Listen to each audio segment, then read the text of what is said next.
I think we are live. Are we now? I believe so. I believe so. All right. Already got Sniff and Scarecrow in the chat here. Let me clean this up a little bit. Yeah.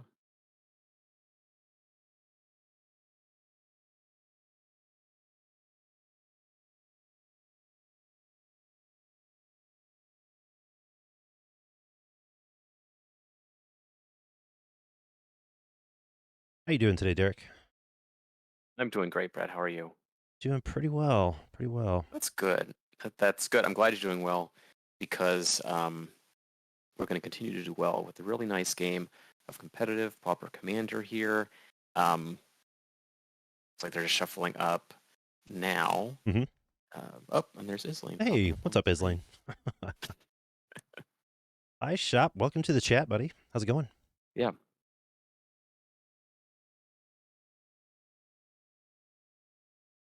So before we were going through kind of the pods and figuring out where we wanted to poke our heads in and take a look. Mm-hmm. And I really like the look of this one. Personally, it's got a lot of like really interesting stuff going on. I know, like for example, like Clay's been working on this Third Path Iconoclast list for a while. It's a Banishing That combo deck Uh-huh. with like a mid-range plan. It's a really neat list. It's like one of the great things about TPI is that there's so much stuff you can do with it, and Sure. there hasn't really been a ton of exploration into this particular avenue as far as I'm aware. Clay's been kind of like very fixated on it for the last couple months. Yep. So it'll be really great to see that in action. In the bottom right, we've got a Malcolm Breaches deck, so like a pretty straight up, pirate combo list. We're looking to turn a pinger into a pirate and then just kind of go in, loop our pirate or our Malcolm triggers, just make infinite Yep. treasures and just burn out the table. So like pretty standard fare there. But the other two, Islane and Stein here on the left side. Stein's on Zada, which doesn't pop up a ton, but it's always a treat when it does. And then Islane's on this really interesting Sivirus Cloakwood Hermit deck that I've seen him play once or twice. Mm-hmm. It's really cool. It's got a lot of really interesting like food synergies. It's a really multifaceted deck. Sivirus is something that I hadn't paid a ton of attention to. It's like a really cool card, It but is I've never really brewed cool. around it Yeah. really. I played a game last night on Comic Connoisseur's community games stream or Sure. whatever. Mm-hmm. Yeah. Yeah. Played a game with Brew Bear, who was playing Sivirus with a blue background, Feywild Visitor, I think, and just like playing twiddles and untapping Sivirus and drawing just like tons and tons and tons of cards. Mm-hmm. Um, really cool card. Really looking forward to seeing what it's able to do here. Just because Sivirus it makes it very easy to trigger the Cloakwood Hermit. So you're just making a lot of tokens just kind of for free, alongside whatever else you have going on. I know there's like a Cauldron Familiar in this deck with a bunch of ways to make foods and bring it back and forth and all that cool stuff. So Yeah. And there's if a lot it of different kind of competing things going on at this table. yeah, and if it goes unchecked, there's just so much card advantage. I mean, it's just draw 3, Mm-hmm. the whole That's the time. scariest thing about it is that it's really tough to assess like whether or not the Sivirus player is, quote unquote the threat, right? Because Yeah. Mm-hmm. the trick about it is you're not going to give them the cards unless they're like not super powerful, right? Or else they'll just take 3. You have to just kind of like think about whether or not any given card is worth 3 life. Yeah. And so really what it comes down to is they may have, 10 cards in their hand, but those 10 cards are things that you know what they are, first of all. And second of all, you're not worried about because you gave them to them in the first place. Right. So it's really tough to kind of put it all together and decide where that player stands, just considering what they're getting and how many things they're getting. Yeah, if you're a It's a Siver's really tough opponent, deck you're to kind hoping of that they contextualize. reveal a basic land. Yeah, exactly. In the blue, in the Feywild Sivir's deck, he had like Immobilizing Ink, which is a card, the creature doesn't untap, but you can pay a generic mana and discard a card to untap it. Mhm. So with all the excess lands that people are giving you, you can pitch them to untap Sivirus and draw more cards. It was really, really cool interaction. Nothing quite like that in this Sivirus green list, but I think there's no shortage of interesting stuff going on. Korean Yard Sale is either really fast or glitching out. Or Spell Table's glitching because his lane looks a little funky too. It looks good on stream to me. Does it? Okay. Good Yeah. deal. Huh. Here, maybe it's Yeah, just so on my end. just shuffling up. Looks like Zada's got a 7. Korean Yard Sale, I believe it's Joe in Common Connoisseur's Discord. On Malcolm Breaches, they are flicking their cards, indicating a keepable hand. It's like Clay's got some cards set aside as a playable hand too. Islane's just finishing up here. Yep. Yeah, just going into this, we've got, combo deck, like just a combo-y, two kind of like mid-range combo decks, you know, linear aggro deck, and then kind of this more controlling mid-range deck. I'm not quite sure what everyone needs to be doing here at first blush, but I do know that Zada's going to have to really quickly decide who they want to kill. Yeah, it's and gonna just like commit to that. Yeah, big time. Oh, looks like Islane's on some stickers too. Yeah. Yeah, there's so many ways to recycle cards with Sivrus that it's pretty trivial to like accumulate stickers with the cards that are available to you. Mm-hmm. And then, I mean, I'm sure there are some that are really, really good. I'm very unfamiliar with stickers. I don't dip my toes into that very much. Let's see if I can. I've started doing a little bit more as I've explored like more decks like Temur Sabertooth and Eudora and those sorts of things. But before that, not really paying much attention. Let me see if I can pull up his list real quick. He's got his stickers here on Moxfield. Yep, stickers. Let's see here. Most of the time, I know myself, and then other people I've talked to that use stickers, you're almost solely using them for the ability sticker portion, not a ton for the power toughness. Trying to read the sheets that Islane has, but it's just a little too out of focus for me. Yeah. He's got, looks like cool, One of fluffy those permanent leaves the Loxodon. battlefield, draws a card. Yeah. Whenever this permanent leaves the battlefield, draw a card, and whenever a creature enters the battlefield under your control, this permanent becomes a 13/13 Eldrazi. Yeah. Looks like he had Elemental Time Flamingo, which is exile this permanent. You may cast target non-land creature from your graveyard this turn, and the other ability is whenever a creature you control dies, each opponent loses 1 life, you gain 1 life. I did not see. Yeah, that's gonna be really good with the squirrels. Yeah, I did not see the third sticker, unfortunately. Okay. We'll go back and pull them up if we need to. Yeah, as long as you know the names of them. Yeah. Yeah, I'm looking at them here on Moxfield, but okay. I didn't see which ones he had laid out. Yeah. Like we're going through the first turn here, just playing some basics. Clay's going to Careful Search. That's a card that, I personally really like. It's kind of in the realm of Faithless Looting, where people kind of look down on it because it's not netting you a card. It's just kind of giving you some selection. But it lets you look at 2 cards, and that's a lot of cards. That is a lot of cards, especially on turn 1. If you're trying to set up, Right. it doesn't have a trouble setting up their turns, but if you can, like he did here, Careful Study on turn 1, there is nothing wrong with that, in my opinion. Yeah, just switch a Mana Rock and Aether Spellbomb. Aether Spellbomb is not something that I think is going to be particularly necessary here. Sure. Certainly not at this point. And you can make an argument. There's a lot of interaction. Even trying to Spellbomb Zada might be too late, Right, you'd have to do it. I mean, because once you target Zada with a spell, it's copied, right? Exactly, yeah. You got to be really, really picky with your timing. Got a Mind Stone here, so we're ramping a little bit.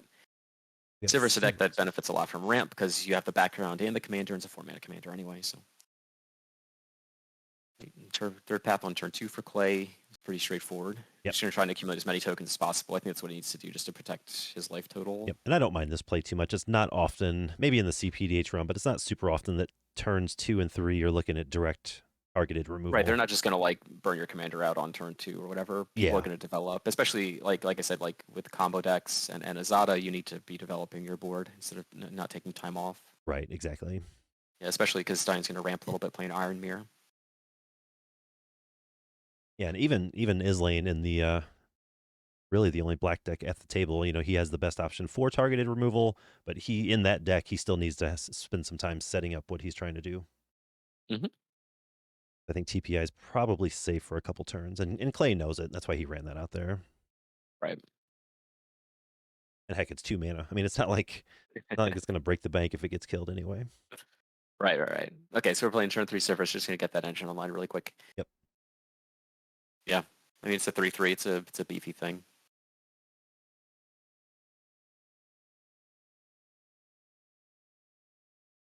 Yep, here's Faithless Looting. Yep, loots on turn 2. Makes a token. Makes an artifact, soldier, creature, token. Yeah, Clay just wants, like I said, he's a combo deck. He wants to see as many cards as he can. There's a lot of cards he won't need. And I think he benefits a lot from just trying to play past people here as best he can. Yes. Because with Zada in particular, it's not a card that you're going to play on turn 3 if you're ramping it out.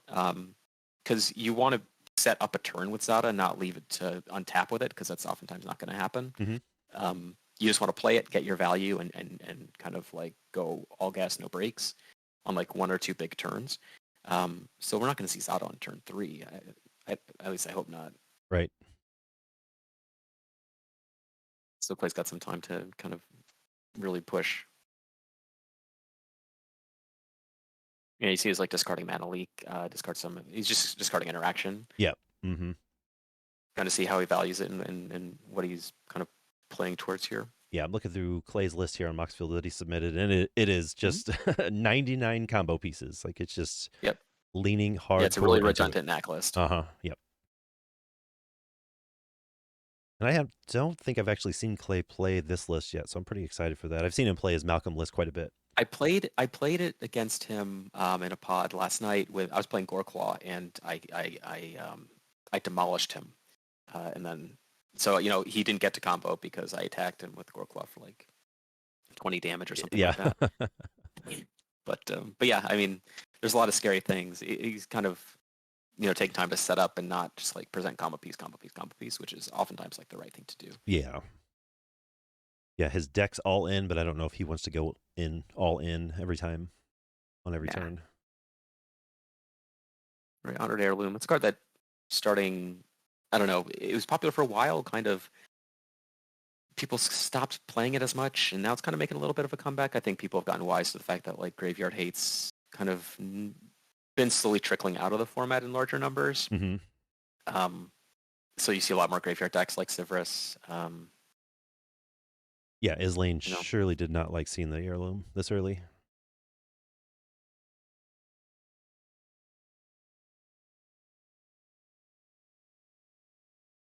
Okay. All right. See, this is what I'm talking about. He's going to play another piece of ramp, play a War Marshal, make another token, just start making some bodies. You just got to set up for a big Zada turn. Yep. Yeah, ideally you don't want Zada until the turn you want Zada. Like you don't just want it hanging out on the battlefield just wide open. It's a lightning rod, and when when like all of the biggest engines of your deck revolve around having Zada on the battlefield, you really need to pick your shots. Yep. So we got also Deep Shadow, so we're going to ramp a little more on this lane side. It's something that folks may not think about at first, but you want a ton of ways to generate mana in a deck like Sivris because you're drawing so many cards. You just want to like maintain that momentum and like out tempo people that way. Mm-hmm. If you're drawing 3 cards, you may pick up 2 lands and like a mana dork or whatever, but like those things block. Those are resources that matter, and you just want to be able to play out as many of them as you can. Having more mana lets you do that, obviously. Sure. It's really tough, like with decks that draw a ton of cards. If you don't have access to a ton of mana, you just have players that sink into this really deep kind of decision paralysis where they don't know what to do, and their turns take so long because they're trying to think through all the different permutations. Yeah. All the different branches of that tree, if you will. Looks like we're going to transmute a beautiful Inkjet proxy to their house guard. I love Misprints. That's beautiful. Big fan. Big fan. Misprint. And so we're going to transmute for a 4 mana value card here. Yep. It'd be interesting to see what he gets. It's kind of early in the game, I think. I mean, it's not. I mean, maybe he's worried about the soldiers and the goblins. Maybe he's looking for a pestilence. He's trying to see what we've got here. He's got no pestilence.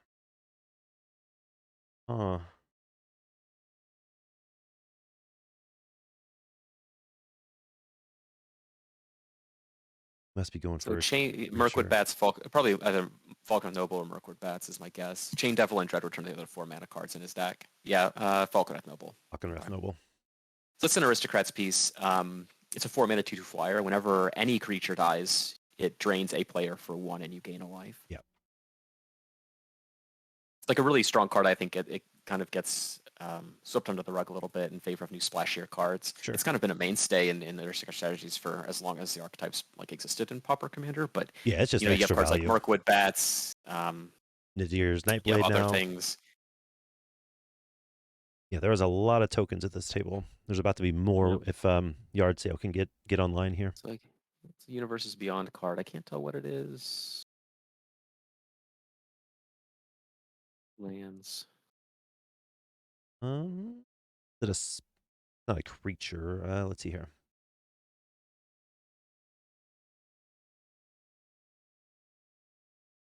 Well, he's going to take it, so it's probably not that consequential.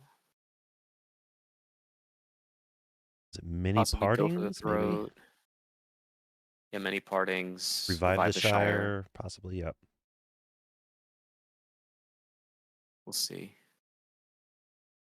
But yeah, see that? I mean, Islane just drew 3 cards, so granted 2 of them are lands, but like hitting your land drops is something that's really, I think, underappreciated in Oh, Mizu in Commander. the chat says it might be Wizards Rockets. Let's see if that's in the Oh, deck. sure. That is It very well indeed may in the be. deck, yeah. Good call, good call. All right, so again, Felwar Stone making a token is awesome. Everything in Clay's deck just makes tokens. I just nonstop. Nonstop. I love playing TPI. Yeah, it's a really cool card. Yeah.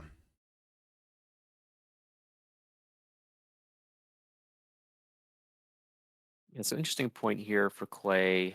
You know, he's not doing a ton to develop his board. He's making some incidental tokens, but not nearly at, I think, the velocity that he might want to. Sure. I wonder if he has Because a like number in his head, like I need this much mana before I start he's going certainly off. not under much pressure, but it's good to, I mean, it's good to have these tokens just to, I mean, mop up some things, block some things, just they're useful to have. I don't know if Clay's running like Heartfire or Improvise Club. Those are spells where you sacrifice a creature when you cast it and they deal 4 damage. They're good removal spells in a deck like TPI. Yeah, it looks like he's got a lot of direct.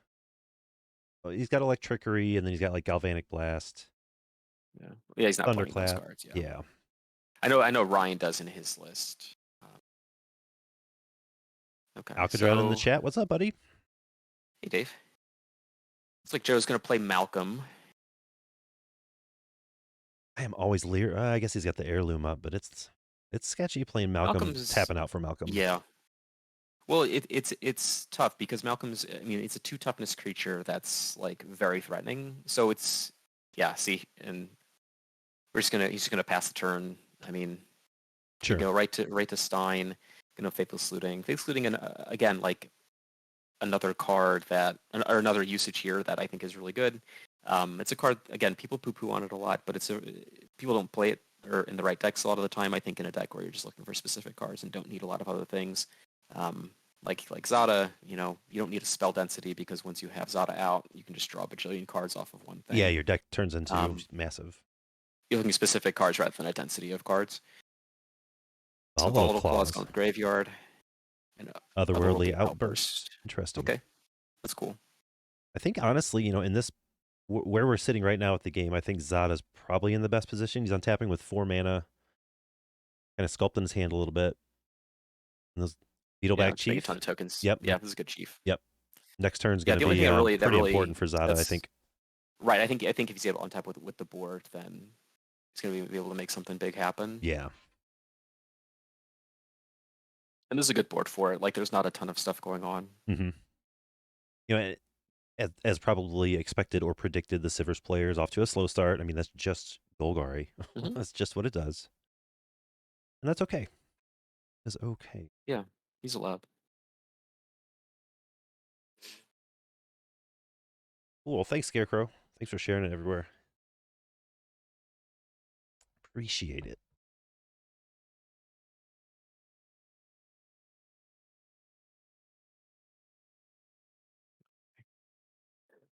Wizlane's going to start off. Spin Elves. Okay, this More is ramp, great sure. fodder for Sivers. Yeah, we're in a pinch. You just sacrifice Sivers and do your thing. Yeah, he's already at 5 or 6 mana, so he doesn't absolutely need the elves. Mm-hmm. So it's nice. He may be short on green mana. He may be pinched there, but I don't know. I'm sure he's going to draw more for us. He's looking at 3 cards every time he taps Sivers. Sure.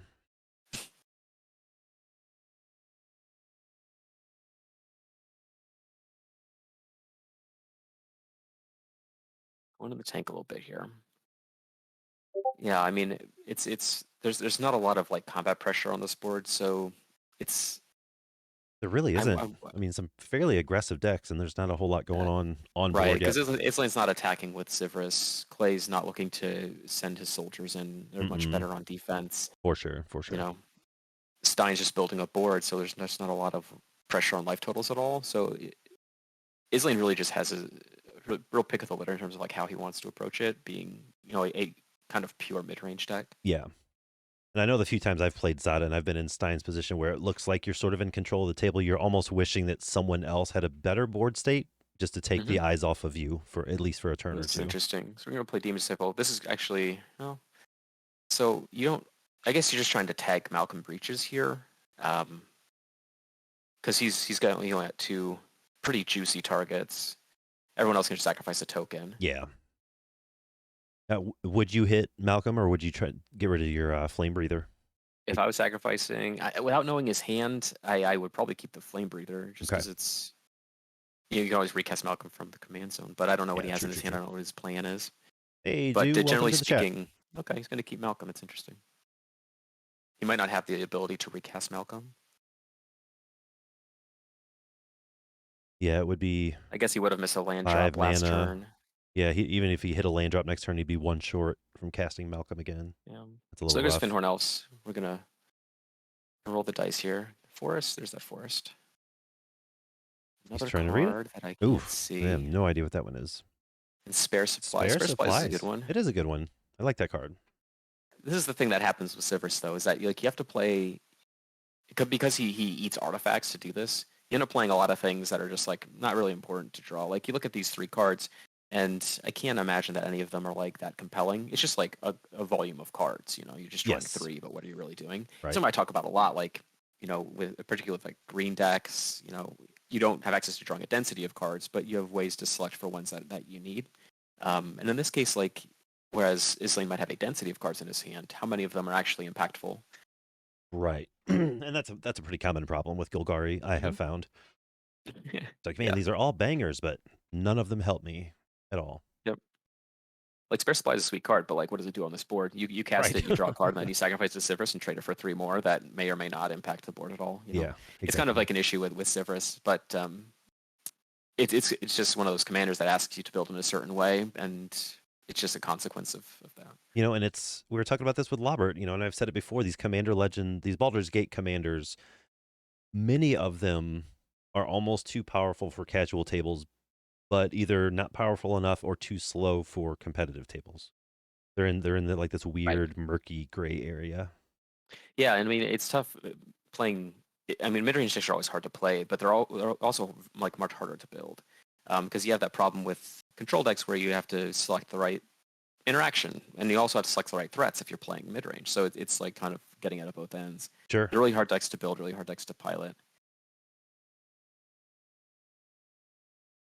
So I saw a Meeting of the Minds in Clay's hand, I believe, which is a 4-mana blue spell, draws 2 cards and convoke it. Basically free. Really good TPI card. Mm-hmm. Let's see what he wants to do. Looks like he's going to miss another land drop, so he's stuck on 3 with a Felwar Stone. And he just passed. All right, so Joe's going to combat.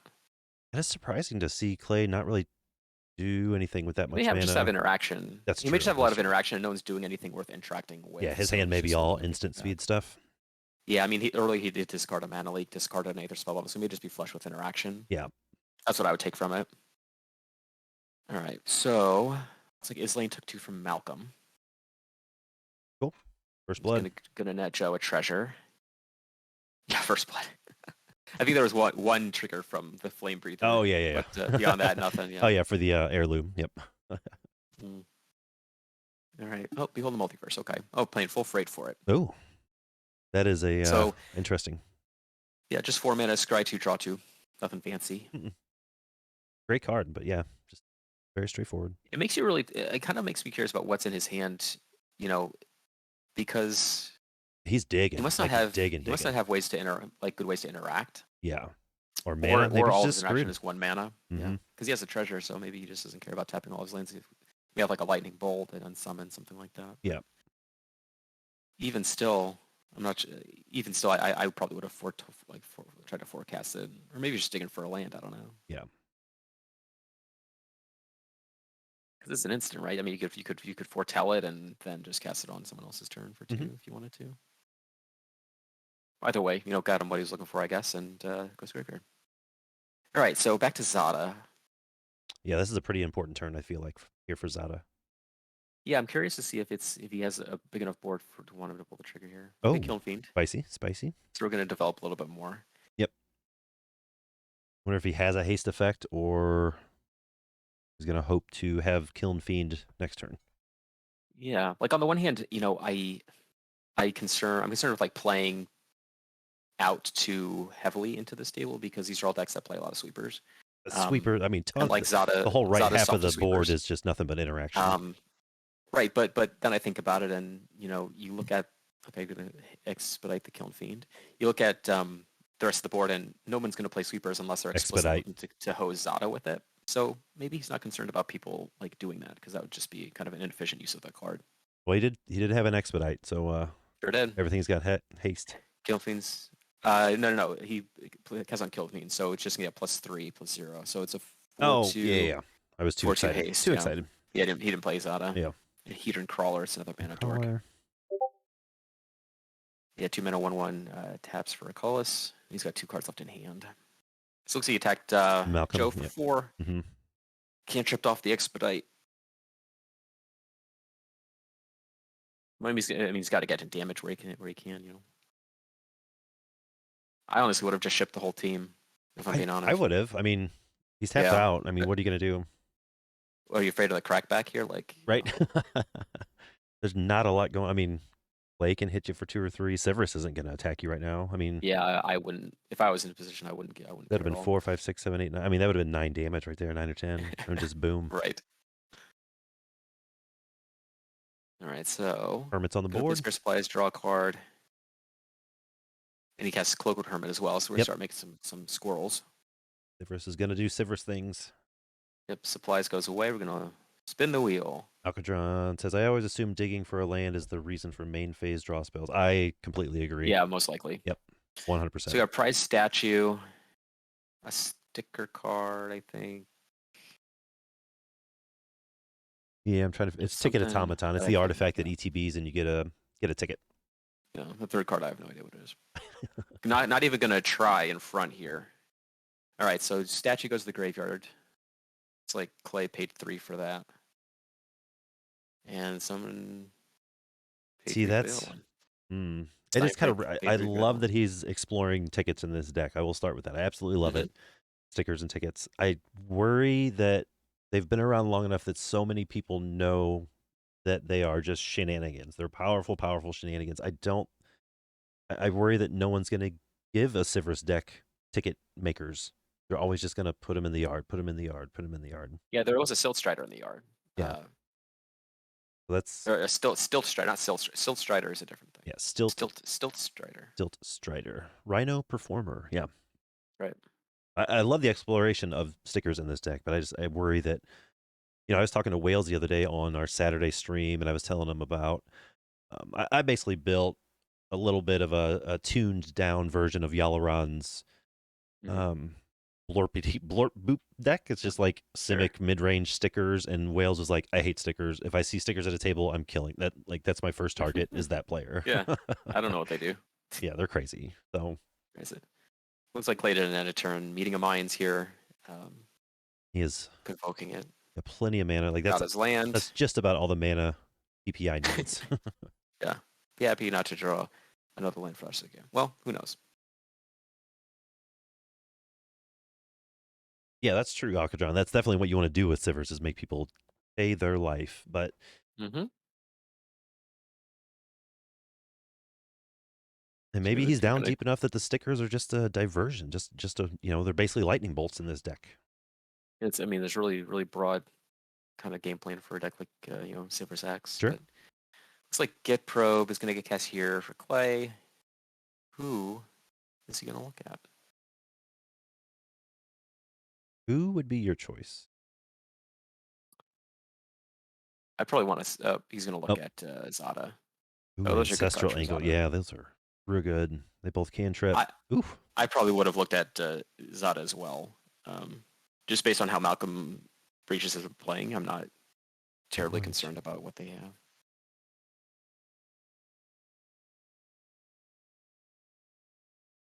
That's a beautiful copy of Ancestral Anger too. I've really starting to come around on the double feature cards. Not all of them. Some of them are a little washed out, but yeah, there's some of that. Great. One, That looked great. I 2, 3, agree. 4, 5, 6. So he's got 6 mana available. I mean, he technically could cast Zada and at least one of those spells next turn. That's a lot of Mm-hmm. damage.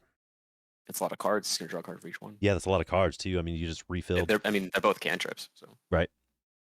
I mean, I would worry casting that into Clay's open mana, but could be dicey, but you know, at a certain point, you just kind of have to go for it. Particularly if you're running out of gas and people are starting to pick up steam a little bit. yeah. Mm-hmm.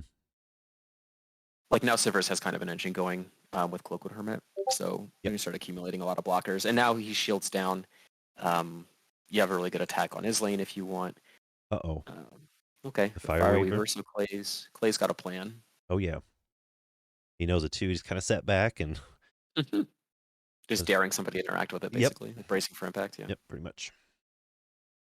That is a combo piece for Clay. Anytime an artifact enters, you can deal 1 damage to each opponent.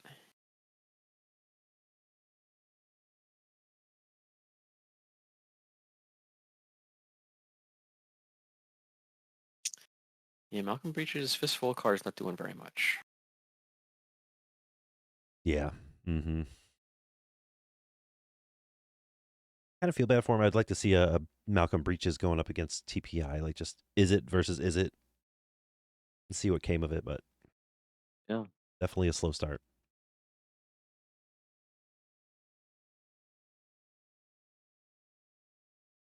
Now he's got the mana.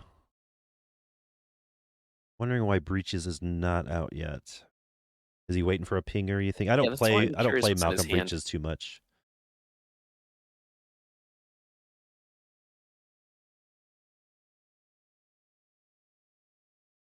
He's got 2 treasures, 4 lands, and an honor heirloom. Yeah. Gutter Gutter Snipe. Snipe. Interesting. Okay. Nice. Nice.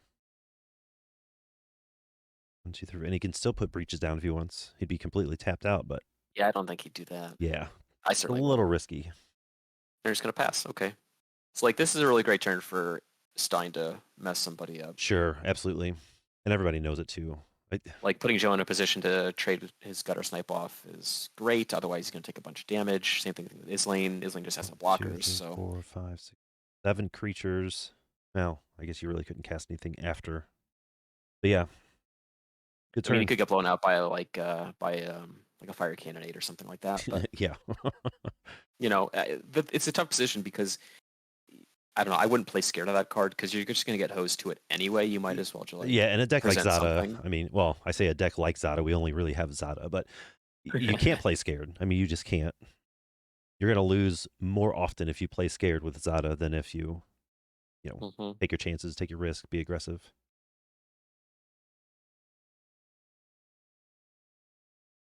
Yeah, here's 4. Here's Zada. Yep. Yep, there we go. Ooh, foreign language foil fancy Zada. I like it. A Japanese Multiverse Legends. Multiverse Legends. That's what I was looking for. Yep, Yeah. it's beautiful.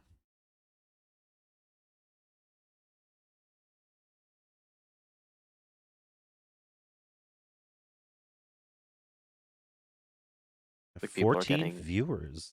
Well, the hello to everybody in the chat. gesticulation on Joe's screen makes me think that Yeah. he does not want to be the target of an attack. I feel you, Joe. I feel you. Ah, there it is. Ancestral Anger. Yep. Ancestral Anger. So unless he gets swept now, he's going to draw what 8? 7 cards? Yeah, 8 cards. 8 cards. I mean, everything doesn't get a huge bump. I mean, other than Killed Fiend, but 8 cards is that is not nothing. Binds the Vastwood. Okay, so we got rid of that one. Well, no. Yeah. So Anger's going to be.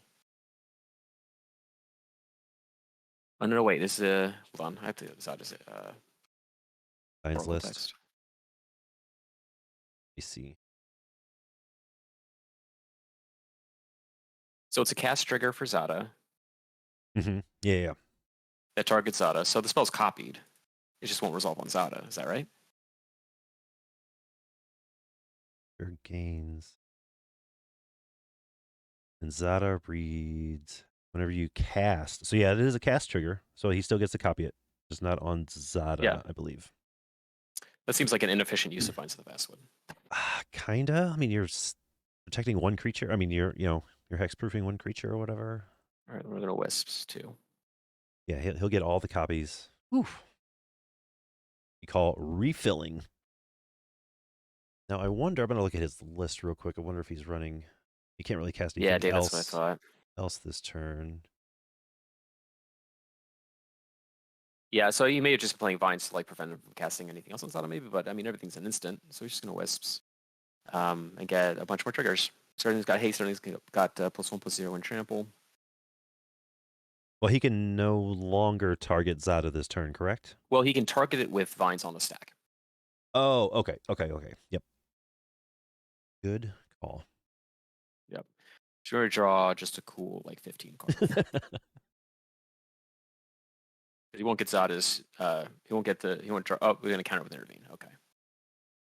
Clay will intervene. Clay will Make intervene. soldier trigger. Yep. Trigger Fireweaver. Oof. That's the thing about TPI. It just gets you on every level. Like it interacts with you.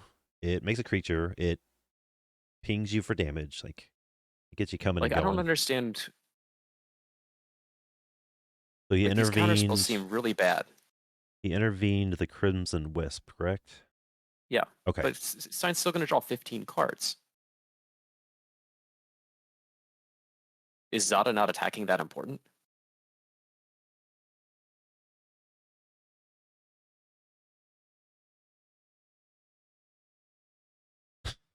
Holy cow. That was an interesting use of counterspell. Maybe Clay just wanted an extra blocker. Also, they all have trample though. Oh, Ancestral Anger. They certainly do. They certainly do. Yeah, I don't know. It may have been something. I mean, yeah, I'm not going to dwell on it too much. End result is that Clay makes a token, pings everyone for 1. Stein draws 15. Yes, that is exactly what just happened. Saw it here first, folks.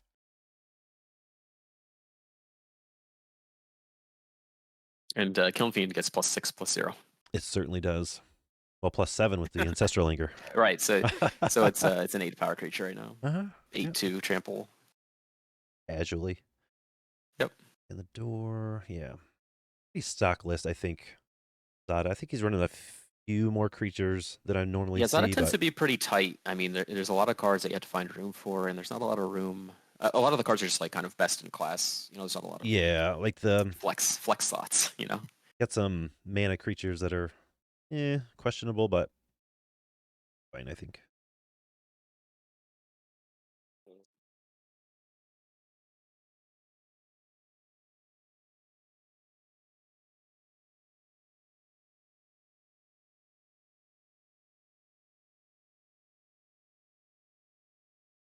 That is a good question, Monkey Dota. Can you stifle Zada's trigger with the crab?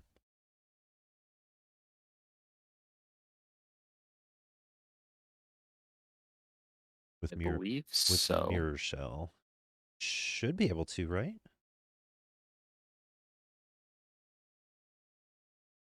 I would think so.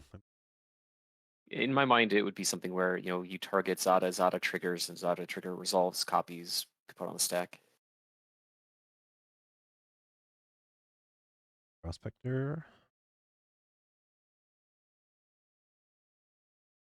Okay. See, that's cool. that's sort of the now that you've refilled your hand with 14 cards, Prospector is the type of card you need right now just to keep that mana flowing.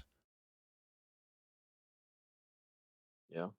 That is real easy to tap out in this deck.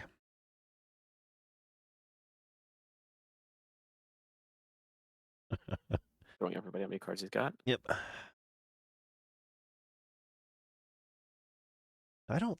Clay's gonna flash in a Tooth at Chiscoria. Nice. It's an artifact with affinity. You can tap it to give a creature +1 power. I like that. I like that. It's another combo piece. It's something that you cast and bounce chain with Banishing Knack and recast for free to trigger your Fireweaver over and over. Over and over and over. Yep. Bring another token, deal another damage to everybody with the Fireweaver. Yep. So Clay's kind of piecing things together pretty quick here. All he needs is something that untaps and something that and a Banishing Knack or Retraction Helix. Are we still in Stein's main phase 1? I believe so. Okay. Yeah, I don't think. Yeah, because we haven't gotten a combat yet, as far as I know. Yeah, I just wasn't sure if he skipped through it, which would be silly, but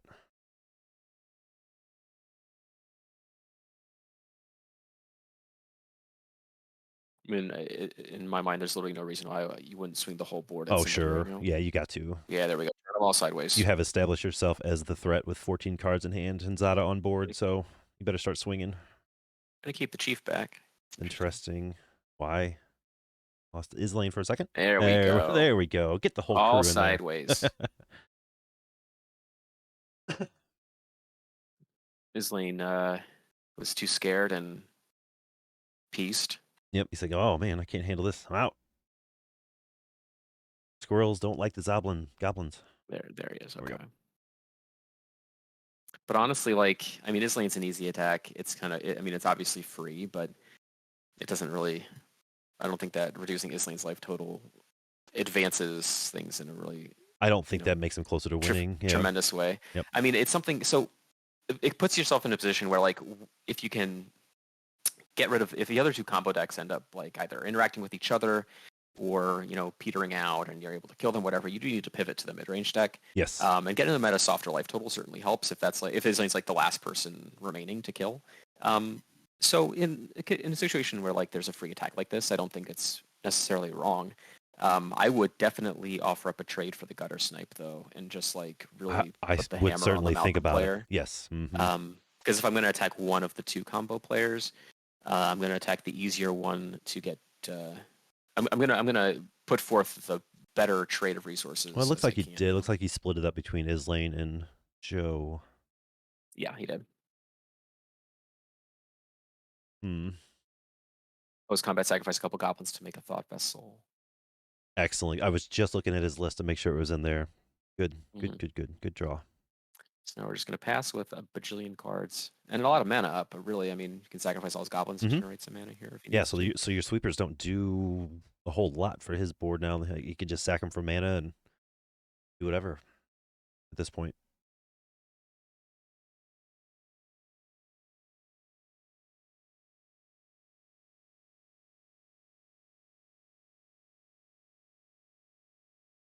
So Islane's got some thinking to do. Yeah, boy, I really wish they hadn't used himself suddenly far behind. I really wish he hadn't used that vines, because that's something that's going to interrupt the Nat combo. It's going to interrupt the Malcolm combos as well. Yeah, I agree with you. It is scary staring down a Zada that's doing stuff, but yeah, that vines could have been used a little bit better, considering the other half of the table is it combo pretty much. Mm-hmm. And vines, for those of you who are unaware, it's particularly unique in terms of like cards that give your things hexproof or protection spells, because it can target your opponent's creatures to make it untargetable by your opponent's spells. Yep. It's specifically templated to protect the target from spells that you do not control. Yep. So as Wizard Rockets, we decided it is.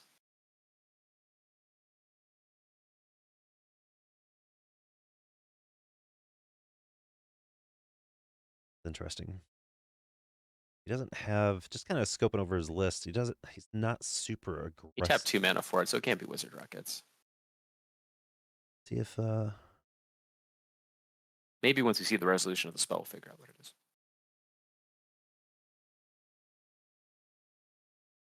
Oh, it was a go for the throat, I think, Gonzada. Oh, okay. Let's see. That's what I thought it was initially, was go for the throat, but yeah, that makes sense. Although, again, it doesn't do a whole lot here because he can pretty easily recast it on his turn.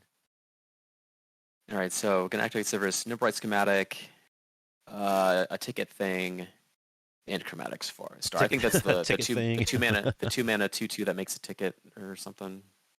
I didn't see it. Let me see here. It's a bird. It's a 2 mana 2/2, I think. With yeah, or something. Yeah.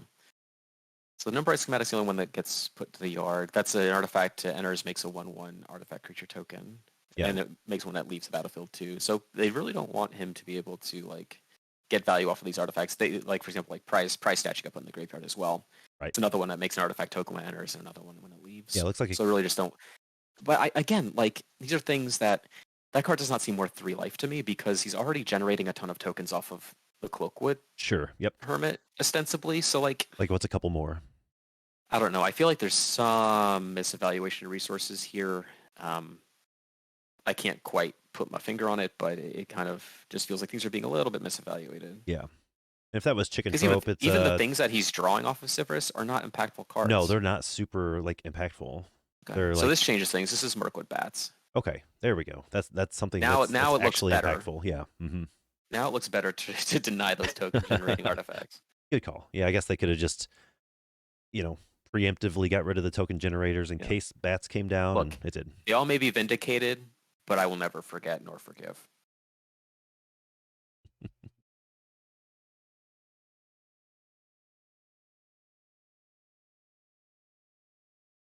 All right, tapping. I'm glad it's not showing up on the stream, but my spell table spectator mode is like super glitchy. Interesting. I'll do what I can to guide you through. We just had I can Islane tap totally his... watch it on the screen, and it's like they're making the movements. I can see what's happening, but their hands are Oh, like sure. it's like every hand movement is like scratching a record. Weird. Gonna put out the chromatic star.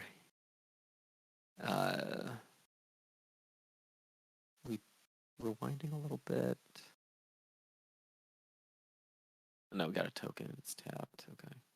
And for anyone in the chat, this is a paper only event. No Mox table lists are allowed. Yep. Mox table. What did I say? Mox field. Sorry. Mox field. Yeah. Yep. So Islane had a Cloakwood Hermit trigger. Gonna make a couple tokens. Gonna trigger bats. Drain everybody for a couple points. Bats going to pull some double duty because he's going to get a trigger when he sacrifices a token with Sivris. Going to make 2 more triggers when he makes more tokens with Hermit. Ethereum sculptor for clay. It's interesting. Yep, another could be combo piece. Sure. There's a lot of grease in the wheels over on Clay's board here. There is. If you look all at revved up and maybe somewhere to go. maybe. Hopefully, just not spinning the wheels. Yeah. If you look at his list with the tags on, it's just every category is just knack enabler 1, knack enabler 2, bonus right. knack enabler. Yeah, it's a really intricate list. Yeah. And Clay's a hell of a player. He thinks on multiple levels at once at one time. Yeah, I mean, if you've ever looked at his list for Malcolm Darko, it's a lot of really interesting stuff. Yeah. Really interesting stuff. Oh, getting frisky. Uh-oh, what are we doing, Clay? Are we sending them at Stein? Is he scared? Looks like maybe Joe. Joe picked up his hand, which makes me think that he's maybe target some aggression here. Yeah, he could just be trying to take out the other possible combo player. It looks like it was Stein. Stein takes 4. Oh, okay. Interesting. This is kind of what I was talking about. Stein went shields down, and he's going to take maybe 6 damage total. Yeah. Because I can't imagine a world where Joe attacks with the gutter snipe and potentially offers a trade when Stein has access to mana. Yeah. With the struggles Joe's going through, I don't think gutter snipe wants to see the red zone at all. Mm-hmm.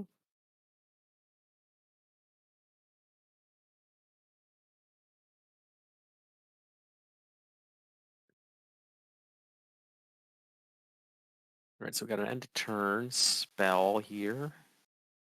Paying 3. Ooh, a Fidei. Okay. Nice. It's interesting. That'll make things happen. For sure. Gonna draw a lot of cards.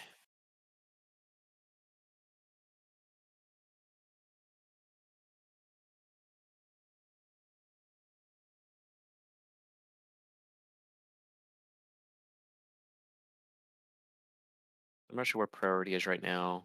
I'm not sure. It's still with Stein. Either. He's making some mana. Probably to burn it out. There we go. Red Elemental Blast. Drew into some interaction with those when he drew 15 cards. Yeah. That'll do it. All right, resolves. Yep. Yeah, that might have put a hurting on Joe's plans. I know he's been struggling this game, but he's got all the mana he can need, at least for the moment. Fistful of cards, so I wonder what he has. Yeah, very interesting to see what he's been holding. Because, I mean, if he's going to I mean, maybe he didn't have a one-man piece of interaction, but like that would have been something to fight over, I think. Sure. Gutter Snipe is a shaman. Okay. He's got 6 cards in hand. 6 cards. 1, 2, 3, 7 mana. 6 cards. There's a Seed of the Synod down there, so that's not for nothing if he's on some sort of artifact plan. Yeah, I was looking at his list, kind of in between things. It's pretty explicitly pirate combo. Okay. It's not really like there's no knack stuff or anything like that. Oh, okay. Yeah, I think his is the only one I don't have pulled up. Yeah, you know, it's the one where you make a pinger into a pirate and you Yeah. sleep it. Yep. Yeah. Merchant Merchant Scroll. Scroll. Okay. Yeah, so I want to see what he gets here.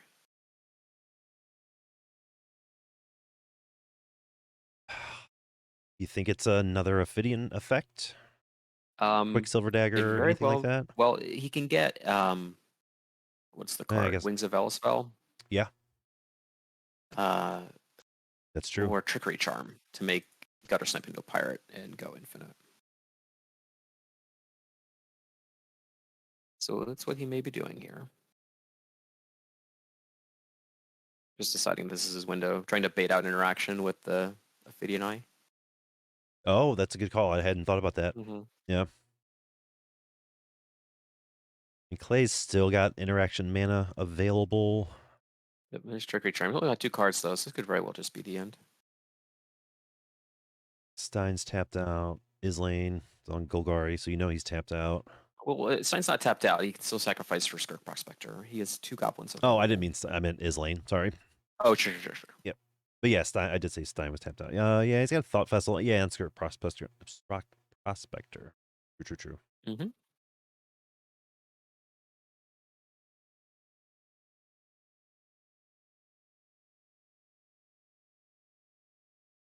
Yep, just going for it. Yep. Why not?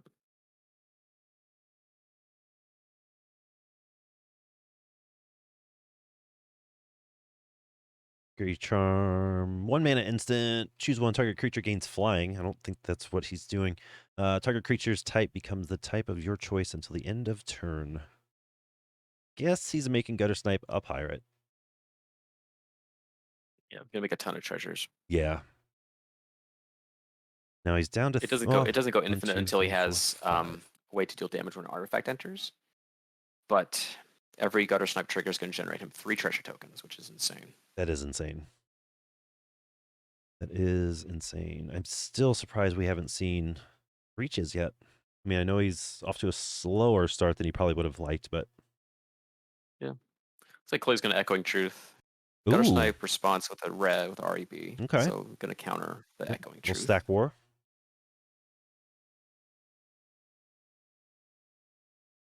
Crab it up, PDH pals. Crab One it more. up. Are you guys stoked for Okay. the 24-hour stream soon? Starting a few hours, right? A little bit later this evening. Surprised y'all aren't sleeping, just preparing for the long stream. He's going to cast a Banishing Axe. So we have Trickery Charm targeting Gutter Snipe, Echoing Truth targeting Gutter Snipe in response to Trickery Charm, Red Elemental Blast countering Echoing Truth, and then Banishing Knack now from Clay. So with the intention of bouncing the Gutter Snipe, I assume. Yeah, he is really working to get that off the board. But you can't blame him. I feel like Lay is probably close to comboing on his own. Well, not anymore. These are the last 2 cards in his hand. Oh, are they? Okay. Yeah. Okay. But again, he's generating more tokens. So this is something that's great about TPI, is that as you're just doing things, you just accumulate these tokens, and then you can just attack with them. Yeah, you can Really, just I turn them mean, if you sideways. look at, so yeah, I mean, you look at what's going on right now, right? If Gutter Snipe gets bounced, Joe is shields down. He just has no blockers, Zero, yeah. and not a lot of mana to do stuff with. Yeah, He's for an gonna entire have, turn cycle. yeah. He's got 4 right now. I don't know what the F is. Bolt? No, that is not Bolt. What is 1 It might mana? be. Let's see if that's in spell table.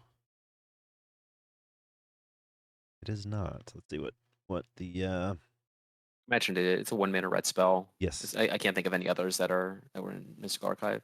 So he's probably bolting the target of the knack. Yep. Be a 1 mana instant. See here. So I'm gonna resolve all our triggers here and all our spells. Pyroblast. Yeah, red elemental blast is countering the echoing truth. Yeah. So we're gonna have we have 3 gutter snipe triggers, 2 TPI triggers, and then Tricky Charm will resolve. Yeah, I'm trying to figure out the Mystical Archive he just cast. Like 99% sure it was Lightning Bolt. I think it was too. Because they did not print Pyroblast in the Mystical Archive, right? No. No. Yeah. So now it looks like Joe's only got 3 cards left in hand. So I mean, it's reasonable to assume that they're all spells. So I mean, he could cast a spell, gutter snipe trigger, make 3 treasures, deal 2 damage to everybody. So Yeah. his lane's almost assuredly going to die. Yeah. If they're all spells, Stein's going to die too. Yeah, we're suddenly at pretty low life totals. But they all have to be instants or sorceries, really. There can't be any. Because gutter snipe only triggers off instants and sorceries. Yep. And then Tricky Charm's just going to wear off at the end of turn. So I'm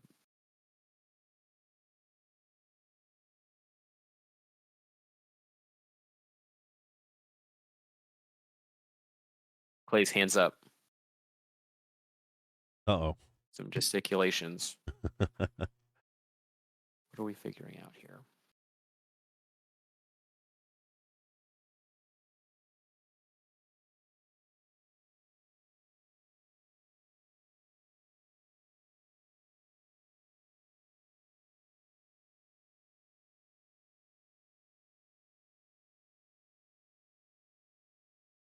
And he passes a turn. Okay. Huh. It's a lot of mana to leave up this late in the game.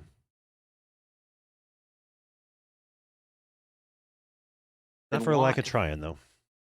Was the purpose just to bait out all the interaction and spend all of his interaction I am to not gutter snipe sure. a pirate and do nothing? Because those were pretty good cards to just burn for the turn, I think. Huh. Yeah, I mean, not being privy to the table talk, I think, is something that is Oh, it's hindering huge. our analysis Huge. a little bit here. But Yeah. I'm very curious as to what the purpose there was, if not just to like play a bunch of spells. I could totally see the Ophidian Eye being bait, Right? Yeah, that makes sense. but Looks like we've got a Soulbright Flamekin. Oh, a little bit of a ooh, heater over here on the yeah. Zada board. So this pay 2 mana, give a thing trample, I believe, until end of turn, and then if you activate it 3 more times or three times total, you get 8 mana, 8 red mana, something like that. Let's pull it up for the viewers. Oh, Flamekin. Yep, it's a 2 mana, You 2/1. just pump a ton of mana into it and make a little bit more. Yep. For 2 generic, target creature gains trample until the end of turn. If it's the third time, you get 8 back. 8 red mana. Yep. So it looks like that's exactly what he did. Just gonna pump a bunch of mana into the Flamekin. Nice. So we got 8 red. Yep. 8 red, bunch of cards in hand, creatures on board. Somebody is dying this turn. I hope so. Depending on what's in his hand, I guess You love to see it. probably could take out Joe and Islane. Yeah. Oh it no, depends. Zada's not on board. My bad. Not yet. She Not could yet. be though. Looks like she is gonna be. Looks Pick like 6. Yep. And no one's got interaction now is the thing. Correct. Well, I assume Joe may still have something. He's still got mana untapped. Oh, it's interesting. He has stun. Stun. Okay. To draw another 8 million cards. Yep. Certainly. Target creature can't block this turn. You have to kill the Zada. Well, it doesn't matter. It doesn't. None of the. He's gonna draw all these cards. That's true. That's true. What are we stopping here? What is that he just cast? It's heated debate. It's Heated a debate. 3 mana spell. That's the uncounterable 4 one. damage to a creature. Yep. Or it might be any target, but it Creature can't be or countered. planeswalker. Yeah, and it cannot be countered. Are we gonna kill the beetle back, Chief? Hold on. Hole up here. Oh, brute force is gross. So we're stunning. So we're just trying to draw a bunch of cards. Yep. Certainly And then are. brute force got flipped over.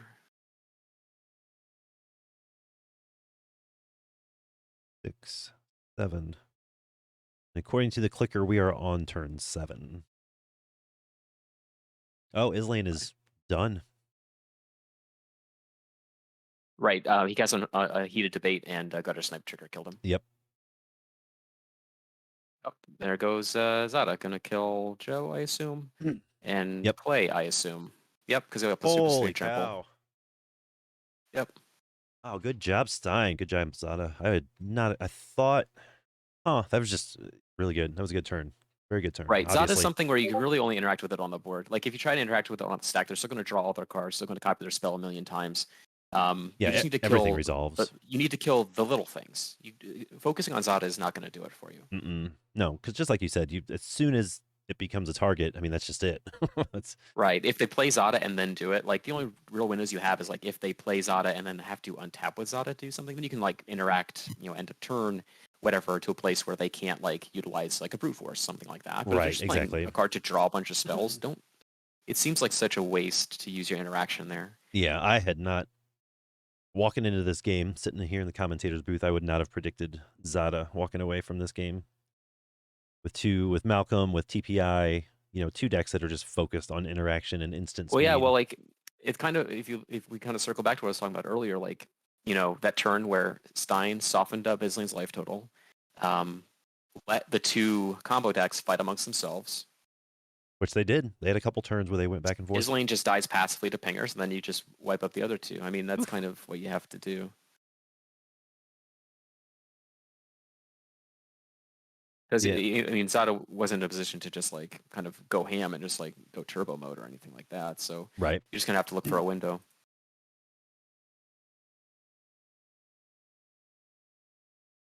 That's a good way to start the tournament.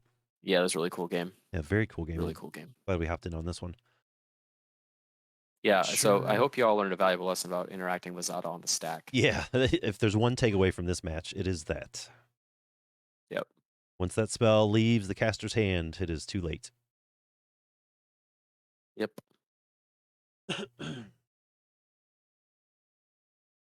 Yeah, Monkey Dota said Zada is reminiscent of Vizcopa Guildmage in that way. Yeah, it really is. Mhm. It's just crazy. Yeah, for sure. Like for a skilled pilot, it's really tough to interact favorably with the deck. Mhm. And Stein, I know, has been playing the deck for a long time. He's been a big champion of the deck for a while. So certainly knows like when to deploy Zada and what to do and what he's vulnerable to. Yep.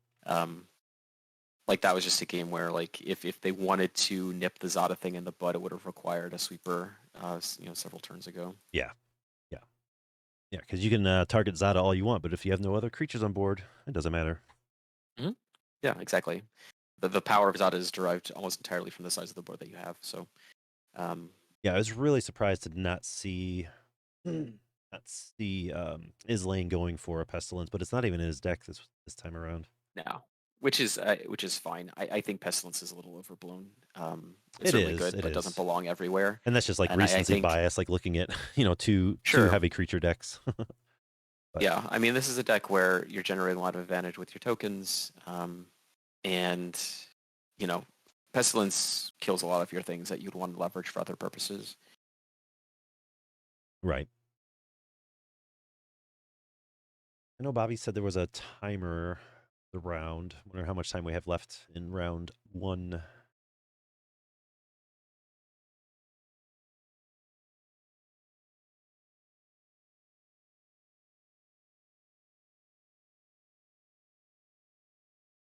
Oh. Yeah, that one didn't feel too fast. Kind of a well-paced game. Everyone kind of got to do the thing a little bit. Yeah. But yeah, you see there, like that's one of the interesting things I think about playing aggro decks is I talk about this a lot, but it's something that people have a hard time understanding. There's this like weird commander conventional wisdom that makes no sense. That if you're playing an aggro deck, you need to be able to deal 90 damage for purpose of Pauper Commander, 90 damage to the table, right? You have to be able to deal 30 damage to each player, which is bafflingly untrue.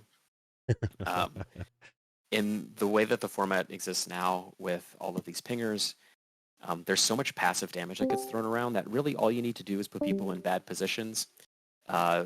make them use their resources in bad ways. You can make attacks not intending to deal a ton of damage, but to make people block with things that they don't want to lose. Yes. Yep. Like those sorts of things, and like leverage people's resources that way through combat. There's a lot of play to aggro decks that people don't want to explore because it's not something that is quantifiable. It requires a lot of intuition and kind of playing your opponent and not their cards, if that makes sense, like that old poker adage. Sure. Yeah, yeah, Um, yeah.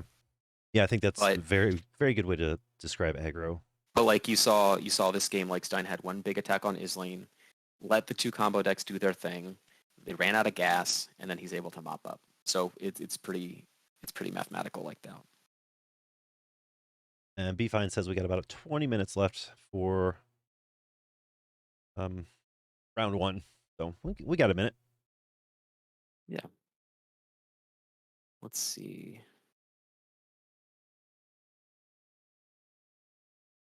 You trying to see if there's any other tables going on? Yeah, I don't see. Table Oh, t- I'm just trying to find we got Liam over at table spectator 2. link. Table 3 could still be going. Yeah, let's see if we can get a spectator link to table 2. Table 2. Yeah. I could message Bobby on Discord, but I am going to actually just yell into the stream because I know he's listening. Oh, and then something else. In the table 2 chat, Liam is giving them an 11-minute time extension. So Okay.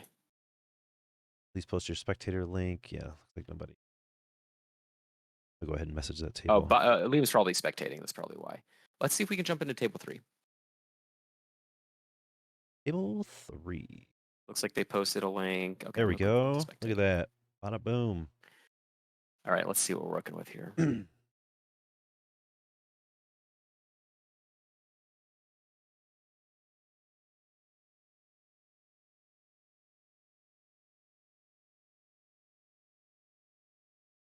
Spectator error has too many spectators. Oof.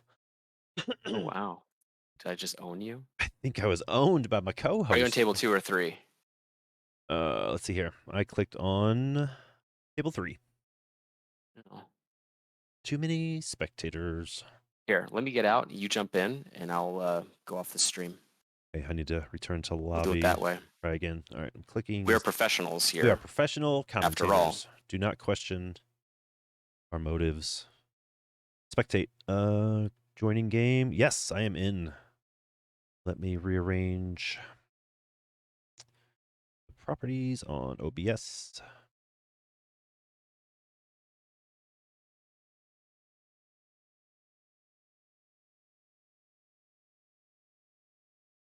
There we go. Okay. We are in. Or I am in. I don't know what's happening with Derek. That's okay. I can see. Okay. All right, so let's see. Oh, we got Gretchen, got Dargo and Kedis, Abdel Agent, and Cormella. That's interesting. You don't see a lot of Cormella. Yeah, I'm pretty interested in seeing what's going on with Cormella. Let me flip this video around for the for those playing Yeah. along at home. Let's see. So it looks like Dargo's got a good board of goblins here. Kedis on the battlefield. I think, is that Dargo that has the glare? I assume so. It's an etched foil card. It is etched foil, so yeah, I assume so. So he's got the engine running here. Ankylosaur, who's a normally a Aranis street urchin pilot. He's on Gretchen today. Mm-hmm. Puzzle box special. That's right. Got some auras going, got some untappers, so he's chugging right along. Mm-hmm.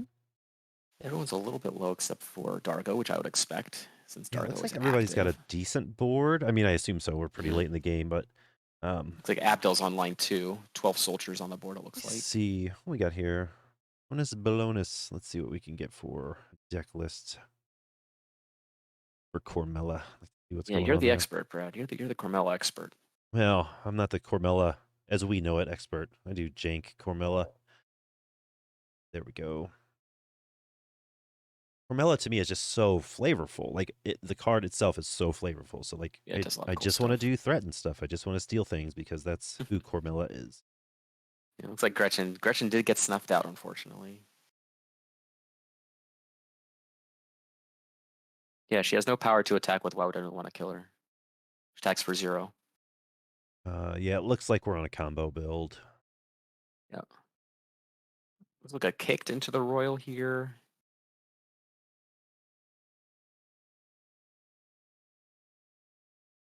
Let's see what we're targeting. Like Gretchen got snuffed out. Why did she deserve such hatred? I don't know. People just hate on Gretchen all the time for no reason, completely unfounded.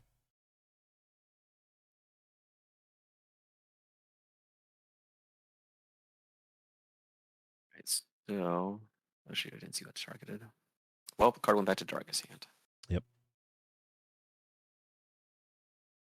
All right, snuff out resolves. Gretchen goes away.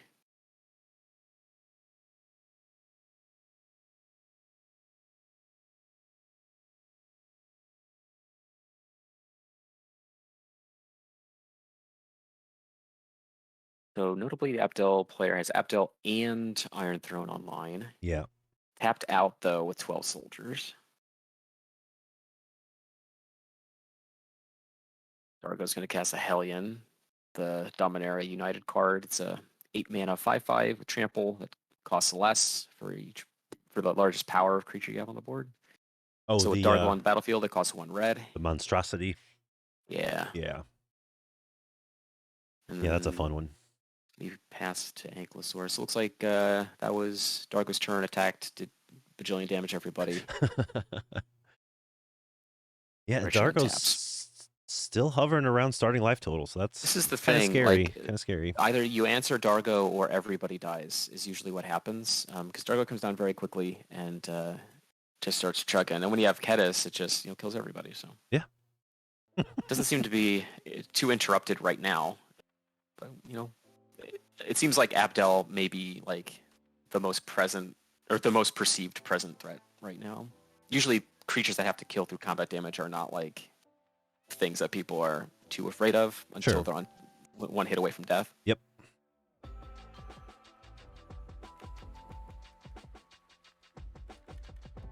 Yeah, if they recast Gretchen, we'll certainly see how much. Looks like there's a Glittering Frost and like a Fertile Ground on that forest. Yeah, looks like Gretchen's So probably going to cost 8.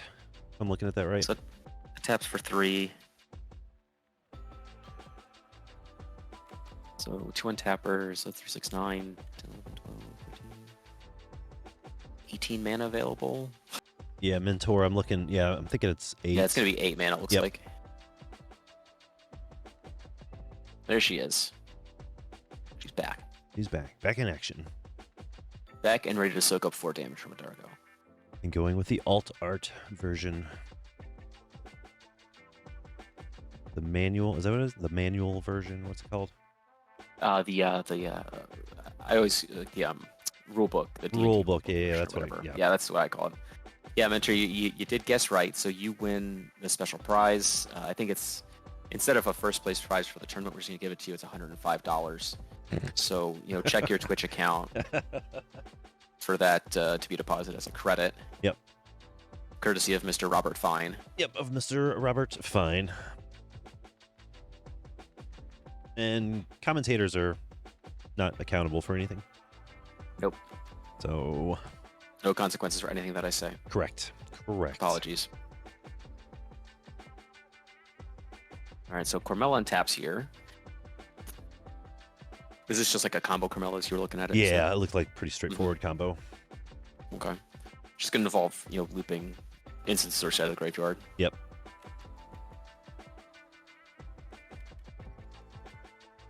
Carmel is a card that gives me a headache. It just has so many. It does like a bunch of stuff that I have a hard time like.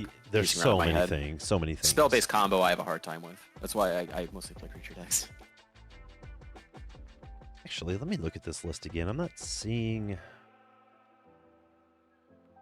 Got some pieces. I guess Grape Shot. The Spell Slinger deck certainly. Yeah, Spell Slinger for sure. I think it's just Spell Slinger non-combo. I think that's it. I saw. It doesn't have Ghostly Flicker, yeah. So. What did I see? I saw like Demonic Gifts and a couple other cards, and I thought, oh, okay, it's combo. But yeah, looking at it, I think it's just Spellslinger. That's cool. Well, Grixis Spellslinger. I am here for that.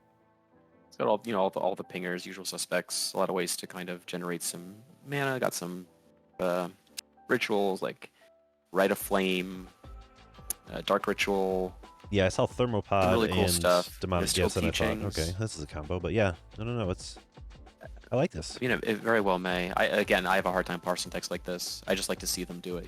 Yeah, I don't see any sort of like payoff for Sure. mana, infinite mana, or ETBs.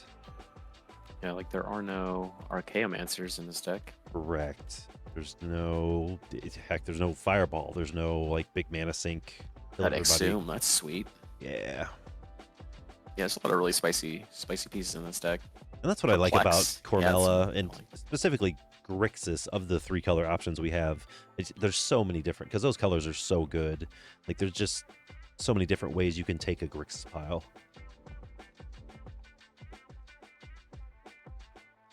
yeah. So Each, it involves an Undying Spell, Sack Outlet, and then pay off for casting infinite spells. So in this case, we have like Grape Shot. Yep. Is in this list. Yeah, and I wonder if that's just like a oops, I fell into this combo. Look at that. Yeah, I mean you can certainly play a really interesting long game with something like this. Well, Again, like just having pingers and spells is really just like a hard recipe to mess with. Right, and he does have Demir Infiltrator. I guess he could go get the Grape Shot. Mhm. Just do him in. Yeah, Nightscape Familiar. It's a very spicy list. I like it. It looks like we went to combat with Abdel here. Nine soldiers one way, 8 or 3 out of 3 another. I bet it's nine soldiers at Gretchen because that would be enough, just enough to kill. Yep.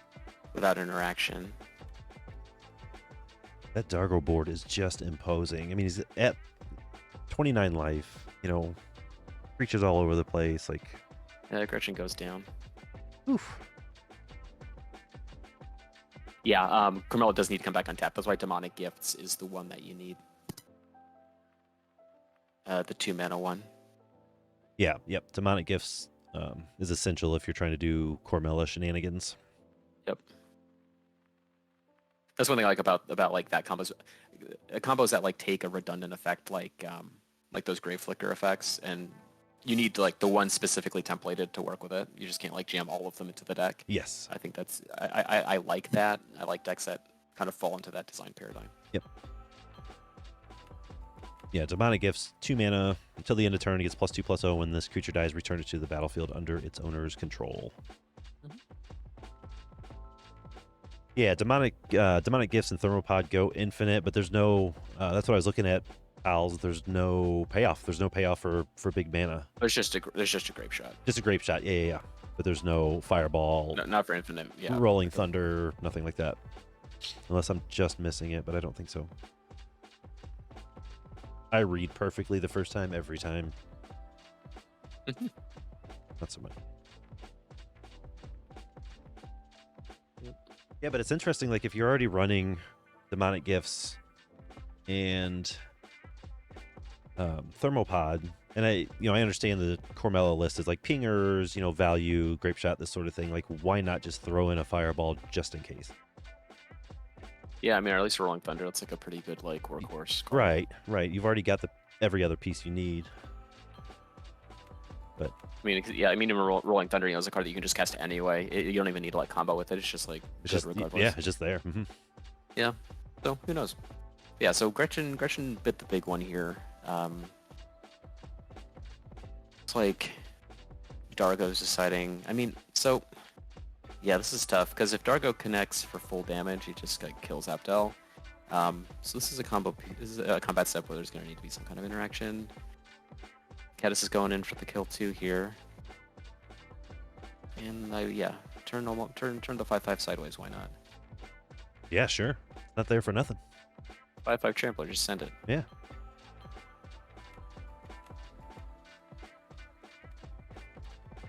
There's Creating your I mean, let's see. So he's got Carmella and a zombie. If he wants to attack the Carmella player or Abdel, I mean, Abdel's got Abdel and Mirror House Guard. That's it. getting Untapped. into Samurai token too. Samurai token. Where are we going with all this?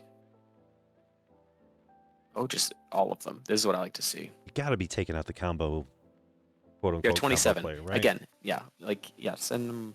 This is a good time to like chip in at Abdel too because he has no soldiers to block. That's what I'm thinking. Like, yeah, Because like that's the thing, right? Like if Abdel has 10 soldiers and they're all on tap to block and they block with 10 soldiers, then Iron Throne's going to drain everyone for 10. right. So, I mean, it may have been a bit hasty to like ship everything at the Gretchen player, but again, I don't know. I'm not at the table.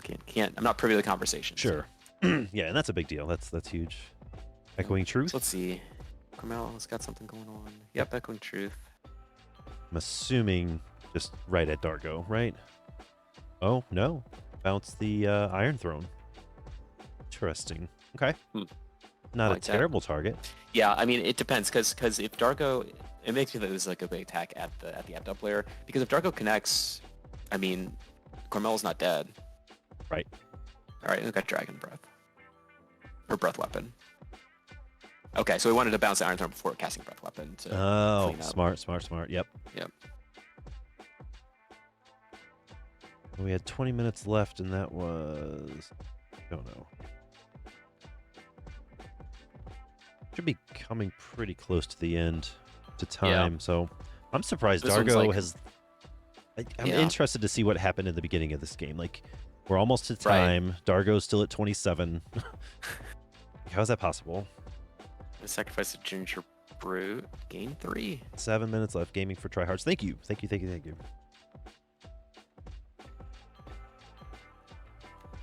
Why not? Oh, I guess it's okay. So all the goblins in Kedis are going to die.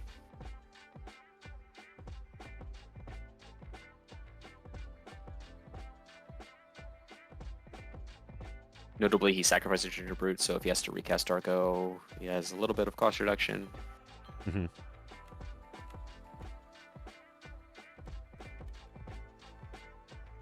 So right now he's got a 5/5 and a 7/5. Also notably, both of Abdel's blockers have 2 damage marked, which is important for trample. Oh, that's a good point. I hadn't thought about that. Release Yeah. to assign up. So they're both at 2 bets. Carmella. Yeah. So Carmella's blocking, I guess. Oh, you know what it might be?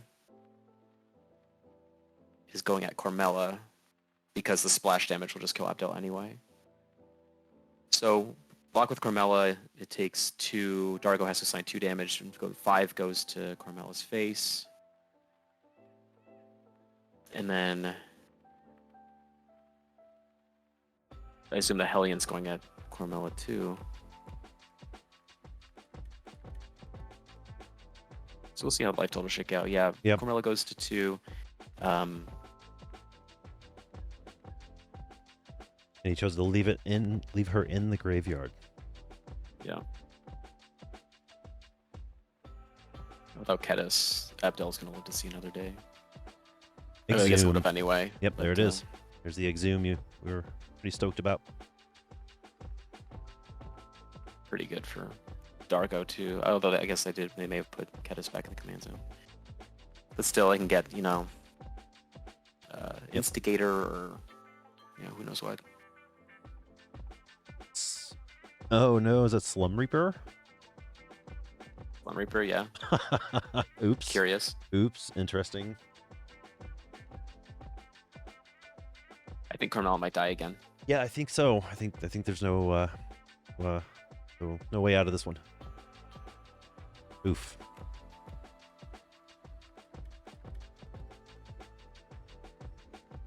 Yeah, there's the Instigator. Make a token.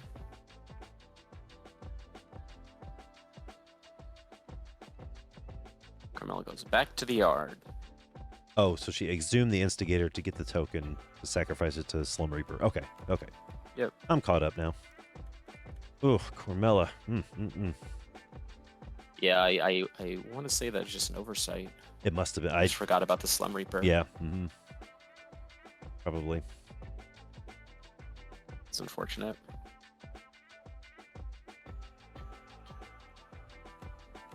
I do not know what this one is.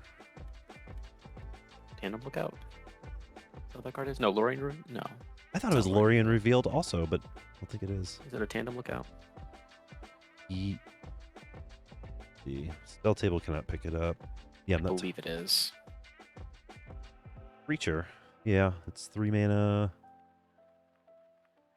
Can't soul bond, but I guess he just needs a thing to get in the way Yeah.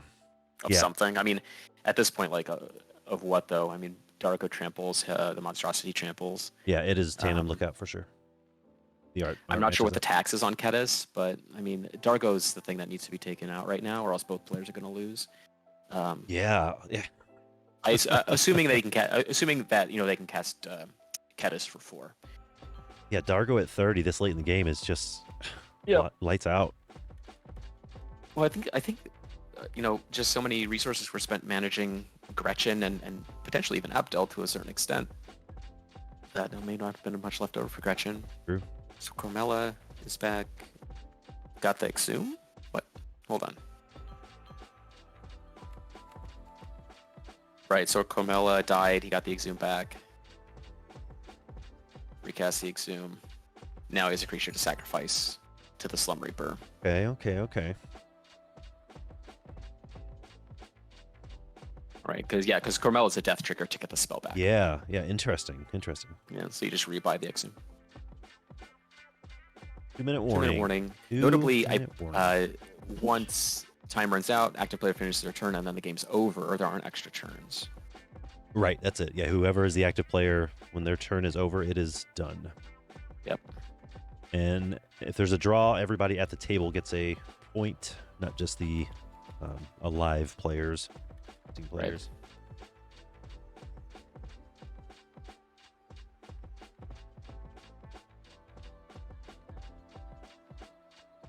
It kind of goes to show how important the clock is. Like when you're picking a deck for a competitive event like this, really just need to make sure that you can close out a game in an interactive pod. Like, yeah, these are all like very interactive decks. I mean, not so much Darko on the stack, but through combat. But like in terms of Abdel, Carmella, and Gretchen, they're all decks that have very complicated lines that do a lot of things. Mm-hmm.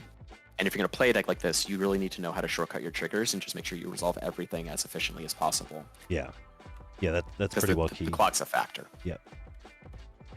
Right, there's Iron Throne.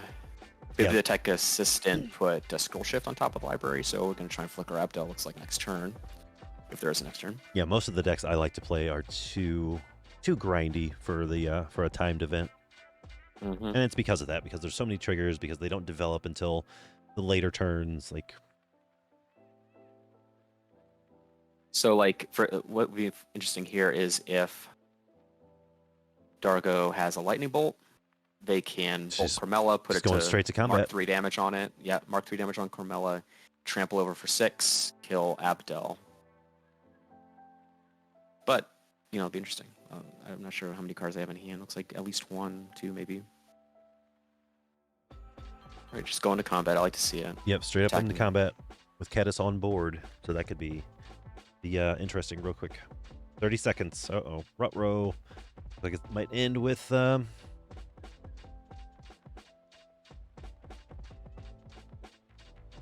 Fucking... Oh, all these creatures come back into play. Right. And there was a lot of exiled. Oh, Abdel. He's so crazy. Yeah, this game's going to draw. Yeah, we're done. It's time. Yep. So Carmella died, and then the game draws. Yep. Oh, died at the buzzer. Oof. You still get the point, but yeah. Yeah, that's unfortunate. Groovy. Let's see. Everybody's timed out. Yeah, looks like we can... Abdel demonstrating how many things they can do. Unfortunately, it doesn't matter. Yeah, it doesn't matter. I mean, you can you can show us your whole deck if you want, but yeah.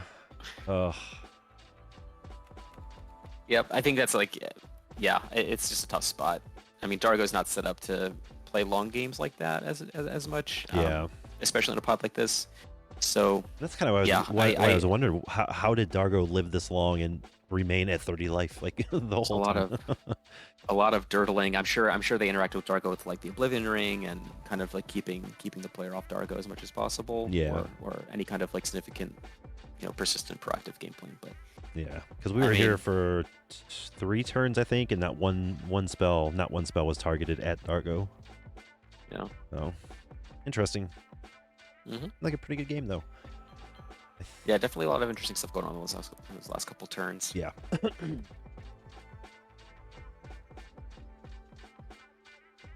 Cool. Yeah, we're at the end of round one. I think we can probably take a little break. What do you think, Derek? Yeah, that sounds good to me. Okay, unless you wanted to soliloquy for the. Oh no no no! I'm slow cleared out for the next 5 minutes or so. Awesome. Well, I will put the be right back screen on, and we'll do just that. We'll be right back. Yep.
Okay. Nope, too many spectator. Oh no.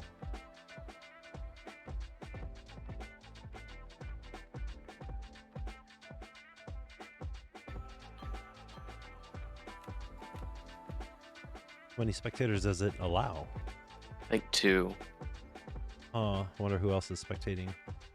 Liam might be in there, or Bobby, I don't know, but at least we can see, and they're not playing yet. That's the important thing. Yeah.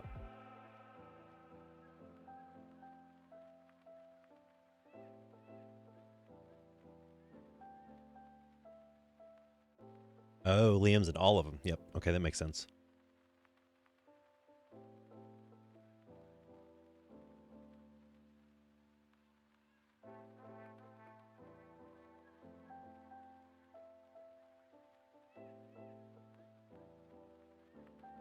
Well, hello, chat. If anybody's still hanging out, trying to get into. I hope they're still hanging out. Yeah. So we got 18 viewers. Welcome to the show. We're trying to get in on table 1 here. Back with. All right, I'm in. There we go. In. Kilosaur on Gretchen. We just watched the end of that game, round 1. Stein on Zada. We got Wolf88, Malcolm Kettis, and Gatorbait, Malcolm Kettis. Malcolm Kettis again. Yeah. So this What's up, Fridge? Welcome to the show, man. Hey, Fridge. This is a double Malcolm Kettis pod. These are both combo decks. They're pirate decks. They're going to be doing similar things to what we kind of talked about last round, where you're going to make a thing a pirate and then make a ton of treasures and try and burn people out that way. Yep. And there's a lot of other stuff going on in terms of interaction, a lot of burn, counter spells, those sorts of things. So they're pretty similar. I'm just going through them now. Yeah, and if you missed round 1, Stein won his table with Zada. Yep. Pretty handily, I would say. Yeah, it was a really great kind of example of how to leverage your pressure as an aggro player, and when to let 2 people just kind of like duke it out amongst themselves. Like really great restraint and really good kind of allocation of resources from Stein last round. And this round's going to be pretty similar. Yeah. And it was on his turn combo 7 decks. or 8 that he won. Yeah, this is 3 combo decks, so there's going to be a significant element of them leveraging their interaction against each other and just like trying not to die to Zada in the meantime. Yeah, I think this is a very interesting matchup for Zada. Yeah, especially because like Malcolm and Kettis is very creature light. I think both lists only have 13 creatures, and as far as Gretchen, I'm not sure. I'm gonna bring up their deck now. Yeah, let me see what we got here. 18 creatures, so higher, but still not a lot. So it's going to be hard to kind of put a good wall in front of what Stein is doing. Yeah. And of those 18 creatures in Gretchen, none of them are big. Right, and they're all very creature. Obviously, like with Pauper Commander combo decks, they're all very creature oriented. They all need specific creatures on the battlefield in order to combo. So there's going to be a lot of interacting with each other, I think, and trying to keep them off of a win. This is one of those things where the first person to go for it is probably not going to win. It's going to be probably the second or third player to try and combo. So they're just going to try and buy time, leverage resources until they can kind of like put someone in, or wait till Stein puts somebody in a position where they have to go for it. Yeah. And then I expect another player to kind of swoop in behind and take advantage of that resource exchange and kind of go off in the wake of it. But we'll see. I mean, Stein's, again, much like I said in the last round, he's got to figure out what he's going to be doing here as far as engaging with these decks. Yeah. And Ankiel had to mull to 5, so this should be interesting. See what kind of start Gretchen gets off to. Not that she needs a whole lot of gas in the first few turns. It's pretty easy. Everything costs fairly cheap. Yeah, there's a lot of cheap spells, a lot of ramp. So a lot of land auras. Anadorks, etc. So as long as they're able to hit land drops, that's the most important thing. The rest will kind of take care of itself over time. Yeah. Yep, here we go. Land wild growth. So it's a good start. Bingo. Yep. Beautiful wild growth. Yeah, the foreign black border Japanese. Yep. Yeah.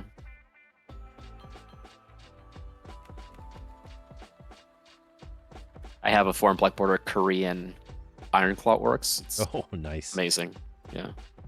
Korean Yeah, is like such a great underappreciated language for Magic cards. They're just beautiful, it beautiful is. cards. Yeah, I think I have the same version, but Land of War Elves for my collection. Mm-hmm. So pretty, so pretty. All right, so we have Mountain, Forgotten Cave, kind of going around just playing basics.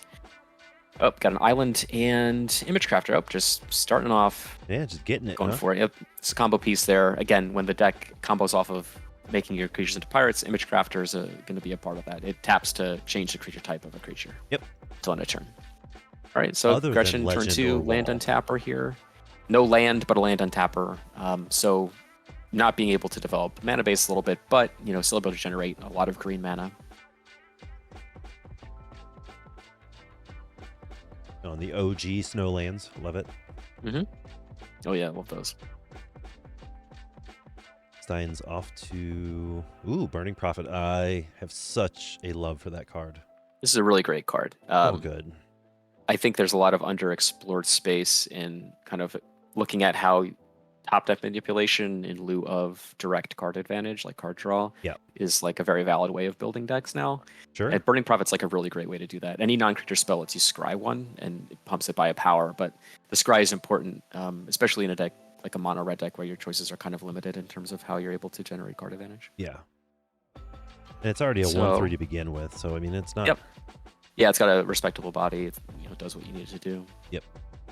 And a Blister Spit Gremlin here for Gator Bait. That's a pinger. Pay a mana, tap it, deals a damage to each opponent, and whenever you cast a non-creature spell, you untap it. Not one of the better pingers, just because it requires mana to activate. But I mean, it does the job. Yeah. Looks like we're going to get in the red zone. If you're basically making infinite treasures, that Blister Spit, it'll do work. Yep. Gator Bait here with a beautiful attack. It's free. Send it into the red zone. You're not doing anything else with Image Craft. You're not blocking with it. Yeah. What are you going to do with it? Yep. Yep.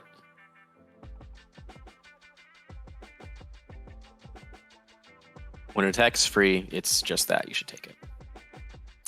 One thing to keep in mind here is, Anklesaur doesn't have any blue mana right now. Well, now they do with Verdant Haven, but they don't have any islands. Right. So if they're able to interact with those enchantments at all, you really cripple mana generation here. Verdant Haven is just a 3 mana land aura. When it enters the battlefield, you gain 2 life, and whenever you tap the land, it generates an additional mana, I believe, of any color. Importantly, with cards like Verdant Haven, it doesn't give the land the ability to tap for 2 mana or for a mana of any color. It just generates an additional mana when you tap the land. Importantly, when you're stacking land auras, you want them to be of that variety where when you tap them, they generate an additional resource rather than having another activated mana ability to tap for 2 mana. Because if you stack those, it just can tap for 2 mana 5 different ways, Right. You really want the ones that are additive. Yeah, you want them to stack upon each other. Yep. So it looks like we're going for a little peek here, a little peeksy poo. Literal. What's going on? We got a Clever Conjurer, Memory Lapse, and a Dryad here. Yep, another untapper. Pretty decent hand. Yeah, two more untappers. Blossom Dryad so, from Ixalan. Yeah, I mean, once you're able to deploy Gretchen here, with all those untappers, you can really start activating her ability to generate some cards. That may be what he needs to do, because other than those on land untappers, his hand is very light. He just has access to a lot of mana, but not much else. So Gretchen's going to really come in clutch. Yeah, I wonder what Wolf is holding on to with his deck. I'm always leery about playing a cycling land on turn 1. That doesn't usually spell profit. Yeah, and I mean, the fact that he played another mountain, it may be that he doesn't have any blue mana. Yeah. His mana may not be coming together exactly like he wanted to.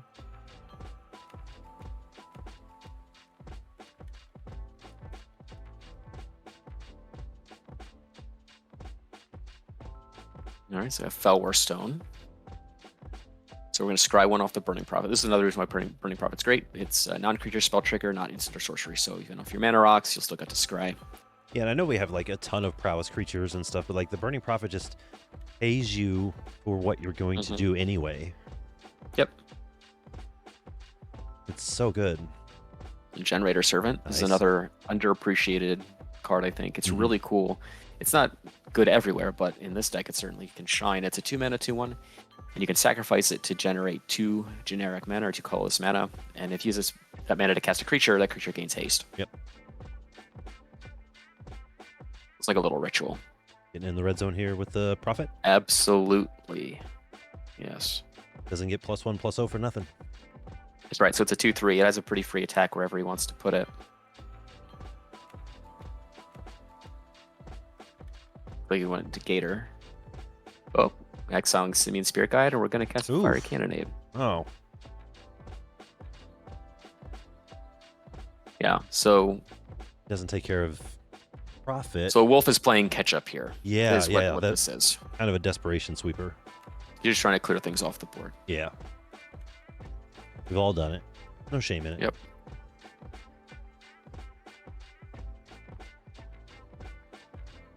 Yep, another red source. So yeah, the mana is not coming together. It's it seems like a pretty loose keep to me. Yeah. Let's get out Caddis here and pass.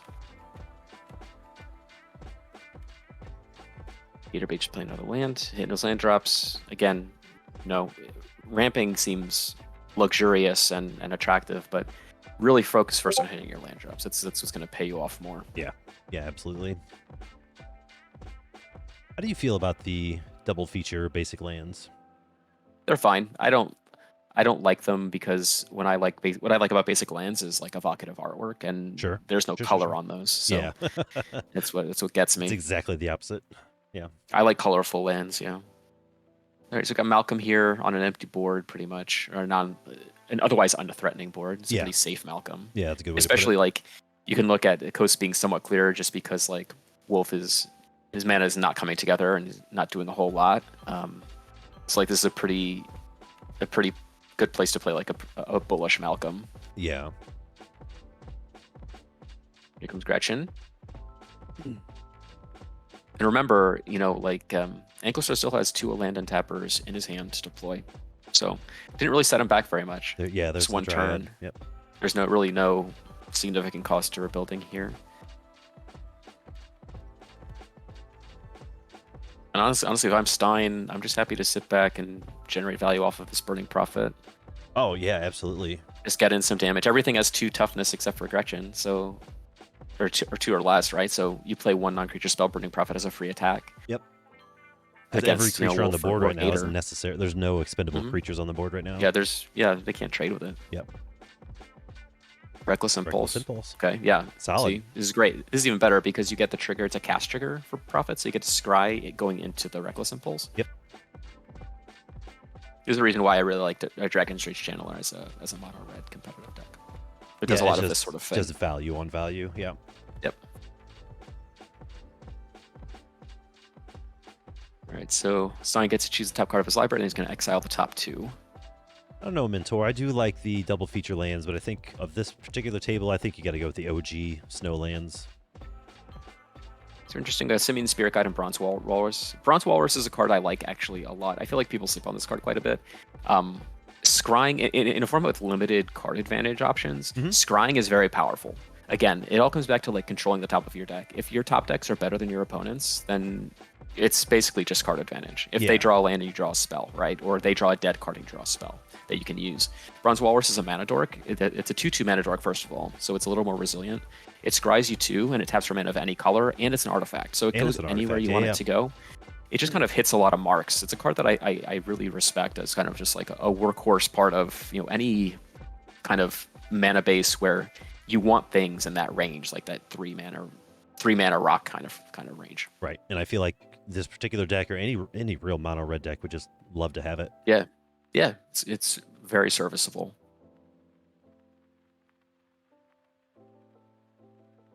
As far as previous basics, though, to come back to Mentor, I would say the Jumpstart lands that Stein has, I'm a big fan of. My Heritage Druid deck has the Jumpstart Elf lands. The Jumpstart lands, in general, I just adore. I think they're really great thematic pieces. Yeah, they're good looking.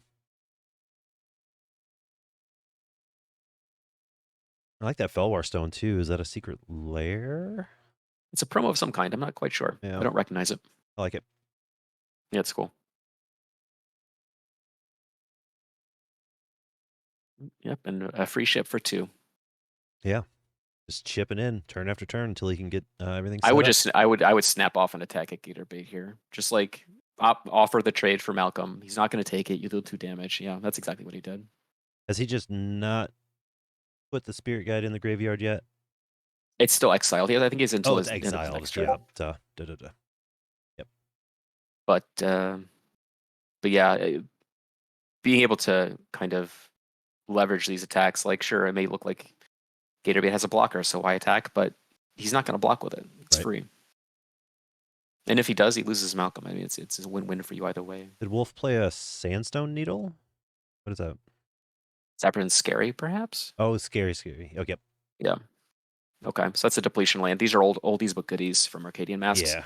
They enter tapped with 2 counters. You can remove a counter to add 2 mana of a respective color, in this case blue, and then when it has no more counters, it's sacrificed. Yep. So it's a 2-use land, but it adds 2 mana. And this Malcolm Kedis decks, they are very big on kind of turboing out a combo. Yep. So like these lands that add 2 mana, Simian Spirit Guide, that sort of stuff, the free mana helps them do that. Yeah, as much burst mana as they can get. Super good. Yep. So Malcolm's going to swing in, and Gator's going to generate some treasures here. Yep, Malcolm with Kedis on the board. Round 1, we didn't really see Malcolm and Breaches together, but we finally get to see Malcolm with his little buddy. The synergy here being that when Malcolm attacks and deals damage because he's a pirate, he triggers himself, and then Kedis triggers as well. So he'll deal damage to each player. Three separate instances of Malcolm dealing damage. That's him 3 treasures. Yeah, it's just wild. Yeah, that's one of the reasons why this deck is so good. It's never low on resources. All you have to do is play cards that you just add in ways to kind of get cards into your hand, filter the top of your library. You always have the mana to play what you need to play. So always, yep. Yeah, it's really good. He swung with 1 creature and made 3 treasure tokens. Yep, that's good. It looks like he attacked Stein, went to 28. Back to Gretchen. Gretchen's got a good board here. I think the Malcolm Kedis stuff is more immediately scary, but Gretchen's got a really solid base to work with. Yeah, lots of mana. Mm-hmm. 1, 2, 3, 4, 5. Yeah. 5 plus the untapper. Yep.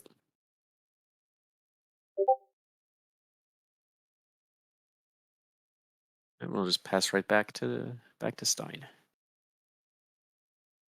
So my read on that is that he's just looking to activate Gretchen. Yeah.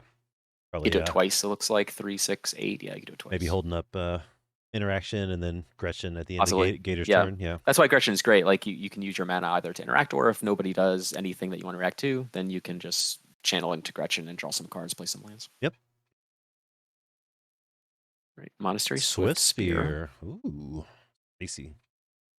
One of my favorite downshifts in the last few years. Yeah, it's a really cool one. Pay 4. Empty the ones. Okay. That's interesting. Yeah. So we're gonna make 4 goblins. Get you a Prophet Scry, make 4 goblins. Yeah, people look at cards like this with Storm, and really, like, if you're paying 4 mana to make 4 goblins, that's very good. That is very good. Yeah. That's a better rate than it's like just casting 2, dragon fodders on 1 card. Yep. It's very, very okay. And then people always kind of look at the ceiling on those cards, like, oh, I want to make as many goblins as possible. Yeah, I want to make 50 goblins. Like, you don't have to do that. Right, especially in a deck like Zada, where each one ostensibly is going to be drawing you a card when you target Zada with something. Like, that's more than enough. Right. And so he's also going to get a Burning Prophet trigger and a Swiftspear trigger. So again, like, this is another place where Stein just has free attacks with his prowess creatures. Yeah, and even if Stein misses a land drop next turn, he'll have 2 extra mana after casting Zada. Yep. This is a position where if I were playing the aggro deck, I would 100% ship everything at Gator and put Gator and Wolf in the position to interact with Gretchen. Yeah, I mean, Kedis is a 1/1. I mean, I'd send the Walrus, I'd send the Prophet, Swiftspear. Like, it's just all coming at you, bro. Yep. Because Wolf is not presenting a lot of threat. Granted, he's got his blue mana now, and it seems to be what he was waiting on. But even then, he's playing 2 turns behind everyone else at least. Right, exactly.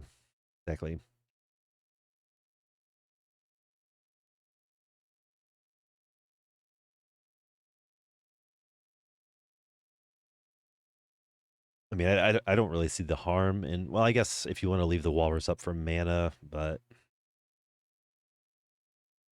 yeah, he may have something else suspended on. Yeah, I did forget about that. So casting Zada next turn, he'll have 3 extra mana to play with. Yeah, that's a lot. That's a lot in Zada when you've got Yeah, being the 7 one aggro creatures deck on board. in this position, like you're not there's no need for you to try and manage all three at once. Like Nope. Pick your put target. people in a position to put them in a position to manage each other while you pick who you want to kill first. That's Yep. really what you have to do. Yep. And that looks like what he's doing. Yeah, and Gretchen, I think, has the most stable board position currently, but yeah, Gator's definitely the most threatening. Yeah, Gresham has the best kind of like infrastructure, I think, to build on. Yeah, Gator, Mhm. but Gator's got his engine up and running, so we'll see what people have to say about that. It's like Malcolm's gonna come down. Nope, attacking for 4 mana. Are we floating one? I think he just didn't have a choice. He needed that blue mana. Might have to eat it unless he's got a spell in hand. Oh, sure, he might be double spelling. Yeah. Yep. There's another blue spell to cast.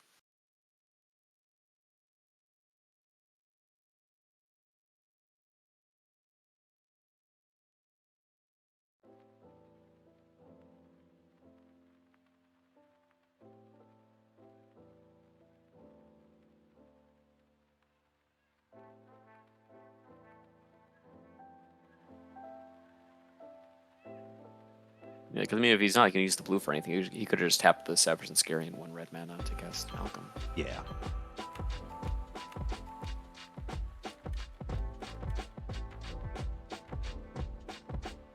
Yeah, like Mentor said, like it may be, if they want to interact with the Malcolm or something like that, just giving up a negate or something, certainly. Okay. As the Boilerworks comes down, it's going to bounce a mountain. Or bounce the Forgotten Cave, which is actually pretty good heads up play there. Yeah, that's a good play. And a turn I'm going to anticipate from Gator. Look at the top 3, keep 1. Rest on the bottom. Yep. Now it is, with what Gator has on the table now, it's time to just dig for what you need. Yep. Dig, dig, dig. And Anticipate's really good at that. Yeah. I mean, it seems to be where Wizards has settled in terms of like, this sort of draw spell. You look at the top 3 cards or whatever. The days of Impulse are kind of long gone. Yeah.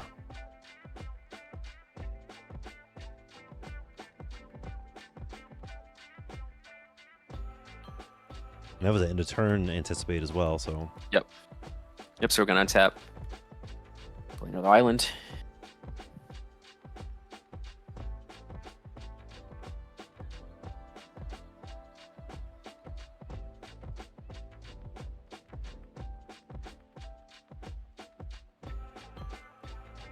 Straight to combat. Have to go after the Zada player, right? I mean, 2 damage. I mostly mean in new designs when they kind of look at that effect on new cards. Oh yeah, when they're printing them into standard or what have you. Well, they printed Impulse into standard, but mostly in terms of like cards that they're designing for new templating. Like there's the one in Martian Machines that looks at 3 cards. It does something similar, kind of like Telling Time. Yes. Yeah. All right, so Shimmer Possibility. This one looks at the top 5. Spicy. You don't draw the card though. You just kind of look at the top 5 and put any number of them into your graveyard, I believe. Or no, it's 4. This one, no, this one's Impulse, but it's a sorcery. Sorry, I'm looking at a different card entirely. This one's like the top 4. Put 1 in your hand, but it's a sorcery. Yes. The rest on the bottom in a random order. Yep. You don't see this one very often. Yeah, there's a lot of these like 2 mana sorcery cards. There's a couple that you look at the top 5, put any number in graveyard, rest on top, like Surveil 5 basically. Yeah. This one I forgot about in one of the more recent Ravnica sets. It's just like a sorcery speed Impulse. But again, like the point is to look as deep as you look at as many cards as possible, not necessarily to like get more than 1 card. So. Yeah, he's not trying to refill his hand so much as he is just trying to sculpt his way to the combo. Yep. Or enough protection to force through a combo. Yeah.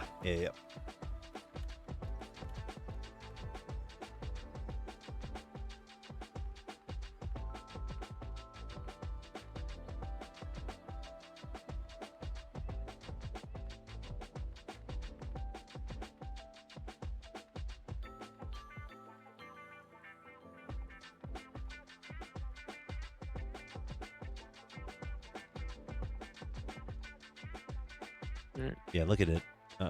Gator's deck. It is just streamlined combo. Yep. every card Get some more works treasures. towards that end.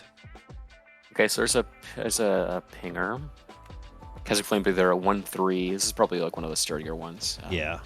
One of the better ones, just because it's got a good body. It's efficiently costed. It triggers on non-creature spells, not just instants and sorceries. So it kind of does everything that you want it to do.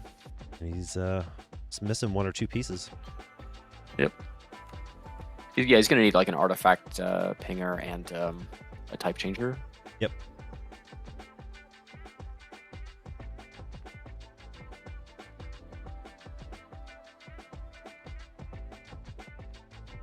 Yep, Gretchen doing Gretchen things. Yep, here we go. Adding some mana, untapping, adding some mana, drawing cards. Lives on the battlefield. If we find them. Yep, and we found one. Command Tower is a good one. Yeah. So we added 8 mana. We're doing The 2 look at the activations. Gretchen list. Okay, so it's only running 18 creatures, so Yeah. it's not super surprising that there's not a lot on the board right now. Granted, he did lose the Tender, the Cannonade, but Yeah, he still has Clever Conjurer in hand too. yeah. And a Memory Lapse that we haven't seen used yet.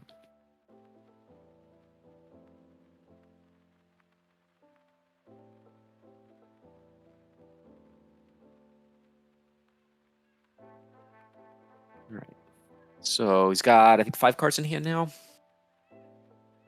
It's tough though. Sounds Like if you look at Gator's board, he's got 5 treasures and an island, so 6 mana, worth of interaction potentially for whatever. Yeah. Like that's kind of the real tough part, is it's all mana for interaction. Yeah, it's all mana for interaction, and every bit of that interaction, Flame Breather's there to hit the table. Right. So we have Gift of Paradise, another land aura. This is one of the ones that gives the land the ability to tap for 2 mana rather than like being additive to what it taps Sure. for. When it enters, at the gate you gain 3 life. These are fine. I don't mean to make the point that like you should not play these. They're very good. It's just they don't get more benefit. You don't get any benefit past the first one. Yes. Of this particular template. Yep. You have to be kind of careful how you use it. It always is a little risky with Gretchen, if you're stacking land auras on one land, like it can get blown out rather easily, but that's the risk of combo decks anyway. Right, kind of like putting your eggs in one basket. Like Zada's Here comes gonna Zada, untap. so Yep, here we go. Stein's going to do something here. Usually won't play Zada unless he can have an immediate impact. Scooby Drew says, fun fact, Gator said this is his daughter's build. Interesting. She's a very good Right on. Magic player. Very good Magic player. Yeah, she was the Drago pilot in the last game. Yeah. And then I've played... They were on some brand new Rocco deck they were building when I played against her. Yeah. All right, Stein's asking cards in hand. Gator's got like 5 or 6. It's a famous mono red question. Cards in hand? Wolf has 4, yeah. And Gretchen's got 4. Yep. So Zada's on the stack. Looks like... Gonna opt in response. Ping everybody down. Yep. No, not make a treasure yet. Okay. He's not a pirate yet. So Gator's got 4 cards. Yeah, so all 4 cards. I'm sure if Stein's going to memory lapse this. Or not sign up Gretchen or Ankylosaur. If he wants to.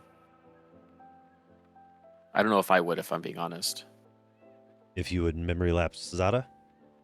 Yeah, I don't think I would. I don't think I'm the target here. No, if you're the Gretchen player, I would not be worried about Zada. There's 2 coming at me. Malcolms on the board. Yeah, I would let Stein do his thing. There are 2 combos that are 80% completed on the board. Well, he answers with a Pyroblast, so No Pyroblast, okay. might not have mattered. Triggers profit.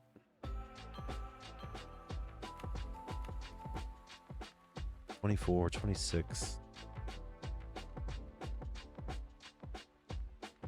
That's the other thing, like playing with a combo deck, if you're kind of the least productive combo deck of the day, like if you look at, Wolf and Gator, they're both now at the point where they're going to be generating a lot of treasures and a lot of resources. Yeah. And if you're Gretchen and you're in a position where pretty much the best thing you're doing every turn is just activating Gretchen, Right. like let Stein take care of the threatening things for you. Yes. Oh, 100%. Because your combo, when you combo, everyone's going to die anyway. So, you don't need to like, I don't know. I don't think in this position you're the one that's being threatened, and I think that letting Stein do some of the work so you don't have to worry about interacting with the Malcolm decks is pretty good. Yeah.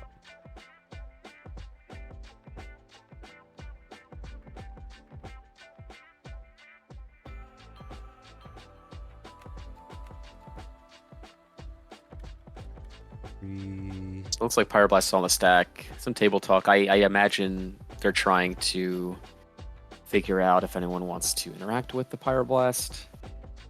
That's my thought, but Yeah, there's plenty of mana to go around. I think so. Gator can, but he doesn't want to. Right. And I guess Gretchen could with the land untapper, but I don't know if they have any more counter spells. Remember, that was one that we knew. yeah, that's true. But we'll see.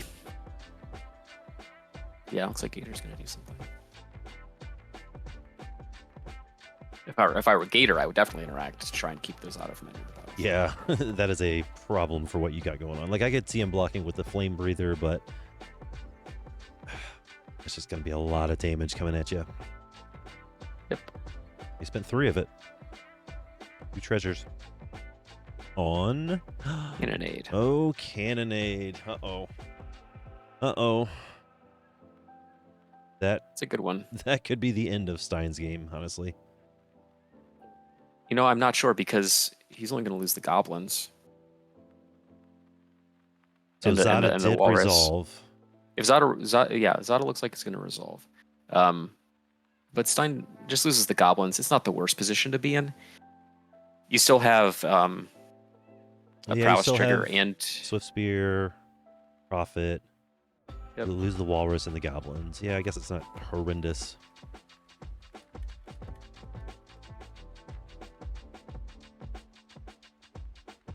See, this is where I would have used the mana lead, or this is where I would have memory lapsed.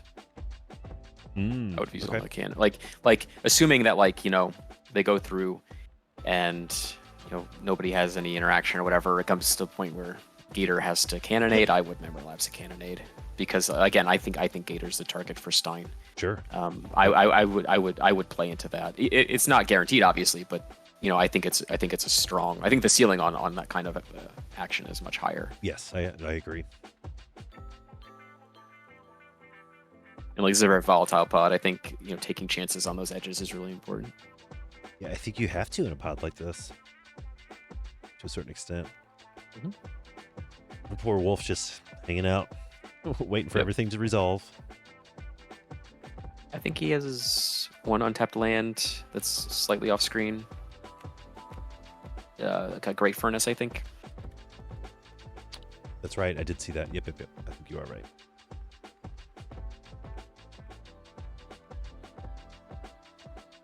With the black borders, I think he's playing on his phone. Oh, sure.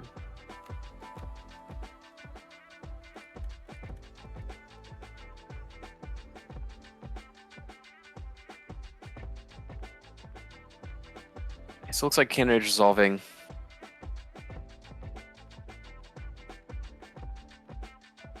Pyroblast counters memory lapse. Swift Sphere does not die. Oh no, no, Swift Sphere doesn't die. It shouldn't. No, it shouldn't die. Unless I'm... Quick, somebody get the judge. Unless there's Swift Sphere is a 1/2. And yeah, with prowess. But he casts Pyroblast. And he casts So Pyroblast. So yeah, it should... Oh no, triggers on the stack. So it hasn't resolved yet. So it would die. But it's a... Oh, stack. Stack war. Okay. Because I'm stupid. No, I was right there with you. So yeah, Prophet is the only thing to live pretty much through this on Stein's Right, and then board. Zada enters. And then Zada comes in, yep. So I hope he has... Looks like he's got 1 card left in hand. I hope that's a massive token generator. So interestingly enough here, what did we see? So Pyroblast is gone, Memory Lapse is gone, Fire Cannonade is gone. Gator has 2 mana available. See, that would have been a good spot for Empty the Warrens.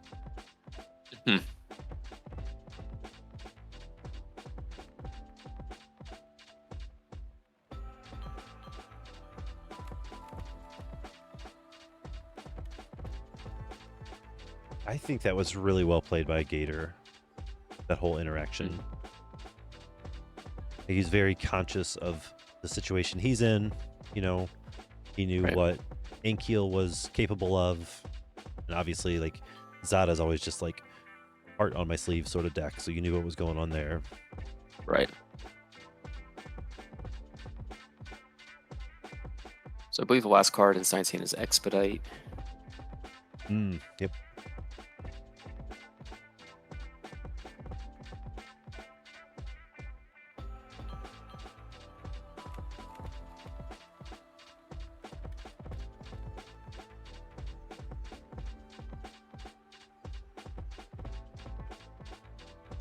No, I may not be even opposed to like casting Expedite here. Sure. Yeah, draw 2 cards. Got 1 mana open, it'll give you another scry too. Yeah. Yeah, scry 1, draw 2.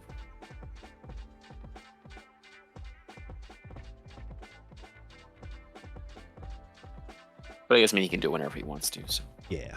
You can hold it up till the end of the turn. Yep.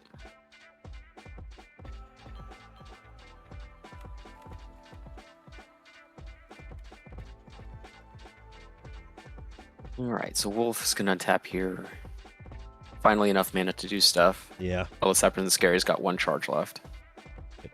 Step 4, cast Caddis. Yep. And then make some treasures, hopefully. Go straight to combat.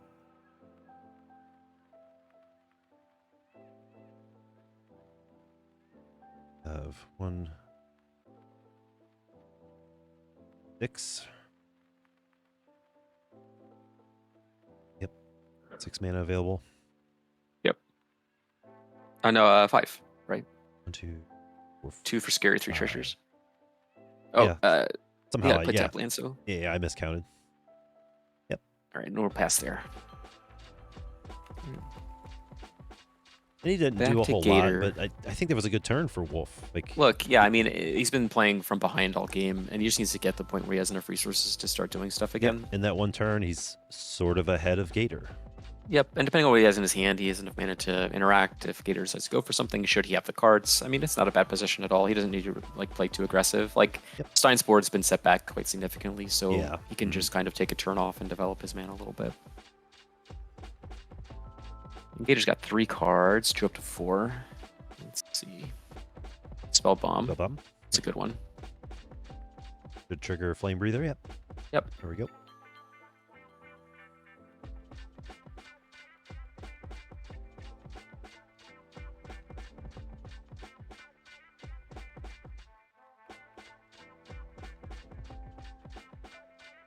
Or recast Caddis. Start making treasures again.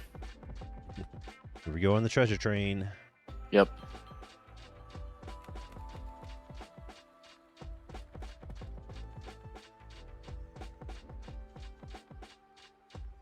Where's Malcolm going this time? Let's see.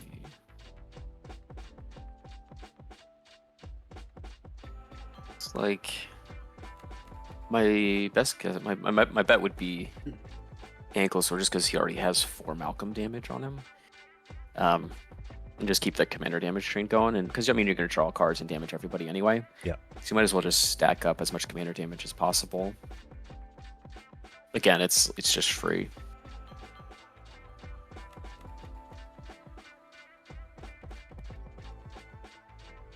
Well, looks like we got about 19 or 20 viewers in the chat. If you're just joining us, we're on round 2, about probably almost close to halfway through with round 2 of Sanctuary PDH's Open Series Competitive Pauper Commander Tournament.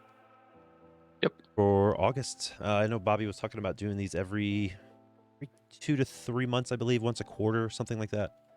Yeah. Yep, exactly right. Yep. Been pretty good games so far. Yeah. Good exchanges of resources so far. It's interesting stuff. Yeah. So now Gretchen has no land untappers on the battlefield. Enough mana to do things, notably. Sure. Just no way to generate like truly obscene amounts. Here's the conjure that we saw from the very beginning of the game. Yep, it's finally back. Yep, the 2/3 untaps target permanent, not named Clever Conjure. Yep. You can activate it as a sorcery, importantly. It's not something that you can use as an instant speed trick. So notably, if Gretchen wants to like make a ton of mana and activate a couple times, he has to do it on his turn. Yeah.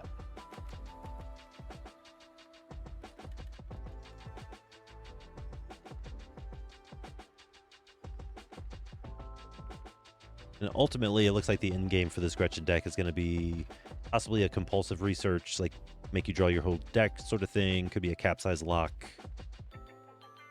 Quite a few options.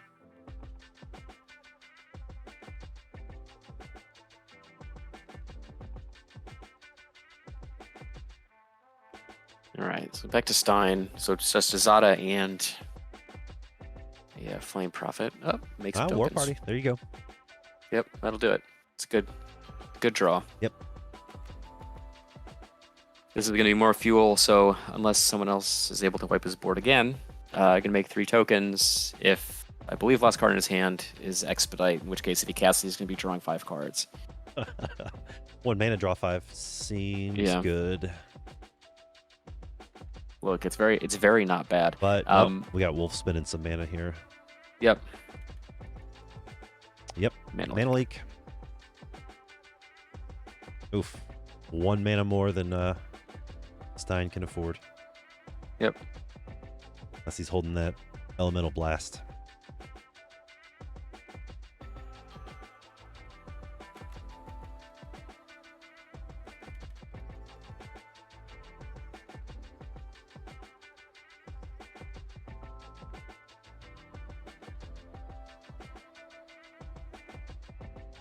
Could he expedite in response, hoping to draw an elemental blast? He could, in theory, yeah. I mean, I know that's risky, but he would have the 1 mana for the blast if he happened to draw it. Seems like might be a waste, but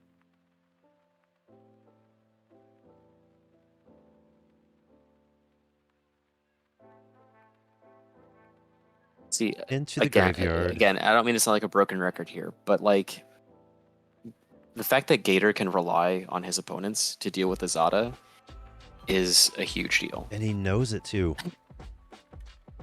Like, I don't even know that he picked up his cards when the War Party was cast. Right.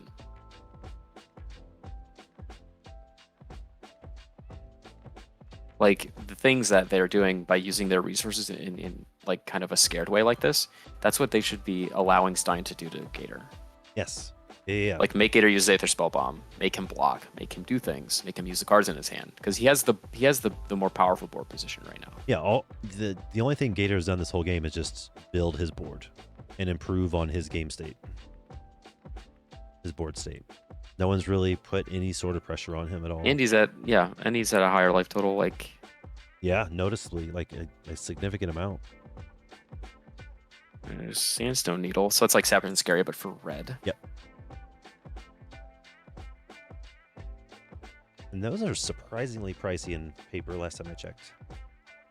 Yeah, they see some like fringe play in like some legacy decks, and I mean obviously they've never been reprinted because they're stupid cards, but you know it makes sense that they'd creep up in price a little bit. Yeah. They just facilitate people doing unfair things. Oh, for sure. Popular. For sure. Throw a Scare Tiller in there, you got a party. That's right.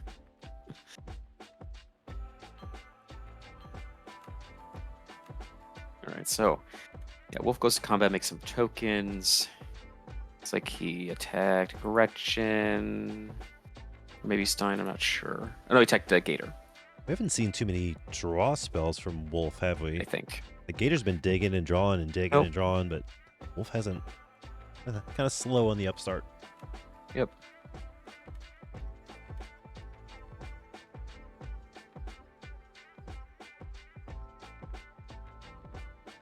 Oof. There's a bunch of treasures. Yes.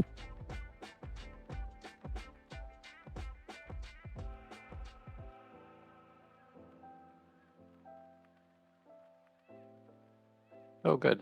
There we go. So there we go. This is going to soul bond with the Flame Breather. So whenever Flame Breather deals damage, he's going to draw a card. So every time he casts a non-creature spell, he's going to draw 3 cards. He's going to draw 3 cards. Unless somebody does something about it. And you know what happened? Wolf spent, well, I guess he could have paid for the mana leak, so it wouldn't have mattered, but Yeah, Mana Lake's a non-factor at this yeah. point. Through that. Mana Lake's Mr. always like a good like last card in the interaction chain. Mr. Beavers is raiding with a party of 12. What?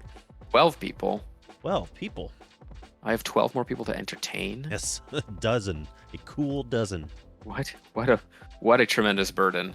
My jokes are meant for like 3 or 4 people, not 12. I know. I'm a small crowds kind of guy. All right, so got an Arcane Denial for the Tandem Lookout, which is just what the doctor ordered. That thing gets out of control pretty easily.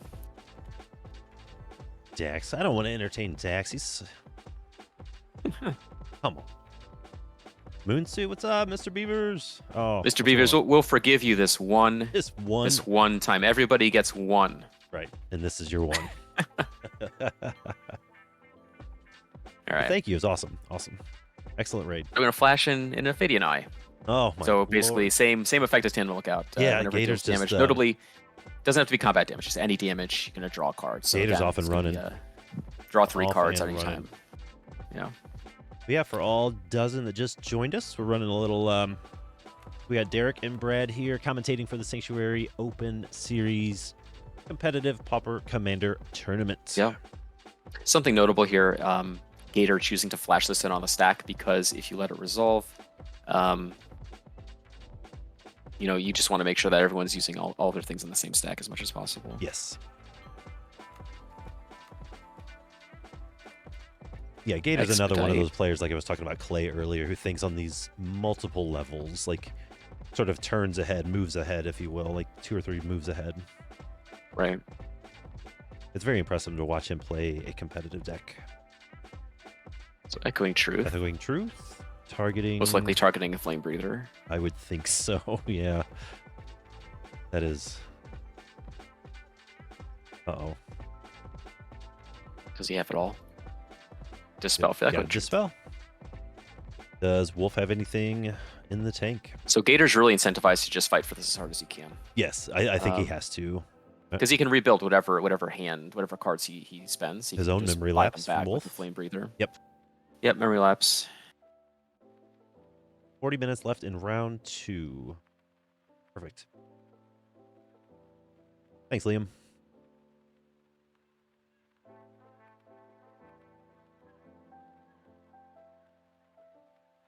And they're currently fighting over the Ophidian Eye, correct? Yes. Okay. So Tandem Lookout was the first thing. Arcane Denial targeting Tandem Lookout. In response, Gatorbait TV flashed in Ophidian Eye targeting Keswick Flame Breather, and that's where you see these resources being spent here. Echoing Truth targeting the Flame Breather as a targeting Ophidian Eye. Dispel targeting Echoing Truth. Memory Lapse targeting Dispel. So Dispel goes on top. Quite the stack. Yeah, Flame Breather goes back to hand. Ophidian Eye goes to the graveyard. And then the Arcane Denial on the Tandem Lookout will resolve. Yep. Whew. That was Here we are. A lot of stuff. It sure was. But really, like, the thing about Malcolm and Kedis is, at this point, Gator's just bottlenecked on cards, not mana. So yes. That's why those Ophidian Eye Tandem Lookout effects are really valuable. Oh, they're so powerful. Yep. Especially with how many pingers are in the format. Yep. Like group pingers like the Flame Breather. Yeah, they were absolutely right to fight over that. Yep.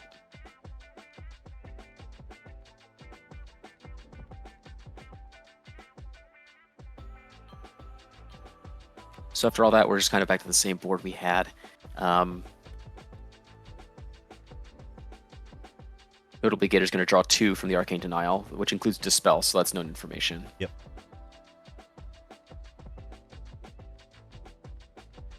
It's always good to know when your opponents have counter spells in hand. Yeah. Especially in a format like cPDH where it's so tight. The turns sometimes are just so tight. Those 1-mana interaction spells are huge. Right. They could stop combos. They could protect your own combos. Yeah, particularly with like this kind of a pod where you have 3 kind of dedicated combo decks. The interaction is really important. Yeah. Being able to manage a stack. Like, Dispel's a very powerful card, so it's good to be aware of that. All right, so Gresh is going to tap the Forest for 2 mana of any color, add 1 for Verdant Haven, add 1 for Wild Growth, so that's 4 mana. Yep. Just activate Gretchen, draw a card, and put a land from hand onto the battlefield.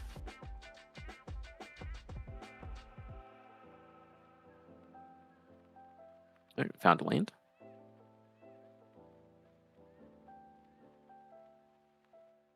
What are you thinking in this moment if you are Zada, if you are Stein? Are you worried? I mean, because now Wolf is starting to develop. It's hard to say. It's kind of just assessing which player.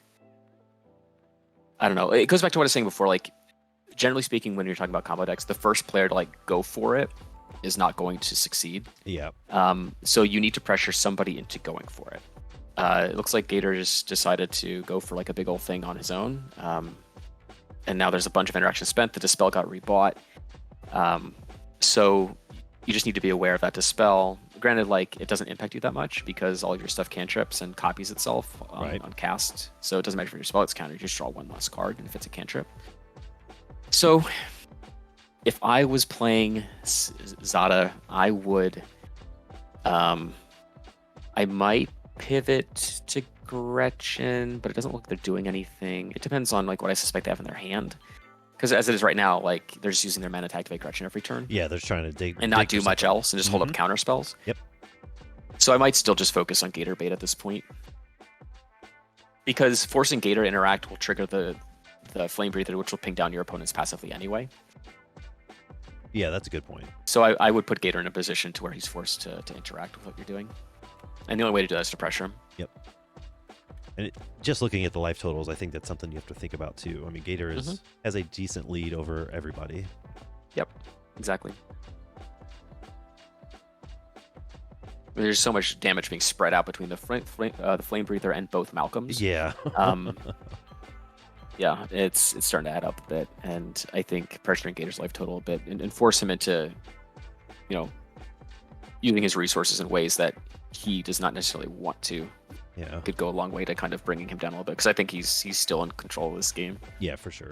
Well, that was a sort of a lackluster turn from Gretchen. Let's see what Stein. This is a very. I feel like this is a very pivotal turn for Stein. Like this is. Got to piece something together. Yeah. I mean, really any cantrip here is fine. It's just like Ancestral Recall, right? Like you play Expedite, for example, and on this board you draw 3 cards. You already cast it, but there's a bunch of different redundant pieces to that. Much like Zada in like a normal commander environment, it's just a lot of cheap red spells that cantrip on large boards. That's kind of the goal. Yep, here we go. Yeah, so like Renegade Tactics. Exactly. So you target Zada with this. It's going to copy itself for each creature. So the end result will be that none of Stein's creatures can block this turn, but he's going to draw a card for each of them. Yep, and get a scry off profit. Yep. Looks like the name of the game so far has been kind of Wolf and Gator interacting with those spells to prevent Zada from drawing the cards. Yes. But it's only going to last so long because they need to have interaction for each other. And I feel like there's been a lot of interaction spent this game so far. Yeah, I think leveraging, as like a combo player, leveraging the aggro deck to handle your opponents is something that's being like woefully underutilized here. Yes. Like everybody's interacting with everything Stein is doing, and they really don't need to. And it's not even politics either necessarily. It's just the way you play it out, the way you either do or don't let your opponents, interact or not interact. Yeah. So Stein's going to draw 2 cards probably. It looks like something's going to bounce from the Spell Bomb. Zada's back to hand. Yep. See, this is what I'm talking about. Like making Gator use the Aether Spellbomb, for example. Like if in this position, if I was Wolf and I had a counter spell or an interactive spell in some capacity, I just wouldn't cast it. Yep. I'd let Stein draw 3 cards and see if Gator values it that much to use a Spell Bomb, which he clearly did. Yeah, Wolf has mana. He's got 4 of any color. Yep. He's got 2 red available, so depending on what that one card in his hand is, he's got interaction up. Kobolds, perfect. Yeah, kobolds, love them. But overall, just like this is not the worst place for Stein. He just needs to kind of fade a couple turns where combo decks don't combo off. Yeah, and a redeploy Zada. Good turn. Yep. He just needs like 1 cantrip into like 1 pump spell and make like a big attack. Yeah.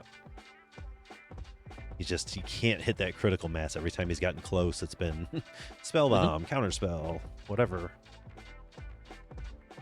Which that's just that's just the blue decks doing blue deck things. Right, like you remember like when all of his goblins got Cannonaded. by the fire cannonade. That's how you need to combat Zada's by reducing the size of the board, not by Yeah. indirecting like countering spells on the stack or anything like that. Because once Zada is targeted, trigger is there. So you're just going to draw that many cards -1, which in most cases is not like a significant use of a counter spell, in my opinion. Yeah, you're trying to minimize the damage. Yeah, you just want to minimize the board as much as possible, because only when those copies resolve do you draw the card from the cantrip, right? So minimizing bodies should be the priority.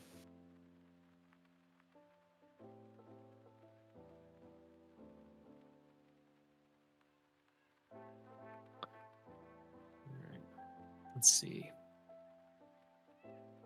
So I can't imagine we're going to do much other than pass to Wolf here. Yeah. Do we Got know what's one in his mystery hand? card. Yeah, we don't know what's in No. it. Okay.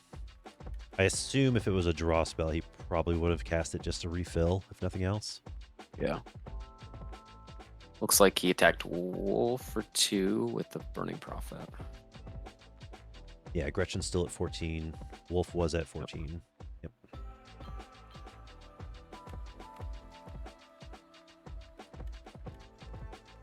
And I mean, like, attacking Wolf is fine. He's gonna like again, like we saw in the last game with Zada, like softening up opponents to where they just kind of get, passively killed by other things is certainly a viable way to go. I really like the idea of pressuring Gator's resources here. Somebody needs to. Oh, Wolf just attacks and ends the turn. Yep, attack pass.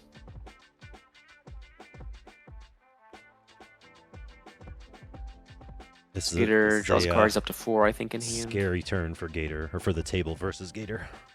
Yeah. 8 mana total available. Pinger on board, both his commanders.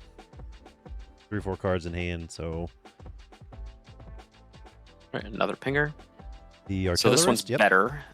So this Artillerist is whenever 1 or more artifacts enters the battlefield under your control, it deals that much damage to each opponent. So it's different than something like Reckless Fireweaver in that it's one trigger that happens rather than a bunch of individual triggers for Fireweaver. So something like a Ophidian Eye, for example. I guess it doesn't really matter because it's a trigger anyway. But regardless, it matters for the amount of triggers. I guess if you have something like a Mirror Shell Crab that can counter an activated ability or triggered ability. Sure. For example, it would just counter Artillerist in its entirety rather than Fireweaver. But what this means, basically, is that whenever Malcolm deals combat damage to a player, he's going to make 3 treasures because of the Kedish trigger. Each player is going to take 3 damage from the Artillerist. Yep. The bottom line. So the passive damage is going to get a lot higher. Again, like unless Gator kind of kills everybody at once, it's going to open up some really great combat avenues for Stein. Obviously, less life totals on his opponents means that he needs less resources to generate a lethal attack. Doesn't have much going on right now, though. Yeah. Yeah, we're about to see the Artillerist in action here. As soon as damage resolves, if it resolves. I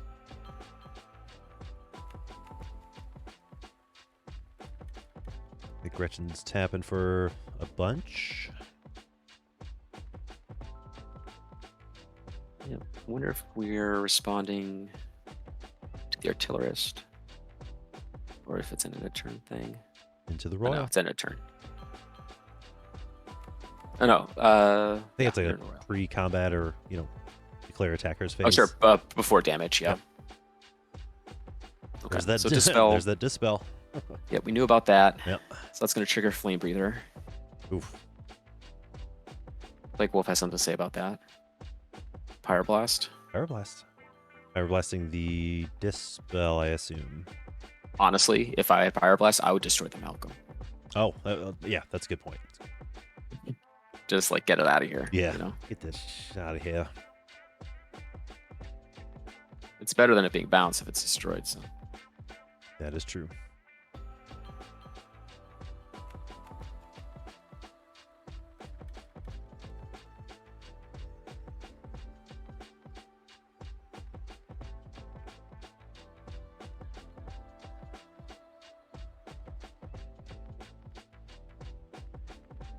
like we're going into the tank. This is kind of a big thing here. So yeah, if Wolf is the only one left with a Malcolm, that's kind of a big deal. Mm-hmm.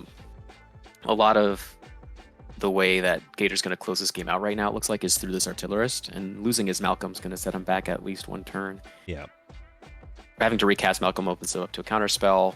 There's other ways that you can interact having to recast your commander like that. Plus, it's just like a lot of mana. It's going to be a 5-mana investment just to recast him, especially if he doesn't get the 3 treasures from this combat. You know, he's only got the 3 treasures remaining, so just less mana to interact with in the future. Let's see what happens here. I'm generally cool with it for most of the game, but times like this, I wish we had the audio. Just to sort of see what's going on, hear what's going on. Right. All right, so we're moving Malcolm around the battlefield very We are parading Malcolm here. around. Yep.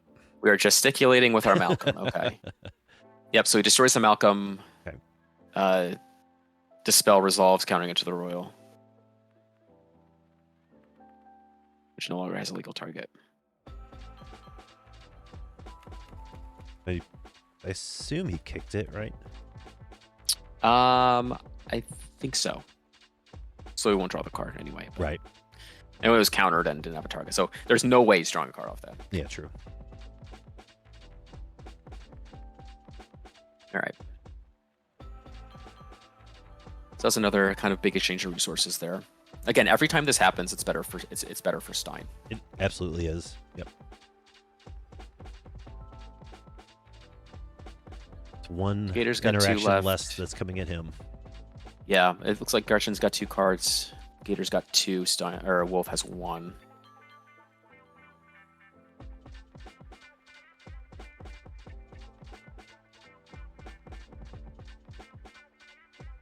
It's a big draw step, I think. Gretchen really needs to kind of turn a corner here and start doing something more proactive. Yeah, all she's really been doing is just drawing and the pieces. ramping Yeah, the pieces a little are there. I mean, he's got a big land to untap a couple times, generate a ton of mana, but just, I mean, it's been doing nothing but activating Gretchen, which isn't a bad thing, but it just kind of is indicative of not having much else going on. Right. If no card in your hand is better than 4 mana, draw a card, get a land on the battlefield. Yeah, then, you might be running into a problem. Yeah. Another untapper. Yep. Okay, but this one can go infinite. With the Alchemist. Yeah. Yeah. So what we can do here is generate infinite mana. It's soul bonds, then you can pay 3 mana to untap the creature. So because Gretchen's Forest taps for 4 mana,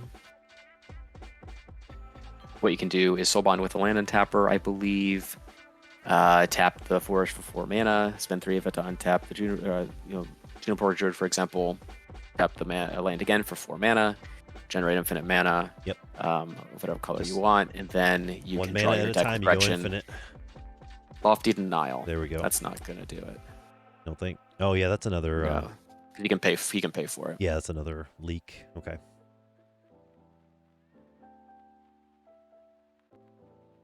And see, that's the thing about Gretchen too. I know we were just sitting here saying like, oh, she hasn't done much. That she's just drawing cards and ramping, but like this is what Gretchen does. Like nothing for a little while, and then wins. Yeah. That's typically how the Simic decks combo out. The sort of dirtle until they just win. Mm-hmm. Whereas the Izzet decks kind of like to beat you down a little bit. Yep. To make it insulting. This is again, like this is something that's coming out, that's happening after tons of resource exchanges. People are low on interaction. Yep. So we have Thunderclap. Okay, sack a mountain, deal 3 to a player. You can cast it for free. Really great spell. Yeah, sure. So Gator's going to sacrifice a mountain, cast Thunderclap without paying its mana cost, targeting whatever I guess he's soul bonding with. So Alchemist enters, and he has to trigger a soul bond.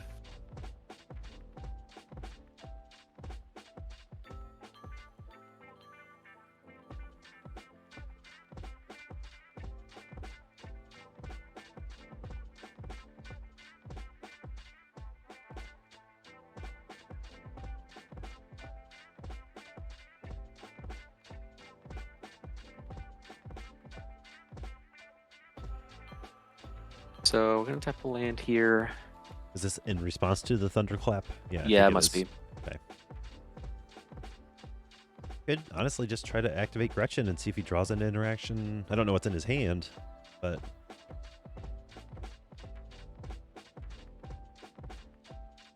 Yep, and there goes the Druid. okay.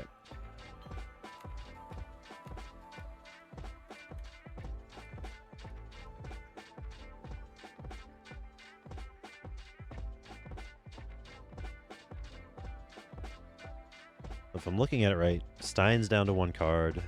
Wolf has 0. Really, Gator has So I'm 1. curious because Soulbond, so Soulbond's a trigger, but it doesn't target.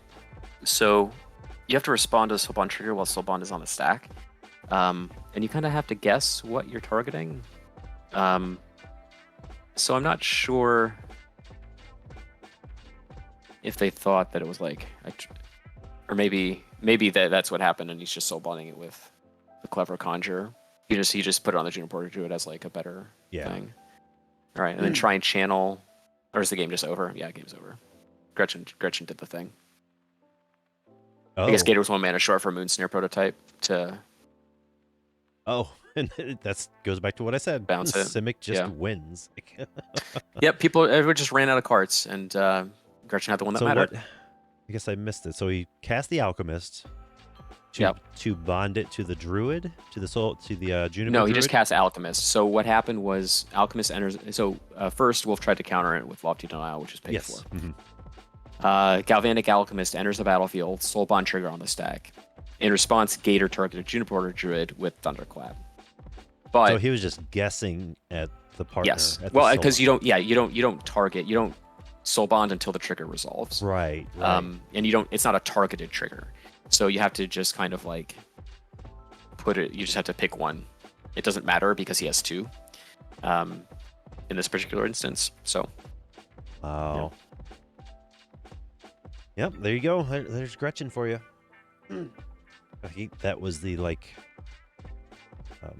perfect Gretchen win. Yep, it was pretty clean. Yep. Pretty clean. Took 1 spell. Took Resolving an Alchemist. Yeah, you just get a lot of mana and then you just draw into your thing. Yep. Good stuff. Yep. Kind of feel bad for Stein. Like, I'm rooting for Stein, Zada, the whole thing. I don't feel bad for him that game, but I mean, what are you going to do though, really? You're up against 3 combo decks. Well, that yeah, rough pod. He kind of got shut down in a few ways that just kind of felt unlucky to me. But it tends to happen sometimes, and it's just kind of the virtue of playing a deck that relies on playing so many small pieces like this, right? You just hit 1 fire candidate, and you just kind of have to rebuild for the next couple turns. Yeah, you pretty much started your game over. Yeah, I mean, I don't think he did anything wrong or played poorly. I think he made. It was a good game on his part. Played his cards the best he could, but I think getting mana leaked on that 1 turn was kind of unfortunate. That mana leak I don't think should have been used there, but stuff tends to happen. Yeah. The thing about playing like a creature deck, like an aggro deck, is people get scared of what you're doing, whether or not what you're doing is going to immediately impact them or not. Yeah. Just having like a big creature on the board, for example, is going to be threatening to a lot of players, even if you have no intention of ever attacking that player with that creature. Yeah. So sometimes people interact with you when it's really not in their best interest to do so. It really just kind of hurts you in a way that you weren't anticipating. Yeah, and I think a lot of it too could be just like reputation. Like, oh, I know what Zada does. I need to get rid of that or interact with that. When like you said, that mana leak probably could have been saved for a different turn or a different spell or what have you. Yeah, I mean, you substitute mana leak in for use that in place of like a stronger counter spell. Yeah. So you are able to hold on to like one more powerful card. There's a lot of like if thens, what ifs, whatever. You can kind of relitigate it as much as you want, but at the end of the day, it's just something where Gretchen was able to activate Gretchen and do nothing long enough to draw something. To draw something, Yep, that's crazy. I mean, in this kind of a pot, it's just keeping the faster combo decks from winning until you can kind of piece together what you're trying to do. Yeah, and he held off Stein, held off the other combo decks. I mean, that was just a good game for Gretchen. It felt, and maybe that's just the nature of Gretchen too. Like, it felt like Ankylosaur was stumbling sometimes, but I think that may be just how Gretchen appears or just how it plays. Well, Gretchen benefits from a couple things. First, like a ton of redundancy. All it needs are land auras and untappers to really function, because if you have nothing to do, Gretchen just can be used to draw cards. So you've got a ton of land untappers, a ton of land auras. So the things that you really need to like execute your primary game plan, you're almost going to have access to in a large enough quantity every single game you play. Right. So from there, you have a lot of flexibility in terms of how you build your interactive suite, and just make sure that you have enough win conditions to where you don't need more than a handful of Gretchen activations to kind of find them. But that's what makes the deck so compelling, is how redundant it is. Sure. Yeah. It's nothing flashy. It's going to do the same thing every time. Pretty much it. It doesn't telegraph wins as much as other decks do, just because it needs so few pieces to do it. Yeah, it really doesn't. I guess that's what it comes down to. So Yeah, because like for example, like when a Malcolm deck plays a Reckless Fireweaver or an Artillerist, you know that they're about to do something, right? But when Gretchen plays Wild Growth, Rhyme Tender, it's just like they're just doing Gretchen things. Like, oh, it's okay, not they're doing outwardly nothing. threatening, right? And then you just kind of are caught in a place where after you've kind of gone back and forth using your interaction and removal spells, you're at a point where like there's a piece that requires very specific kinds of interaction, like Galvanic Alchemist, and you just don't have what you need. Yeah, and it came at the time where everybody was hellbent or had one card in hand and mana was tapped out. Yep. Like it just, I don't know if Ankiel was holding on to that for a specific time or just top decked well or what, but it worked out. Yeah, I'm not sure. It's tough to say, but yeah, that's the end result. Looks like we got about 15 minutes left here in round 2. Yeah, let's see. Table 2 looks like they're still playing. The game has been destroyed. Return to lobby. Okay, let's see what we got going on. Don't see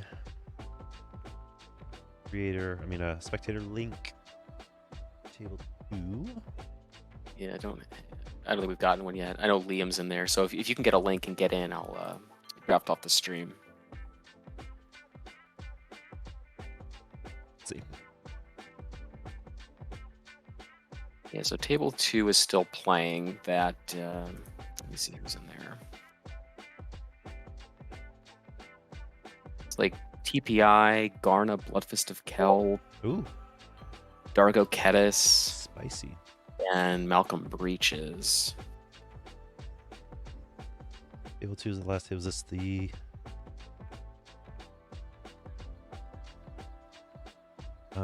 Let's spectate it. I gotta fire up my Bingo bango. Looks like Joe has already been eliminated. We're down to Chris from One More Games, Mini CJ, and Pauper. We got Nobody has any life. Nobody has noticeably any life left. Dargo doing Dargo things, it looks like. Yep, Chris is on Garna. Dargo with a huge board. Bloodfist of Keld. Yeah. Yep. CJ is dominating the board with Dargo. And Pauper on TPI. Yep. It's like Ryan's been able to assemble a lot of creatures that do things. Like the Oracle, whenever you cast an instant sorcery, you make a 1/1 bird. Artillerist, whenever you make an artifact, deals with damage. Notably, all of TPI's tokens are artifacts. Yep. And then Witty Roastmaster, so whenever a creature enters, deals damage. So he's got a lot of pingers, a lot of incidental damage, and a lot of way to generate power on the board. Yep. Looks like we've got a lot of power on the side of Dargo here. We absolutely Dargo do and have a lot four of power. goblin tokens going into the red zone. Garna's interesting. It's kind of an interesting. aristocracy kind of deck, like an aristocracy mid-range deck. Looks like Chris does not have any resources available right now. Just like stressing a little bit. Yeah, well, Kedis is on the battlefield, so yeah, if Chris isn't able to block enough damage, he and Ryan are both going to die. For anybody unfamiliar, Garna, Bloodfist of Keld is a 4-mana Rakdos 4/3 human berserker. When another creature you control dies, draw a card if it was attacking. Otherwise, Garna deals 1 damage to each opponent. Yep. Very fun. So he's got I've a seen Death some Greeter, creative so brews with that deck. Yeah, it's got a Lampad of Death Vigil, which is a 1/3. It can sacrifice to do some damage. Look, he's going to play. I forget what the name of the card is. It's gives the creature +1/+0, and when they die, Take your own return to the death. battlefield. Yeah, fake your own death. I think it makes a treasure too. It should.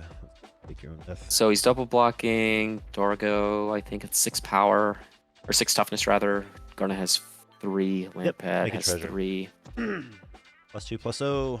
Turn it tapped, and you get a treasure. Yep. So if he's double blocking Dargo with those, then a couple things are going to happen. Dargo's going to die first. Garna and Lampad are going to die. He's going to get a trigger from Garna to deal damage to each opponent from the Lampad dying. He's going to gain a life from Death Greeter. It's a lot of stuff that's happening here. Yeah, there's a lot of stuff going on. But Ryan needs to be careful because every one of Chris's creature that dies damages him, and he only has 5 life. And then Lampad he can sacrifice to drain everybody. So Ryan's life total is pretty precarious here. Like Yeah. if in Ryan's seat, Chris needs to die. It's just a matter of him being alive when everything, falls where it may. Right. Because I think Ryan's in a good position. If he draws some gas, he can chain together some spells to generate enough tokens to just like kill Darko. Because he has 5 tokens. It looks like 5 TPI tokens. I imagine those two those 2 blue sleeve things down there. The blue sleeve with the 2 die, I believe, is bird tokens from the Oracle. The Murmuring Mystic. Yep. Murmuring Mystic, yeah. Yeah, Kedis is around, so any Darko damage that goes through hits Ryan as well. So it's a really tough spot. Yeah, we're getting down to the sweaty minutes here. Yeah.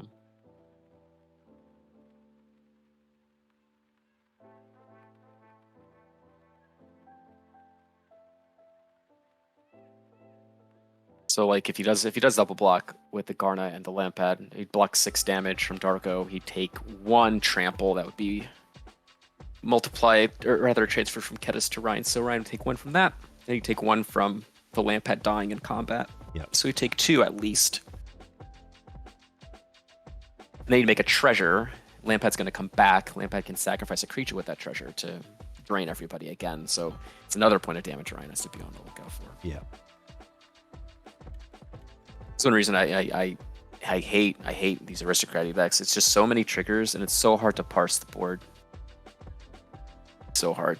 Yeah, it really is. Like you can see what. Yeah. There's so many right. disparate things that are triggering. So many things. That it's so many things. And different. Yeah, like you have to go like so many layers deep just to like piece together how much damage am I taking from this attack that I am not being attacked at all. Like no creatures are going at Ryan, but he has to be like, how much damage am I taking? Yeah, I don't know how many times I've literally lost games to damage that I just didn't realize was there because of stuff like that. Yeah. That's what makes Garnet kind of tricky. Yeah. Garnet's cool though. I'm glad. And this is enough to kill Chris, even if he blocks all the damage from Darko, because there's 4 goblins as well. But I believe are all attacking him. I don't see any reason to attack Ryan with any creatures. Yeah, Ryan's got touched a any million creatures. tokens. He hasn't indicated any blockers or anything. So. Yep, I think he's trying to make a case as best he can. Yeah. To kind of like push Chris into doing something that would involve him taking as few damage as possible, but yeah, I don't see a world where Darko gets through for 5 here. I mean, there's no world where Chris lives through this. But like it doesn't incentivize him at all to like also kill Ryan with Darko. Right. So I guess it just depends, like if he wants to do that for no reason and just like give the game to like Darko. King make for no reason, sure. Yeah. Garnet does not trigger herself.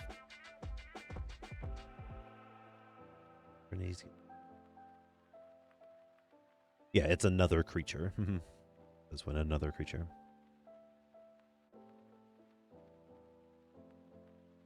Oof. Right, Chris is dead. Yep. Not sure what the resolution there was, but didn't seem super happy Ryan about looks that like one. he's at 4. 3.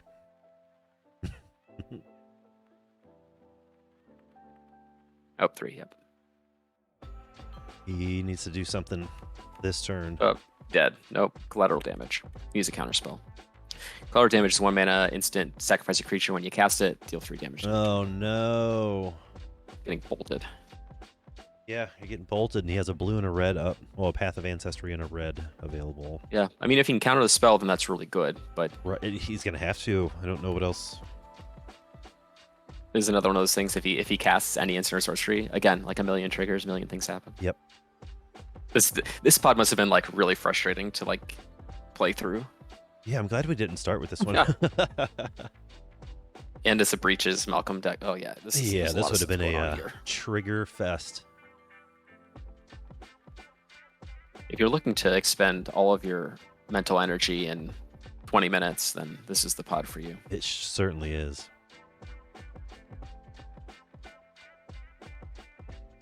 Yeah, if Ryan can't interact with this collateral damage, the game's over. Yeah, and I feel like he would have snapped it off already if he had something. Yeah.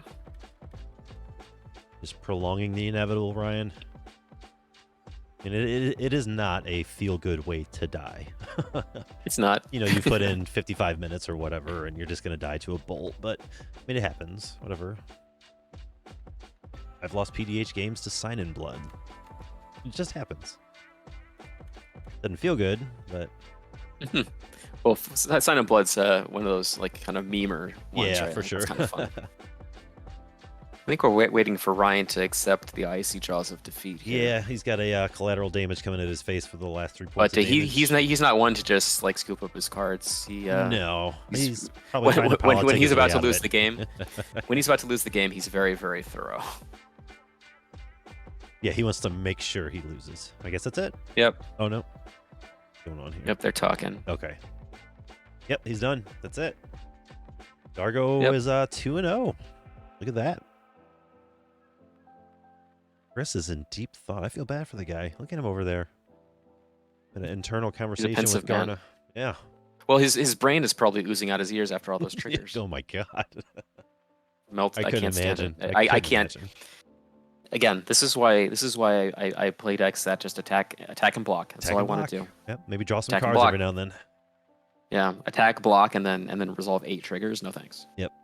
Attack and block. Oh. So seemingly good game. Yeah, that was a good game. Is Dargo it seems like really interesting. Oh, it was a draw, wasn't it? Yeah. Right? Yeah, it was a draw. Yeah. So 1-0-1. Yep. Thanks, Stein. Yeah, Stein, we're pulling for you, buddy. I just remember the last round when we turned into Dargo. They were still at 30 life. I was like, what's going on here? All right, so that's all the games this round. Everyone's done, it looks like. Yeah, that is round 2. Yep, in the book. So just to kind of circle back, the winners this round, let's see, we have Dargo Geddes. We've got Gretchen from pod 1. Let me see the other 2 here. Like Abdel, Agent of the Iron Throne, won their pod. And the other one, I believe, was the other Abdel, Agent of the Iron Throne. So 2 Abdel Black decks won their pods, and Dargo Geddes, Gretchen. So very interesting stuff. Yeah, excellent. We are waiting for round 3, correct? Are waiting. Yeah, round two just concluded. We are beginning round 3. Yep, just came right down to the minute. I like it. Perfect. I'll put the Be Right Back screen up. How's it going, Liam? How's it been on the judges' end of things? It's going great. There's a couple of judge calls here and there, but yeah, we got some pretty stellar players, so it shouldn't be too terrible. Yeah, nothing terrible. And it's funny, the 3 judge calls I've done so far, I happened to just be vibing at the table listening to their game when it happened. Nice. Yeah. No official judge call channel calls yet. Yeah. Oh, it looks like audio is still coming through on the stream, by the way.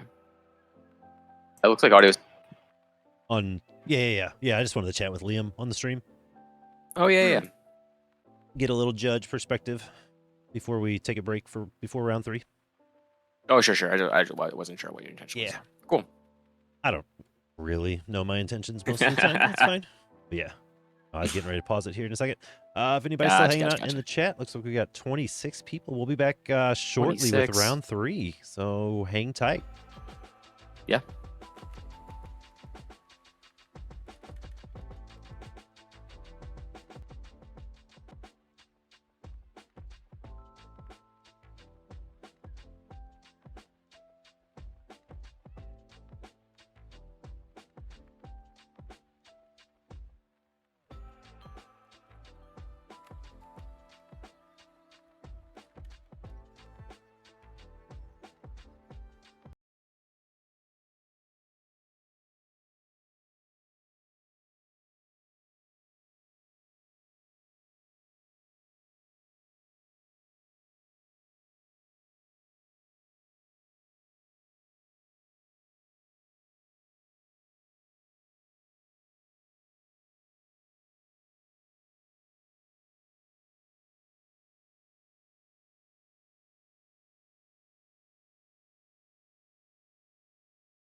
All right, we're back.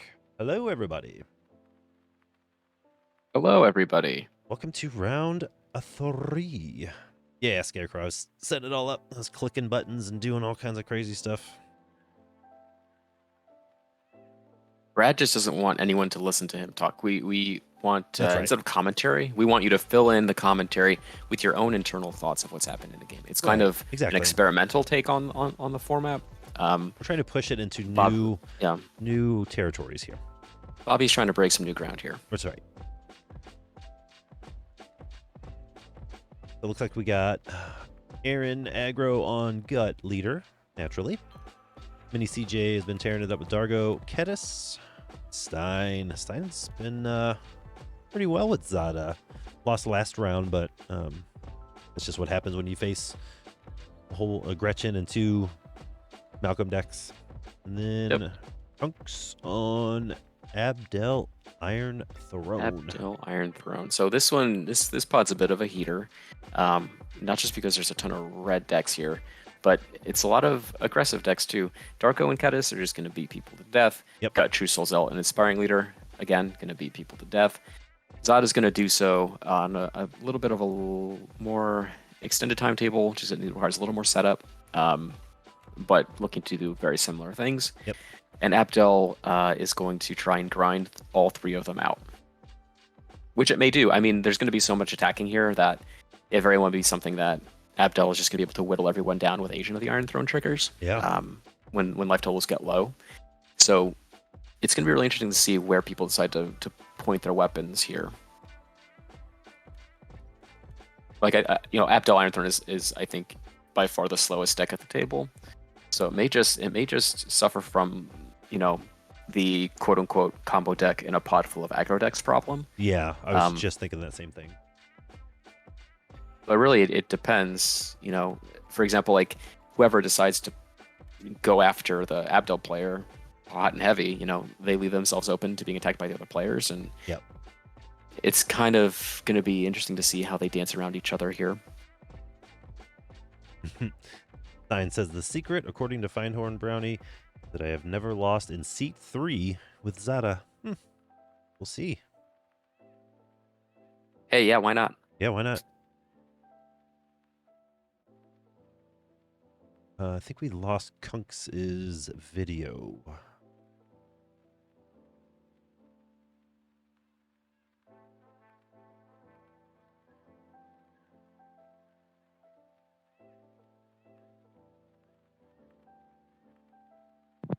Yeah, Kunks is taking this time to stack the top of his library Okay, and find himself the perfect opening 7. that's fine. Everybody gets a Yeah. 1. Yeah, if you're the combo deck in seat 4 behind 3 aggro decks, then it seems fair to me. Sure.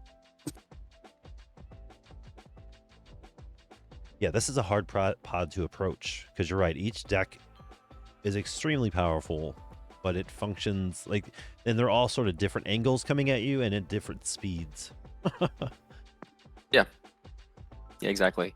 It's kind of funny, like trying to find direction as an aggro deck in a table with 3 aggro decks. Yep. You have a lot of play and a lot of flexibility in terms of how you use your threats, and how you use your threats will dictate how your opponents need to use their threats. So it's going to be, I anticipate, a lot of back and forth, a lot of jockeying for position, a lot of damage, most importantly. Yeah. Yeah, and in a world full of sweepers, like Darnasar, Arms and Hadar, whatever, the deck with the 7/5 seems to be, the big winner to me. But we'll see. Yeah, who'd have thunk it? Gigantic 7/5 trampler. Yep.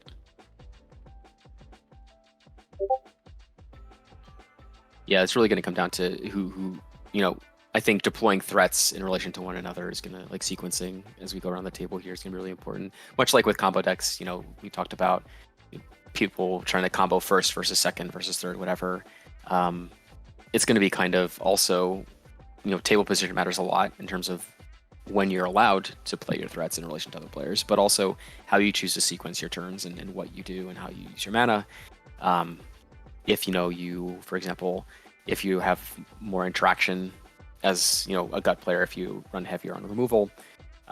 Sitting back, not like deploying all of your resources, but just like passively generating a skeleton here or there, mostly trying to manage boards until you can kind of turn things on and kind of assume a more aggressive position. Maybe something like that ends up happening. I don't know. Sure. But I think it's a lot deeper than a lot of folks might think. Having 3 aggro decks at a table like this. Yeah, it's not just slamming faces. It's not just slamming bodies against each other. Like there's a lot that goes into it. But don't get me wrong, you certainly could slam bodies and slam faces. We'll see it happen. Yep. There'll be no shortage of it. I see we've given Kunks the courtesy 40 life total again as seed 4 as a combo deck. Sure. Yeah, I think I think you have to. All right, basic planes to head us off here. Foil Modern Horizons 2 planes.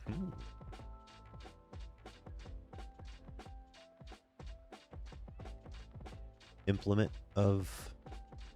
What's that? Implement of Combustion. Combustion. I could not think of the last one. Yep.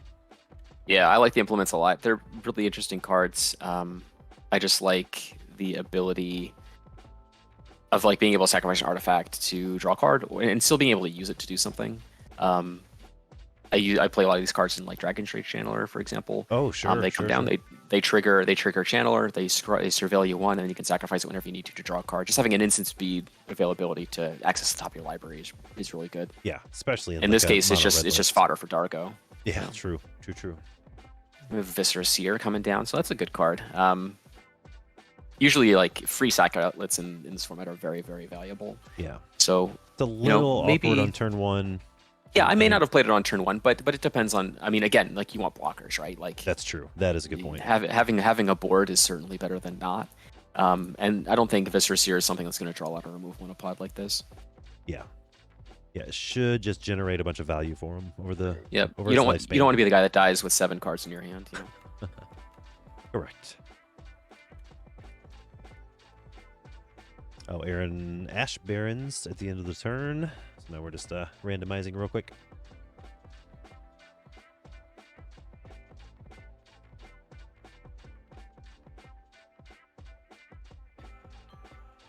Going to land cycle.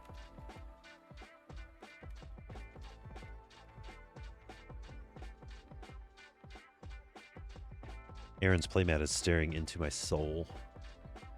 It's that Domri, man. He gets you. Gets you every time. Snaring at you. Mm-hmm. All right. Got a mountain. Yep. And need something to... I mean, if we're looking to get online, we just want to deploy something we can sacrifice.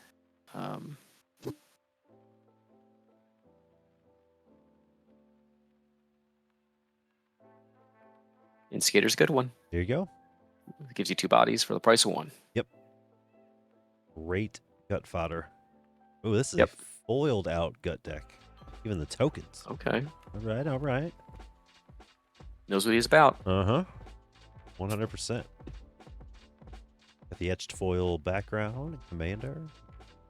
It's like a Traveler's Amulet.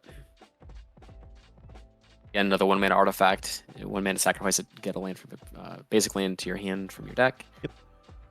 But more importantly, it sacrifices to help cast Dargo. Importantly, missed a land drop. So on 1 mana. Yeah, that not ideal for an aggro deck. Yeah. Granted, like you don't need a lot to get Dargo out there, but you still need probably more than 1 land to keep things. Oh, Stein hitting it hard with Kiln Fiend on turn 2. Yep. I like that. This is a deck where you want to get the threats going, I think. Yeah. Kiln Fiend's a good one. It's almost the opposite of last round when you were saying the first deck to try to combo out usually loses. Well, in a pod like this, like the first deck to aggro out might end up taking everybody down. Maybe. Depends a lot on how people block, that's for sure. Yeah, for sure. Yeah, there's going to be a lot of red zone action time around. Burglar Rat. Alright, so each player discards a card. This kind of effect is actually really good at this kind of a pod. Mm-hmm. Decks like this are not. I mean, Zod is kind of an exception, but they're not great at like really refueling. They have ways to kind of cantrip things here and there, but not actually like get a density of cards to their hand. So removing the amount of resource that they have to work with is going to go a long way, I think. Yep. It's a really nice 7th edition Fire Diamond. That is a beautiful 7th edition foil diamond. Wow. Yep. All right, Viscer's here into the red zone. Hit Dargo for 1. Yeah, And just pass. start cracking. Like, Yep. just because you're big red doesn't mean you have to wait until you're big to swing. Right. All right, here comes Gut. Yep, just gonna get Gut online here. I think you know, cashing in a Goblin for a Skeleton and seems like a good thing to be doing here, especially like since Darko's kind of stalled out a little bit. Yeah, take advantage of that missed land drop. Aaron's got for a really sure. good opportunity to kind of like take control, take some kind of momentum of the game a little bit. Yep. Attack with both. Attack with both. Sack a goblin. Oh. Sack the non-token. Sure.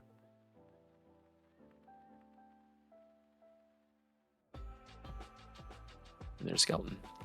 So 5 damage.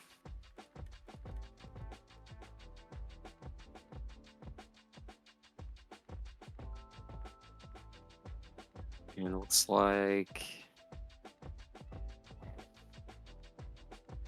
he did some damage to Cogs here, and also Dargo took 1.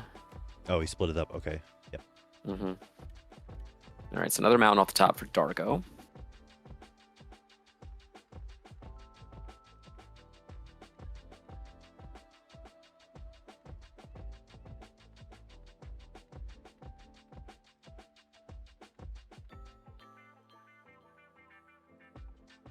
So this is interesting to see what she's going to do here.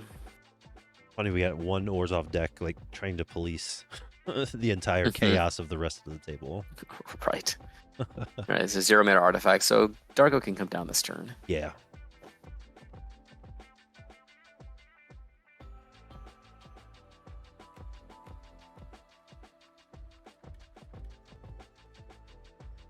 Sacrifice the amulet, get a land. So that's 1 artifact sacrificed for Dargo so far. Now, do you? Yeah. Trample. Yeah, at this point you just cash in the other ones. Yeah.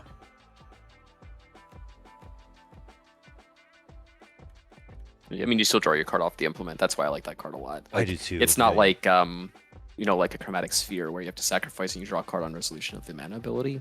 It just, you know, it's when the thing dies, irrespective of whether you see ability or not, you still get to draw your card. Yep.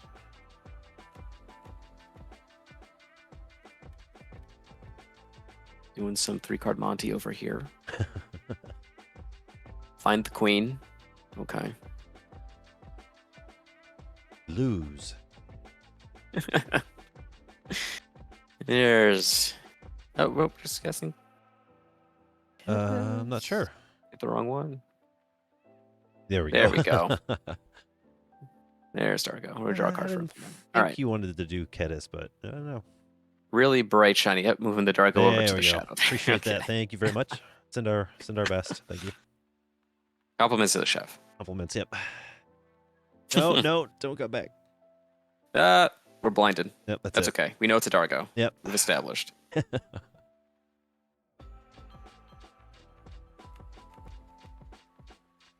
Okay, so 7 5s on the board. And now Stein's got some catching up to do. Yeah. That's He sees your Dargo and raises. reckless impulse. Reckless impulse. Oof. All right, Must have missed the land drop as well. possibly. Oof. Not good. You don't want to stumble in this table. Yeah. At this. I mean, you don't want to stumble ever, but this table is particularly. Found the land and Brutal. a sudden breakthrough. There we go. Sudden breakthrough is decent. I like it just because it'll give you a treasure. So worst case scenario, you cast it on Kill Fiend, make it big, get in for some damage because it gains first strike as well. Yes. So Kill Fiend won't trade in combat. I mean, it'll kill something, and then you just make a treasure token to kind of bridge your turn. Yeah, because sudden breakthrough on the Kill Fiend gives it what +5/+0 total between the trigger and the spell. So attack for 6 first strike and Yeah, get a seems treasure. good. Seems good. So we're attacking for 4 this turn, just 1 trigger from the Reckless Impulse. Yeah. Got 2, 5, 6. Kongs. Took 4.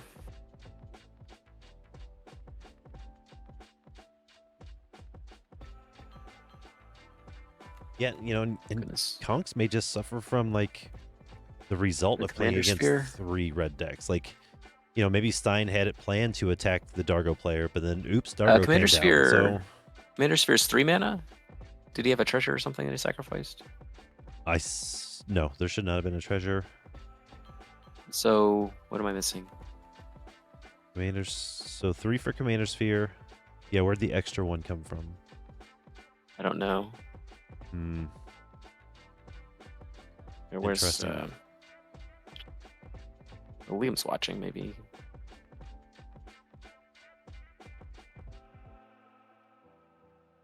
I don't know.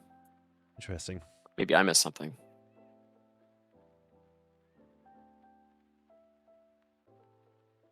We're moving on. Moving on. On to Guts.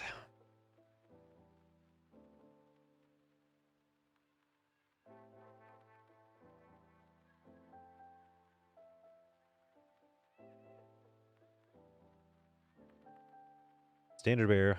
Nice foily. I would play this deck all the time too, just to look at it.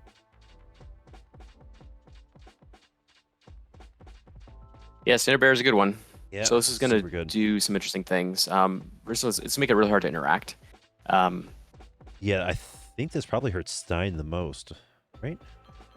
Yes. I mean, I guess Yeah. Abdel has a ton of flickers and such, but True. A lot of those things are like, flicker a thing you control. true. True. Whereas a lot of Stein's things are going to be like target creature cannot block. Yeah. He's still going to draw a card off it, but it's not going to copy because he can't target Zada. So you have to remove that somehow. Yeah. Yeah, that's going to be a problem.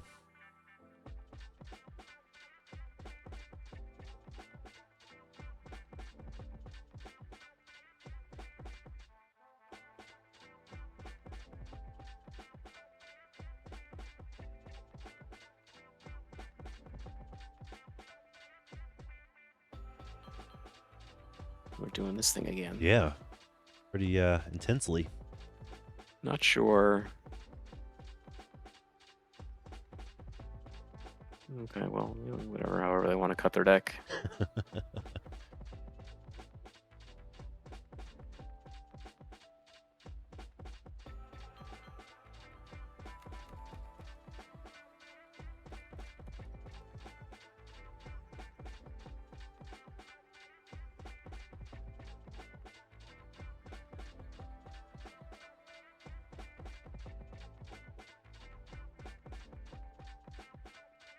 All right.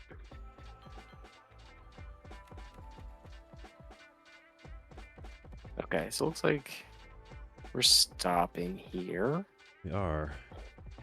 I think they might be taking a look at the Commander Sphere. Okay. Good deal. Might go Wellspring. It's not one you see a lot. I see it, in your gut decks and whatnot, but it's just not one that Yeah, gets played a ton. it's definitely like not the best one out of all the other ones because those things generate like tokens and stuff. Sure. Or draw cards in case of Ichor Wellspring. This one draws you a card. It's just always a land. Yeah. But it's certainly fine in the deck that wants to be kind of recycling these things as best as possible. Enders gets you land. You're able to sacrifice it for free, basically, with your Yeah, you got commander, a free sack outlet. Yeah. It just gets you value. Mm-hmm. Yep.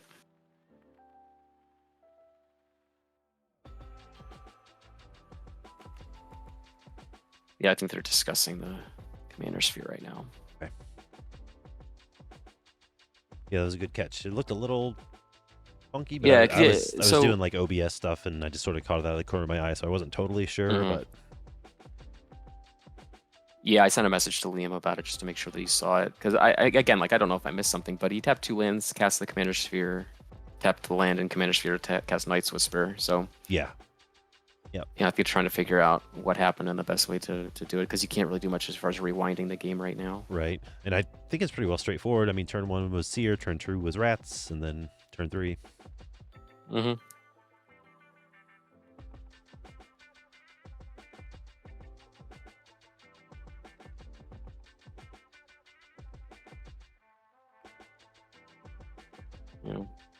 But so while they figure that out, I'm curious to see how we get around the standard bear, because like, even with something like with Darko, if you're looking to give Darko double strike or something like that, you won't be able to do that either. Right. Right. I assume. Yeah, I mean, so I'm not player, sure exactly. I probably want to. If I'm the Abdel player, I probably want to leave the standard bear on the table, right? I mean, I don't know, because it only really hurts Stein. You're just gonna still get hit. That's true. I guess Dargo doesn't rely on a ton of like combat tricks or whatever. Yeah, and plus all of Abdel's removal is now pointed at the standard bear instead of actual threats. So, yeah. It may be. I don't think he wants to see it on the battlefield either. That's true. It's an interesting card that it definitely warps a game. Yeah, it certainly does. And it's funny. I was able to really, turns 1 to 5. I was playing Gorkwall last night with Ryan and Puzzlebox and Clay, and Puzzlebox had a standard bear on the battlefield, and I attacked Ryan with Gorkwall. He had already taken 10 commander damage, so I was attacking for 5 with Gorkwall at Ryan, and he didn't block it. He assumed that he was taking 5 damage. Any pump spells would be target standard bear. Well, Snakeskin Veil only targets creatures you control. So I was able to punk him out with a +1/+1 counter, make it 16 even. Oof. Yeah. But it's like one of those things to look for with standard bear, right? Is there's a lot of cards that cannot target a creature you don't control. Yeah. So being cognizant of what you can and can't do, and what cards you're vulnerable to, but in the same way, Yeah, there's a lot of ways to play around it, but yeah, it's definitely something to pay attention to. Because it's easy to miss. Yeah. Right. This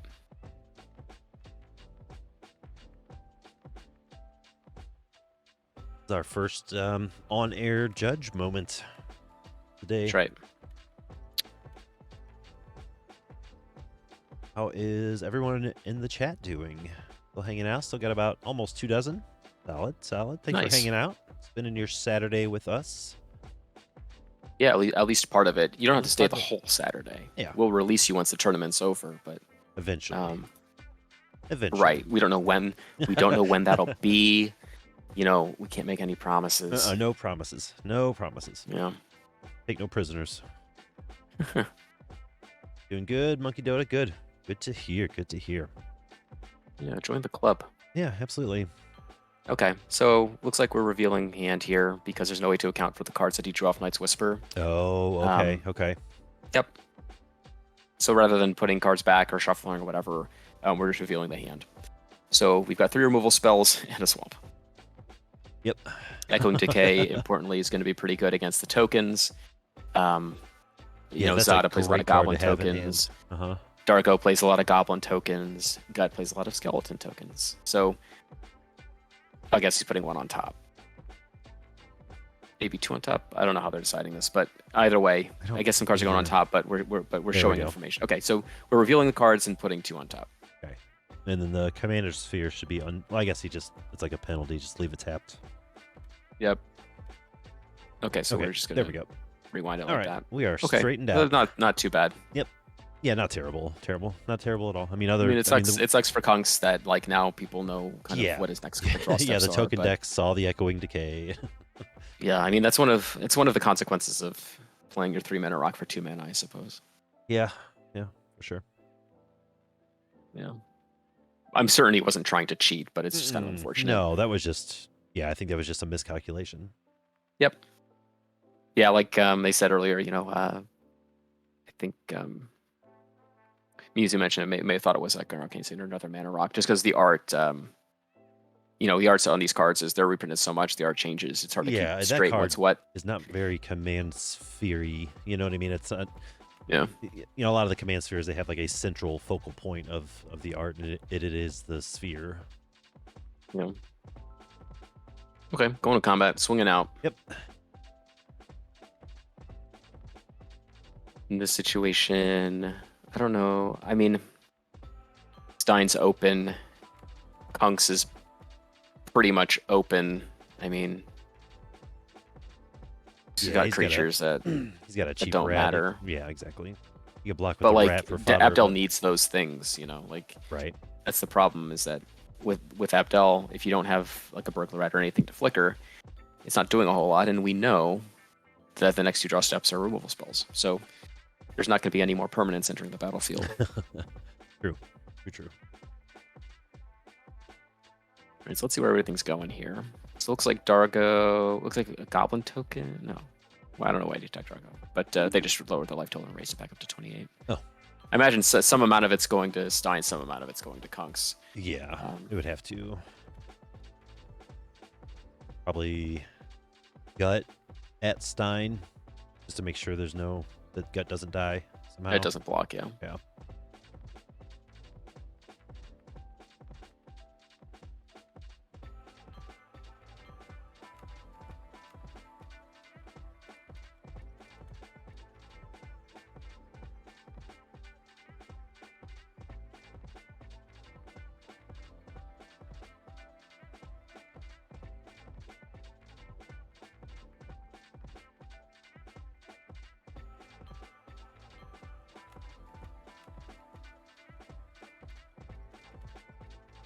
So getting our land, doing our shell game. Look, if you're looking for good ways to like run out the clock on a game, this is a good place to start. Just taking as much time as possible to cut your deck. Yep. Make it into 17 individual stacks, and have your opponents pick 2 stacks at a time.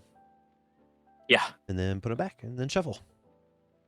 Yeah, Liam put a pretty good explanation in the Twitch chat with the hidden card error and simple backup unachievable. We reveal the hand, and then the opponents will choose 2 cards that return to the top. We will return. And as much time as it took you to read that, we see a Kedis and a Monstrosity. Oh. Well, look at that. And just like that. And just like that. So now we've got the Dargo online with the Kedis to... Okay, so Dargo is most assuredly going at Stein. This is maximum. That's the maximum damage that you can achieve here. Yeah. I can't imagine going anywhere else. Unless you're trying to force the standard bearer block. If it were me, I may throw it at Kunks just to see if he'll throw some things under the Dargo. But Stein's a pretty no-brainer attack here. Sure. Straightforward. Mm-hmm. Shields down, get in. Because, I mean, odds are that, like, if you attack Kunks with Darko, he won't block. But in the case that he does, he loses a thing, and you still do 6 damage to the entire table. So it's not like you're sacrificing a whole lot to remove a thing. Right. Hmm. Oh, yeah, I see what you're saying. Yeah, maybe. I'm just very much in favor of, like, when I'm playing aggro decks, like, let people make decisions, because a lot of times they make bad ones. Mm-hmm. Yeah. That is the truth. Especially with a pod like this, it's really tough to make like a good decision as far as like blocking goes. Like it's really hard to grok what your life total actually is. Yep.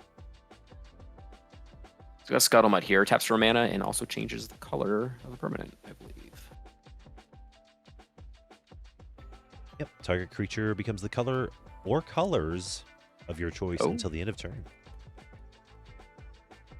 I imagine mostly in this list it's a mana dork, but it does carry some tangential synergy with like Pyroblast and Red Elemental Blast. Yeah. Make something blue and then blow it up. Yeah, that's decent tech. All right, Kunk's going to draw and pass. We know that he has 2 removal spells in hand. I don't remember the order that they were put on top of his library. One of them was on, I think he drew Go for the Throat. He had Echoing Decay in hand.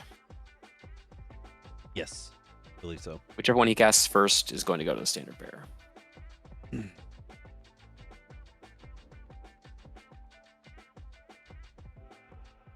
If Aaron has any protection for standard bearer, Kunks is effectively dead. Yeah, I would think so, right? Because like in this situation, you really need to use something like Go for the Throat on the standard bearer so that you can like Echoing Decay the skeletons, assuming that they go at you. But if you can't get rid of the standard bearer, then you can't Echoing Decay the skeletons, and you're just going to take so much damage. Yeah, he needs to like, Echoing Decay in response. Or you need to to kill the gut. Because now we have Inspiring Leader. Yeah. So you need to act in response to this Inspiring Leader, I think, to get those skeletons off the board. If you doesn't seem like think he's going that you're going to take damage from them, yeah. I mean, you can block one of them, but he's just going to lose 2 things. But at this point, like, what do you do you think that knowing the top of Kunks' library that Aaron's like threatened enough by him to attack at him right now? I mean, possibly not.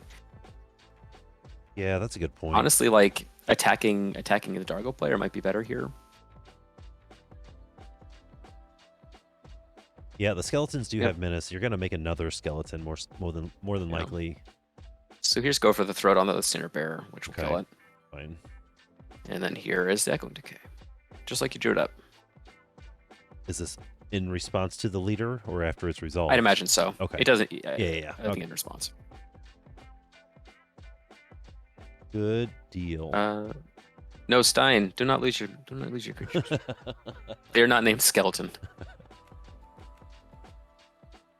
Psych. All right, so leaders online. Probably moving to combat here shortly. Running out of like good things to sacrifice to gut too. So yeah, I was noticing that too when he cast leader. I thought, oh, he's pretty much out of just about out of things to sacrifice because you don't want to sacrifice shamans like. Yeah, you don't want to sacrifice. Yeah, I mean, you don't want to sacrifice a shaman, even though shaman's not even like that good on this board because there's nothing to sacrifice to it, and even if there were, you're not doing a lot with it. Yeah, at most you're going to take out some of Stein's goblins. Yeah, you kill Kunks' things, but like, again, you know, are you really rushing to kill Kunks at this point? Right. Yep. He's going to die to the Dargo. I think anyway, you know. So like a 6/3 as an aggro player, with menace is much more valuable than the shaman at this point. Right. Like think about this, right? You know, if you attack the Dargo player with the skeleton, put them in a position where they can block it, but they lose both their creatures, or they just take 6 damage, which is a lot of damage. A lot of damage. Because like in my calculation as like the gut player here, Kunks is going to die to the Darko regardless. Yeah. Or if he doesn't, he's going to die to something else very easily and almost inconsequentially, just because like Dargo's going to get through for a lot of damage no matter where he goes. There's not a lot of resistance to this Dargo on the board right now. There is not at all. It's not even a removal spell, that's for sure. Not this turn, at least. Yeah, see, the skeleton went at Dargo that turn.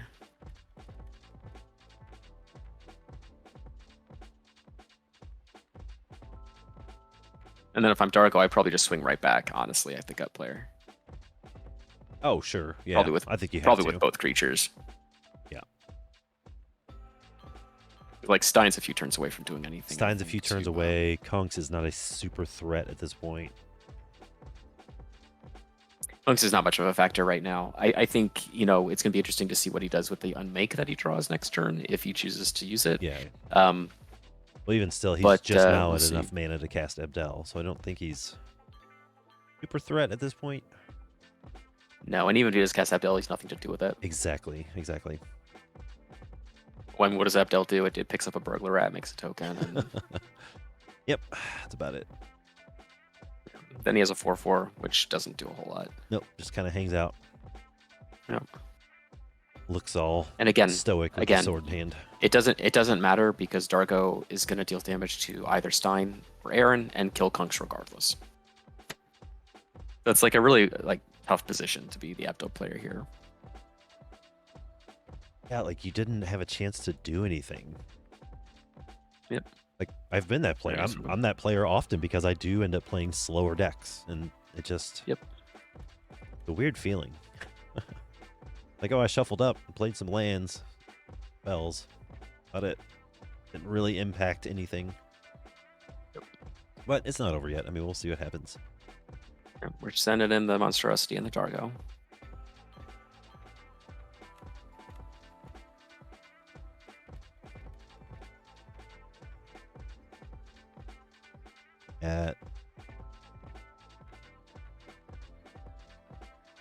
Who are they going at? Do you know?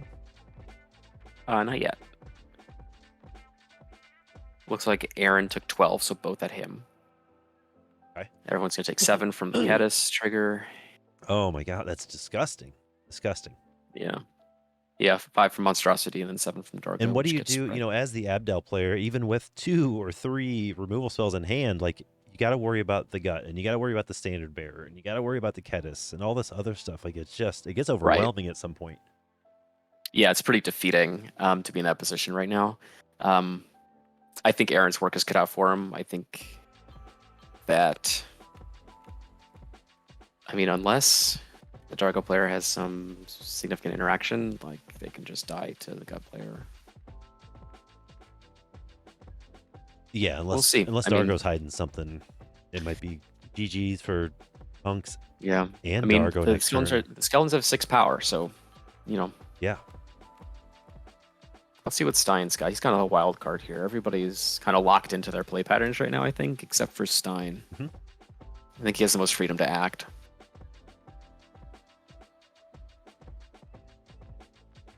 Can't read I think now that Stein's little clicker, but I think we're only on like turn 5. Like this is the 5th go around.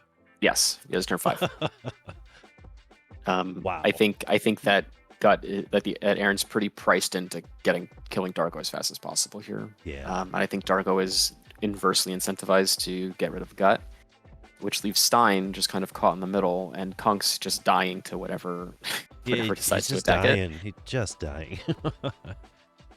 As long as Kedis and Dargo are on the board, he's gonna die. So yeah. Stein has a really good opportunity to kind of Goblin Wizardry. tilt the scales. Okay. I don't know if that's ideal on this turn in this game, but it's a good card. Good times are taking place. Yes, good times are absolutely taking place. F6. Kunks puts the gentleman's F6. Yep. Yep. Response. Now, what do you do? Say next turn or the next player up is Kunks. Let's say he's at 15 life or whatever. What do you do with that unmake? Where are you pointing that at this point? Kedis, right? Like it's got to be Kedis. Unmake exiles a creature. Is that right? Yes. Exile target creature. Probably the monstrosity. Monstrosity. Ugh. So they can just recast Kedis. That's true. It's so cheap and ridiculous. I mean, they only have 3 lands, but I mean, they can draw off Terrarian. They can draw off Panic Spellbomb or whatever. Like that's a good point. I'm not.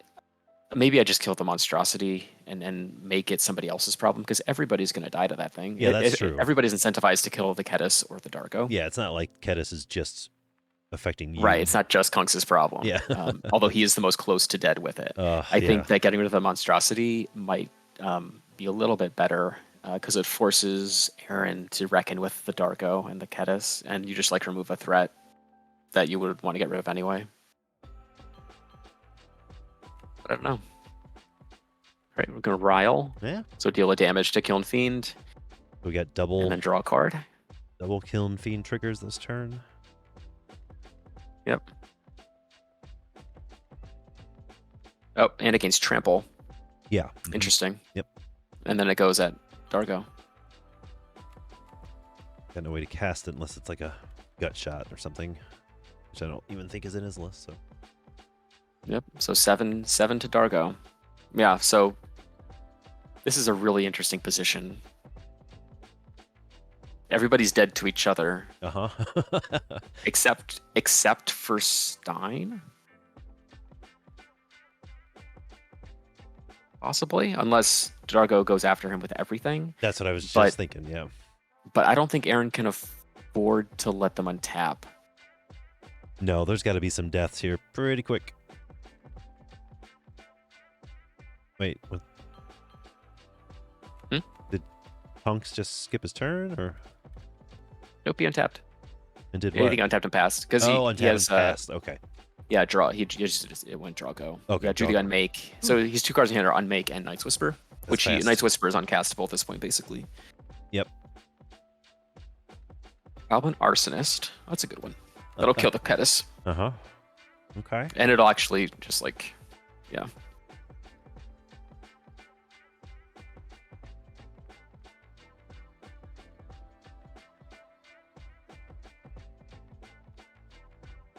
Ready to combat. Let's go. Yep.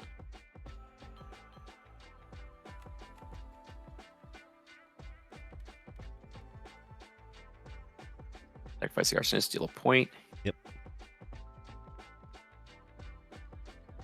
Importantly here, Stein has 2 blockers for a skeleton if he chooses to attack with a skeleton. Kedis is gone. Was that the Arsonist damage to Dargo sees the writing on the wall. Yep. I guess it all went there. No, it couldn't have all went there. It only needs 7 to kill, so I guess 1 skeleton at Stein. Yeah, I hope she didn't concede too early. No, I don't think so. Okay. But this saves Kunks the use of his unmake. There it is. Stein's up. Importantly. He's got a mega prowess creature on board, 2 1/1 prowesses. Yep. So looking at the math here, like Aaron needs 2 skeletons attacking Kunks to kill Kunks. Yes. Because he can block one of the skeletons. Right. So I guess he attacks. Franco's He makes the command? same attack. He can kill Kunks, but like we're getting to the point where Stein is just making a lot of tokens. So Stein is 2 lands behind. That really hurts. Mm-hmm. 2 lands behind Aaron. Or no, I think Aaron ramped, so he may only be 1 land behind, but Another either spell. way. Battle him. Okay, so we're doing something. Okay. All right. Adding 6 mana. That's 6. Stein's found his opening to kind of like do what he needs to do Yep. here. And cast Zada and have 2 left over for something crazy, hopefully. Yep, and getting a lot of triggers in the meantime. Yeah. Mm-hmm. What would be really good here is like Crash Through. What is the 1 mana red spell? Gives everything trample. Everything trample and draw a card. Yeah. Yeah, that would be very good here. Yep. I don't know if he plays it. Probably not, since it's not targeted, but Yeah, it's just creatures you or control. ancestral. Well, I guess with Zada, you need Zada. Okay, so there's Zada. There's Zada. Do what's next? He's got And 2 mana left. 2 mana left. Not She's gonna anymore. use. It's gone. Accelerate. That's a good one. That is a good one. You're out of mana, but you did refill your hand. Don't forget your extra triggers. So if he alphas Aaron, he's dead. Unless he interacts. Yeah, he's got Prismatic Strands mana open. I don't know if he runs it. I don't know if Gut really runs Combat Fogs.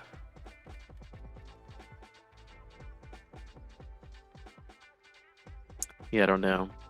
I wouldn't. I off the top of my head, I wouldn't expect it. Yeah, But, I guess I wouldn't either, honestly. Let's see. This is his turn 6, so he has missed 2 land drops. Yeah, He may draw there's another one. prismatic strands and a Dawn Charm in the deck. Okay, interesting. Got 2 cards in hand. So like, if you're Stein here, you don't have to attack. You could just sit back with your 7 cards or whatever. Mm-hmm. Which wouldn't be that bad because you can block whatever Aaron's able to throw at you. But That's at true. the same time, you have these are creatures that are just kind of itching to get in there. You feel like you're wasting them if you don't do something. But it might be better to just play conservatively here. So a 4/4, a 4/4, a 10/2. Because with 7 cards. Yeah. I might just stack with the 10-2, force him to block with Gut. Right, and then your 2 4/4s get in, knock them down to 3. Like, that's not terrible, Because but if he blocks with... it does leave you open. Because if he doesn't block with Gut, Kunks can just attack with 2 creatures and deal 1 damage, Right. which will kill him. Well, now he did manage to find a land. You know, when you draw 7 cards in a row, that happens. Like any kind of pump spell would do it here. Exactly. It's weird. We've watched Stein 3 times now, and we have not And notably, seen like, a bunch of The instant speed pumps. removal. Like the instant speed removal that we're working with here. Let's see. We've seen a Armor lot of Protection, Lightning mana ramp Bolt. and the accelerates and the draw cards, but where's I guess we As- did see Ancestral Anger. That was good. Yeah, as far as instant speed stuff, Stein's really just on like 3 damage. Curbsoft would be the only thing in the deck that would be able to deal with like a 4 power creature. Mm-hmm. He does run like Lightning Bolt, Thunderclap, like a lot of the 3 damage effects, but like these 4 power Goblin Wizards are pretty good. Where's the We're just gonna send in the Infuriate? clowns. Yeah. You know, if he drew an Infuriate, that's game over for somebody. Mm-hmm. Just gonna send them all in. No shame in this. I like this a bit. I like this quite a bit. I do too. I'm a big fan. Strive or Rouse the Mob. He's got that in there. It's a Moot Sprint. Yeah, the fact that Stein was able to refill his hand here really puts him in a good position to like really fight through whatever's going Yeah, on. that unless really unless helps. unless Aaron straight up has like actual factual Prismatic Strands or Dawn Charm. It really helped out Stein's cause that Dargo was murdered. Yeah, but again, like I think that this is like Stein's room to act, and I don't think you can really afford to play around those things right now. No, I don't. Because he's just going to get a new skeleton every turn, and that's not a train that you can stop on defense. Yeah, if you were going to do something, Stein, it's this turn for sure. Yeah, I think so. I don't think you can afford to play conservatively here. So he's splitting them up. Kiln Fiend and that group is going at Aaron, I assume? So this tells me that he has something in his hand. Yes, because he knows that Kunks will block everything but the 2/2. And that won't kill him. And like, there's no good. I mean, none of the attacks on their face are really that good going at Aaron, assuming that like the Kiln Fiend and the 2 without tokens. Without a combat trick, Gut is going to block Kiln Fiend. And then Zada and 2 goblins get in for 5 damage. Like, that doesn't seem... Killing neither player seems good enough to tap out your whole board. So he's got to have something in hand, right? Yep. Infuriate or something. Titan and again, strength like, even. Like waiting for Stein to cast a spell on the Zada is not going to help because the trigger's on the stack. Once you get the spell on the stack, the trigger is there. So too like, late, bro. If you're going to do something, you have to do it now. Yeah. But then again, like if he does have that spell, he can just cast it on top of you. So it really doesn't matter either way. It really just needs a fog. That's pretty much it. Okay, he's going to blocks. So yep. Where's Gut gonna go? He's got to throw it in front of the Kiln Fiend, right? It would be bold not to. Yeah, it would be very bold. That's a good way to put it. It would be bold not to. Dawn Charm, there it is. Oof. Sorry, Stein. Oh, did you regenerate Gut? Because he didn't have present lethal?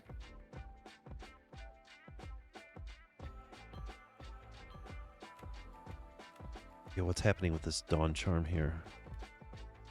Did Stein get too a little overzealous and just started like dumping his hand or what? Prevent all combat damage that would be dealt this turn. Regenerate target creature. Counter target spell. Because like, if Stein's not attacking for lethal, it stands to reason that he may just say block with Gut, regenerate Gut, so that you have access to all your skeletons the following turn. Well, Kunks' creatures are in the graveyard, so something happened. Yeah, why are Kunks' creatures in the graveyard? Do not know.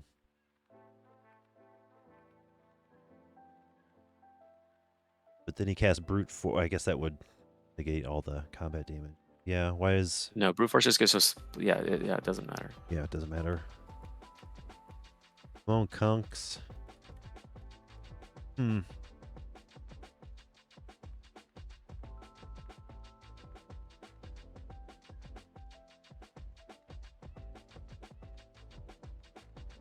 valiant effort, Stein. It was the right thing to do. Yeah. Yep. Draw pass. Oof.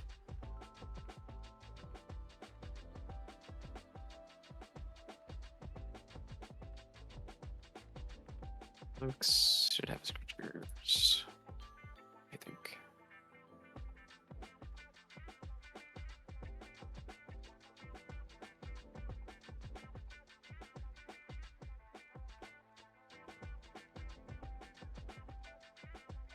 I just sent a message to Liam. He fogged. He just should to check in. have 2 blockers. Yeah. Yeah, Kunks. Yeah, Kunks put his creatures in the graveyard. Not sure what's going on there. Maybe Kunks thinks Dawn Charm only prevents combat damage to the caster. Don't know. Oh, he scryed. He sacked him to scry. Oh, did he? Seems risky. Okay, but never mind. Sure, that's fair. Thank you.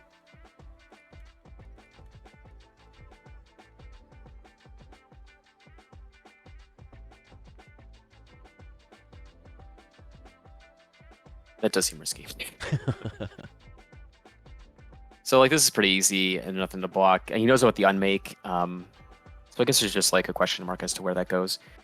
Oh, Kunk's committed the scribe before the Dawn Charm. Oh, okay. Okay. So you were So, doing like, that in response to the attacks. Okay. bloody betrayal. Okay. So we're getting Yep. control of something. Is he going to get gain Zada? Target it with a Maybe. spell? Probably just sack it to gut. Yep.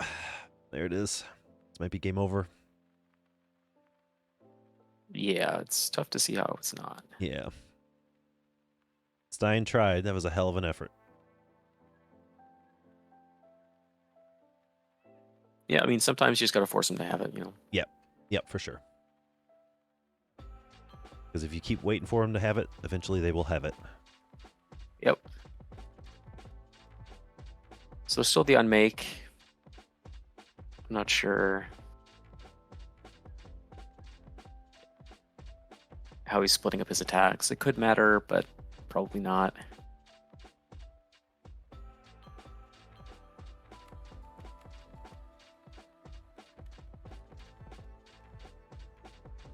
He only needs to deal 12 total. That's 2 skeletons worth.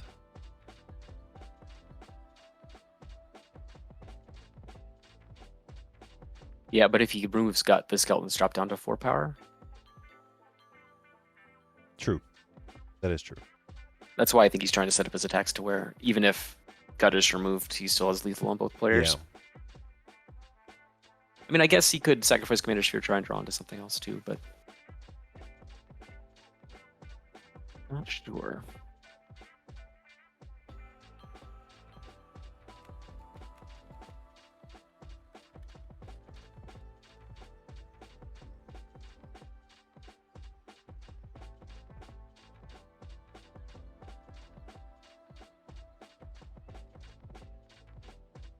Some math.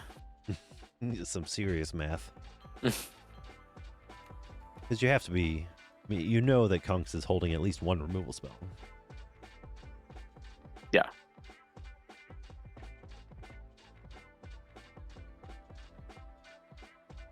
I mean, I wonder... Let's see.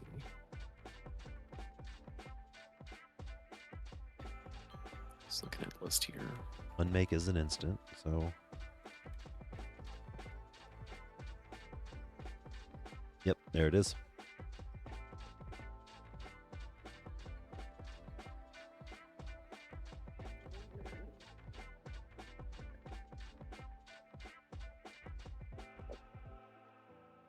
And he's drawing the card off Commander Sphere.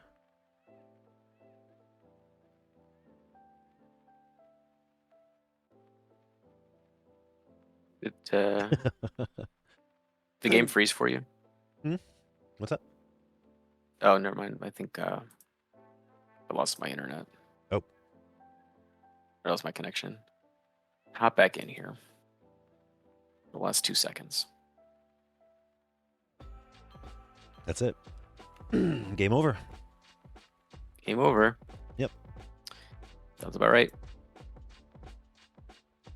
Yeah, that's why fogs are good. If you didn't think fogs are good, They're always that's so why. clutch. Yep. That's why they are good. That's why they're good.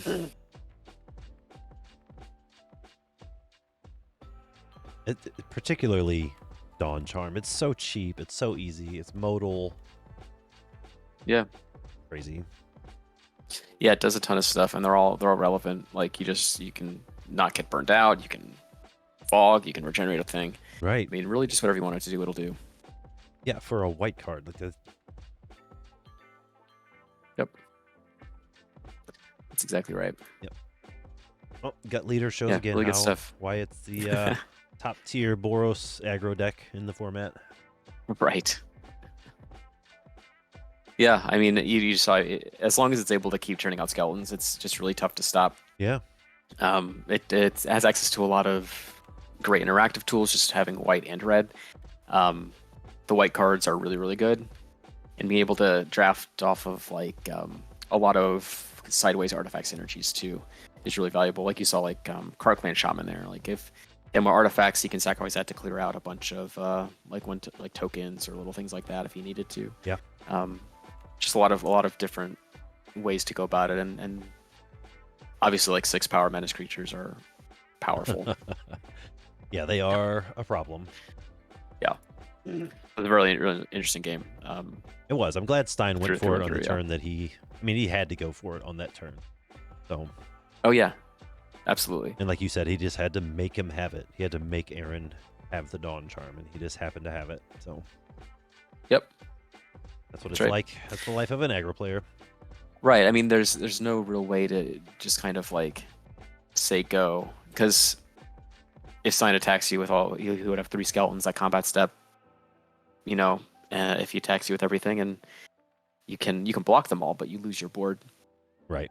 But even then, you saw that he had the act of treason as Yep. well, or the bloody betrayal. So just another layer to it.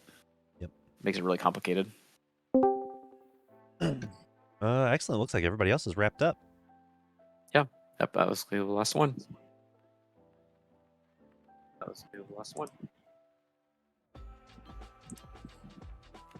Take a little break, put everything on pause, and we'll see what the next round brings us. I think it's top 4, right? Yeah, it should be top 4. We'll be back, chat. Yeah. Cool.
All right, we are back. Back and better than Sure ever, are. as they say. For the You know why we're better than ever? Because this is the top 4. That's right. Cream. These players are better than every other player in the game. Yep. That played in this tournament, at least. Well, yeah. What is up, Brownie? Welcome. Made it just in time. Just in time Gator to watch has not... probably the most well-balanced spot of the day. Yeah, right. Yeah, so here we've got our friends Gatorbait TV, Ankylosaur, Yamiji-san, and Mini CJ, who is Gator's daughter, actually, on Dargo Kedis. So yeah, pretty cool. Yeah, this is a really great pod. Gator is on Malcolm Kedis. Ankylosaur is on Gretchen. We saw him play earlier today. I believe Yamiji-san is on Abdel Iron Throne. And then we've also got, Dargo Kedis, which we've seen a couple times now. Yep. We need some There's a really great to balance lose of some life. Yeah, we've got like 3 combo decks at the table, but they're all kind of different varieties. Some are more aggressive, some are more mid-rangey, some are more just pure combo in the case of Gretchen. Meanwhile, in the furthest possible other end of the spectrum, we have Dargo and Kedis just looking to pressure them. This is kind of a trend that we've been seeing a lot today. That's right. South Florida meta. There you go, Clay. Look at that. Mostly common plays in the final pod weird. Well, here's the thing is that yeah, who would have thought? they're much different. I mean, the thing is that they're all going to give us a much different experience. But I think Dargo is going to really set the pace of play here. It's going to be her, I think, and the Malcolm deck. Whereas Abdel requires a little bit of setup time, so does Gretchen. The difference is that Gretchen is really, really redundant, so they're going to have much easier time getting what they need. Yeah. But yeah, I love to see Dargo in the top table. Just the fact that when you have those 2 pieces online, you just dome everyone for 7 every turn. And this is not a pot that's going to put a lot of resistance in the way of a Dargo. Yeah, whereas it's got land and tappers. Abdel's got a bunch of 1/1 value creatures. And Malcolm Kedis just has a lot of things that they want to keep on the battlefield, like pingers, Kedis. Kedis is part of like a very specific engine for this deck to generate a lot of mana. So there's a lot of ways that like Dargo's going to be able to pressure the table, not just life totals, but just like I said before, just like give people the option to trade. And if they do, it sucks for them. The table's going to still take 5-6 damage, and they're going to lose a creature for it. So it's going to be really interesting to see how they're able to leverage that position. And granted, it might be something where like they end up using a lot of resources to slow Dargo down. But again, like when you're playing as 3 combo decks, that's just less resources they can use to stop each other. So it'll be really interesting to see how they value, the cards that they have in hand and their pieces on the battlefield. Dark Ritualist, this is the finals. This is the top 4 of the day after 3 rounds. Yep. So it should be an interesting one. I think Dargo's in a pretty good spot based on everything you just said. But we'll just have to see how it shakes out. We'll see. Because we saw some of the combo decks in round 1 at a couple different tables just sort of stutter, like sort of slow down, didn't get off to good starts, never really found their footing. So it's all going to come down to opening hands, obviously, and how quick Dargo can just start ramping out massive amounts of damage. Yeah. Yeah, I think it's definitely on Mini CJ to set the pace of play here. Yep. To a lesser extent Gator, just because, the engine is pretty easy to get online for him. And then, like we've seen, it's just a matter of, the throttle, the bottleneck being on cards in hand rather than resources like mana resources like treasures, lands, that sort of thing. Yep. We've got every like deploying that Fading Eye, that tandem lookout to just chain uh-huh. cards into more cards and keep casting things over and over again. Looks like Gator mulligan to 6. Granted, we've got everyone else. A lot of combo at this table, but we've got every color of the pie represented. True. Yamiji-san looks like they mulligan to 5. Although it doesn't, it sucks, but it doesn't mean a whole lot. I mean, round 2, we watched Gretchen take it down. They mulligan to 5 too. Yep. So Dargo stayed on 7. So. Yep. So playing some basic lands as you tend to do in the early turns of the game. Aether Spellbomb for Gretchen. Just a nice little rattlesnake piece to incentivize attacks. It's a good thing to have on the board early. Turn 1 Spellbomb is not nothing against Dargo. You know, when Dargo can come down on turn Yeah. 2 or what have you. Exactly. And a blood fountain for Yumichi-san. Yep. Enters and makes a blood token, sacrifice it to rebuy a couple creatures from your graveyard. Aether Spellbomb is really interesting, just because it's a card that sits there and nobody wants to be the person that plays into the Aether Spellbomb. Yeah. So you get a lot of equity in terms of tempo and pace of play in that regard. You can like, if you have the means to deal with it, then by all means do so. But a lot of people are going to be too afraid to because they don't want to be the recipient of that balance. Yep. Mini CJ with So her we own have- blood token and Voldaren Epicure. Yep, good card.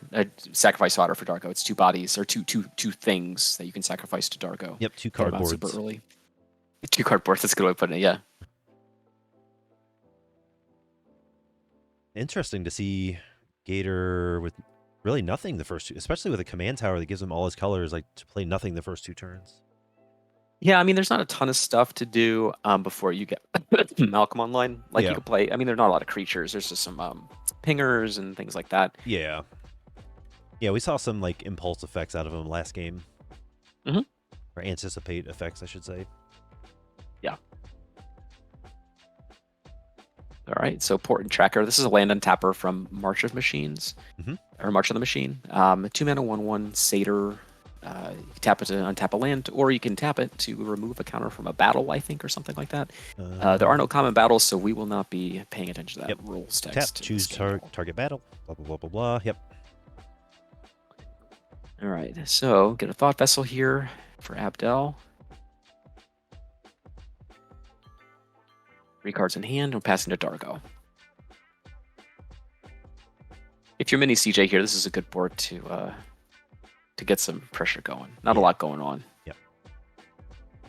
And I don't think Gretchen is just going to willy-nilly bounce the Dargo with Spellbomb if it's not coming at her. No, I don't think so either. Spellbomb's a really important tool just because it's hard to protect against. You can't counter it because it's an activated ability. Yeah, exactly. You can't give a creature protection from it because it's an artifact. I mean, there are a few spells that will grant protection from an artifact, but, you know, they're narrow and you don't see a ton of them.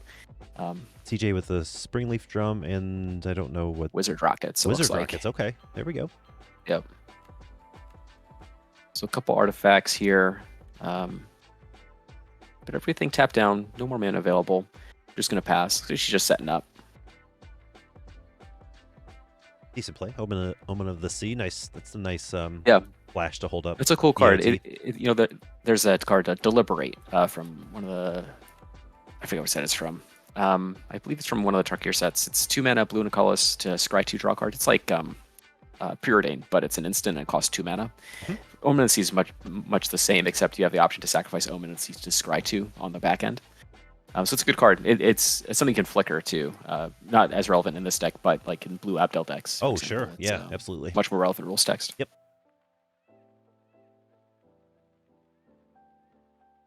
All right, so we've got Island, Command Tower Island for Gator here.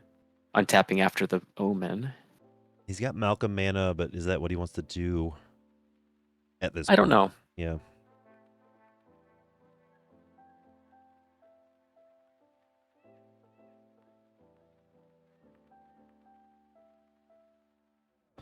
You may feel like he can just kind of take a couple turns to Oh, got a bolt already. interact with the board. Just going to take care of that Untap it. that Yep. land untapper now. Yeah, makes sense. Seems good. Being a little preemptive just because there's no land auras, but yeah, I understand the maneuver.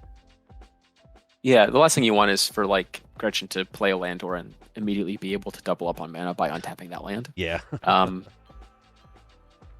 So yeah, it makes sense. There's not gonna be like a lot of other great targets for Lightning Bolt. Yeah, that's right. Dargo has 5 toughness. Abdel has 4 toughness. You know, land untappers are really prime targets for those spells in this pod. There's no other card that's going to be like as crucial to a game plan that you can tag with Lightning Bolt. Yep. Turn 3, Gretchen. 0/4 ain't bad. That is not bad at all. Nope, just gets in the way, just blocks.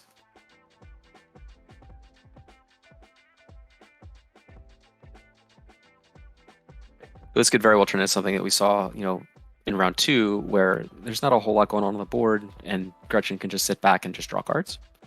And just win out of nowhere. Yep. Could very well turn into something like that. Less likely just because of the Dargo. But who knows? They may not want to attack into the spell bomb, you know. Because Dargo's particularly rough to bounce, and Yeah. you're not able to recast it just because it requires so many resources if you're going to cast it for cheap. Yeah, it certainly does. Yeah, it's a tough card to get bounced for sure.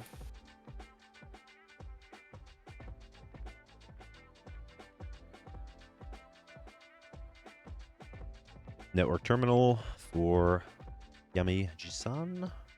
Yep, good card, solid mana rock. Lets you filter things, and with as many artifact tokens and artifacts as this deck has access to, you're never going to be on a shortage of things to tap to activate the ability. Nope, solid choice. Yep. Yeah, this is a pretty good position for Abdel. I think just being able to kind of just sit back, play your lands, cast some rocks, you know, not being threatened overtly in any significant way. Like this is a good place to develop for them. Yeah.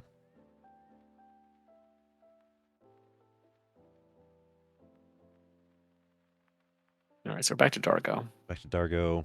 This might be a critical turn, crucial turn for them. She might be kind of weighing her options at this point. Yeah, you can't sit back for too long. No, exactly. We're on turn 3, and being the aggro deck at the table, she hasn't really done a lot to affect the table. So, Flare Husk is a good one here. Sure. It's another 2 bodies, two cardboards, right? Yep, 2 cardboards. So you can get a real cheap Dargo here. Yeah, and still have mana left over. Yeah, the thing about it, like with Dargo, like even if I don't know, you don't have a lot to worry about in terms of like getting him on the battlefield. Just because if he gets countered, he still costs less because you sacrifice all the things. Right. So really, I think now's a good time to try and deploy it. You sacrifice the Germ and the Flare Husk and the Wizard Rockets. Yep, that's good. Draw a card off the Wizard Rockets at least, so that'll replace a card in your hand.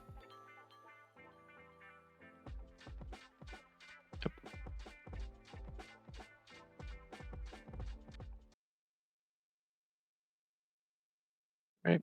So there he is, the big guy on an empty board. I can only imagine Kedis is going to come down next turn. It would have to keep maximizing, keep that the steamroller rolling. Although really, you don't need to. Oh, we're just casting Kedis this turn, sure. I think we're just going to drop Kedis this turn. I mean, if you don't just have having any a 7/5 interaction for it, why not? You don't have any protection in hand, why not? Yep, here comes the interaction though. An impulse and response. Okay, so not going to take care of it right now. I think that's the fatherly guilt. He's probably like, I shouldn't counter it. I'll just impulse instead. Collusion. Yeah, that's right.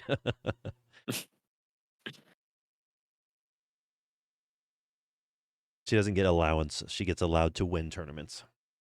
There you go. Makes sense. Seems fair. It seems fair. All right, impulse, great card. Look at the top 4, take 1. Deeper you dig, the better it is. So this card's pretty good. But he's going to need to piece something together here because Dargo's going to start crashing in. Even without Kedis, Dargo's still dealing 7 damage a swing. And it's nothing to scoff at. Just because Dargo doesn't deal 7 damage to everybody doesn't mean that 7 damage isn't noteworthy. That is a heavenly Dargo. Look at that thing. It is glowing like it came down from the sky. Radiant even. Yes. Yeah, I got a mountain for Chris here, Gatorbait. Hitting land drops. I'd love to see it. Yeah, he's online with pretty much whatever he wants to do at this point. Yep. Oh, just an island. Sleight of hand. Alrighty. Sure. Sculpting something. Look at the top 2. 1 in hand, 1 on the bottom.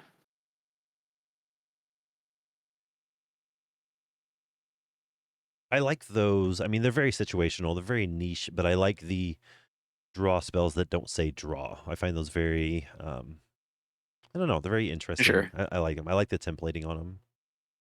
Yeah, all those kind of like narrow. They create a lot of narrow situations with specific cards. Yep. I find that stuff interesting as well. So yeah, I'm with you.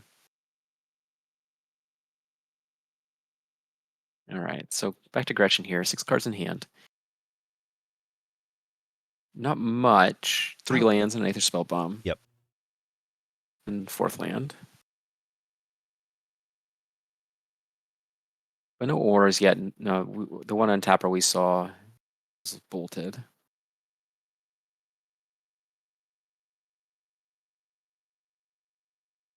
which didn't set Gretchen back too terribly far, but that is a piece that is important. Mm-hmm. Overgrowth. That's a good one. Oh, I love Overgrowth. I love it so much. I use that in so Yep. many like big beater decks like Thrakis and Orfeo, just things like that that just Yeah, it's are a great ramp card. hungry for mana. Yeah, this is one of those land auras that is additive. So when you tap the land that it enchants, it adds mana to your mana pool. Yeah, In double this wild case, growth. 2 green. Yep. Yeah, so when the Rimewood falls there becomes tapped for either blue or green, it'll add 2 green mana in addition to that single mana from activating the It's ability. real good. Real good. Yep. But that's what Gresham needs. Just kind of start piling them on and, draw some cards until you get what you need. All right, got Phyrexian Rager here for Abdal. Just a solid card. Nothing to write home about. It's And not that's why fancy. It's a 2/2. that lightning bolt may not have seemed all that big of a deal a few turns ago, but like Sure. he just knocked out like Gretchen would have 6 mana at this point, like to do Right. whatever it wanted to with. Yep. All right. So Rager? Rager's going to draw a card here. Yep. Just a good, solid, it's a body. It flickers with Abdel. This is what you want it to do. Yeah. It's a little outmoded now. I think there's like better cards that do this, but if you're looking for a density of them, this is certainly something to consider. Yeah.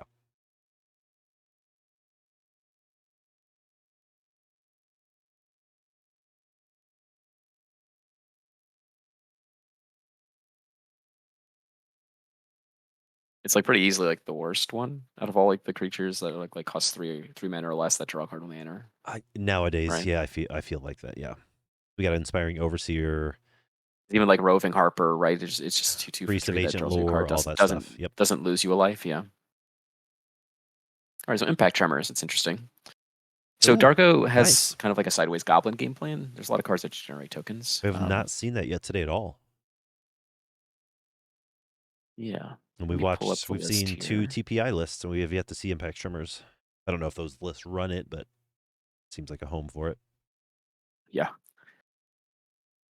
So yeah, there's some goblin stuff going on here. Dragon Fodder, Hordling Outburst, Koldotha Rebirth, Krenko's Command, Food and Friendship. Just putting things on the battlefield so you don't get tagged by like Edict effects, Fleshback Marauders, those sorts of things. Yep. And also just gives you the ability to just kind of like attack into decks that aren't prepared to block very well. See, okay, we've got Forbidden Friendship right off the back of it here. So that's going to make a 1/1 dinosaur and a 1/1 human. And a 1/1 the human. dinosaur gets haste, is that right? And deals 2 damage to the table. Yep, Impact Tremors triggers twice. Forbidden Friendship. Create a 1/1 dinosaur creature with haste and a regular human soldier creature token. Yep. It's really not bad for 2 mana. A red and a colorless. It's not bad at all. Yeah.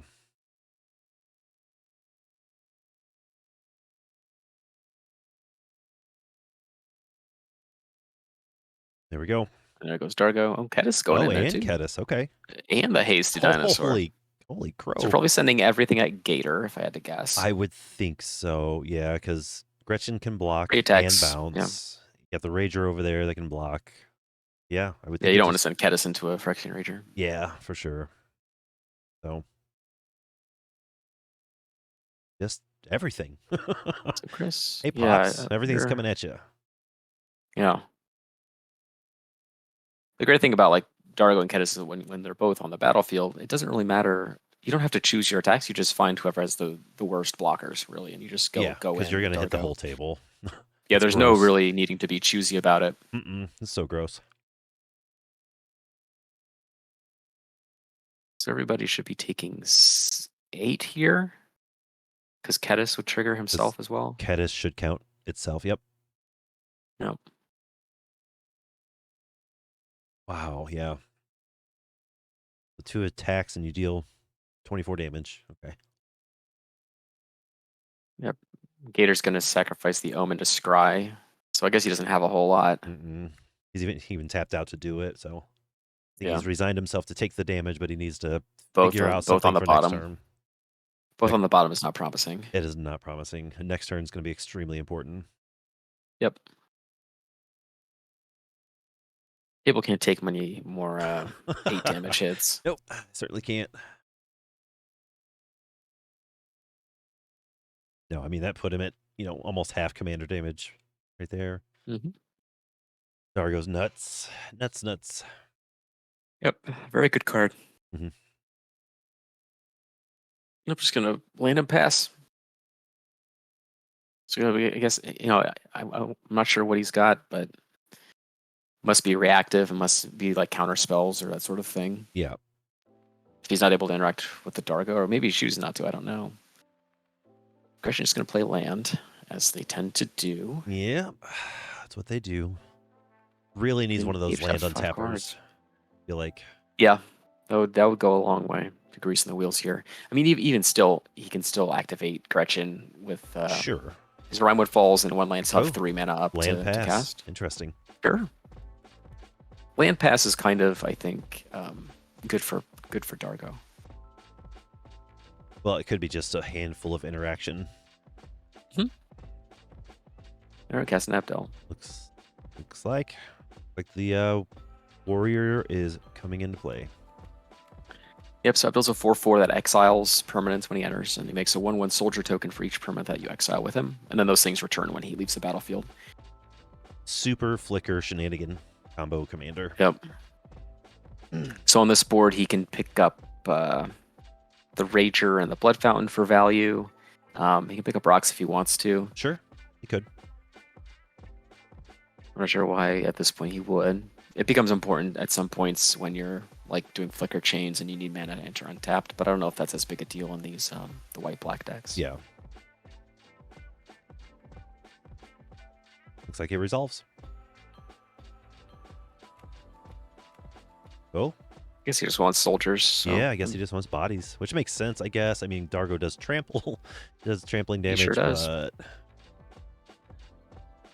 So trigger with Abdel. So trigger's on the stack.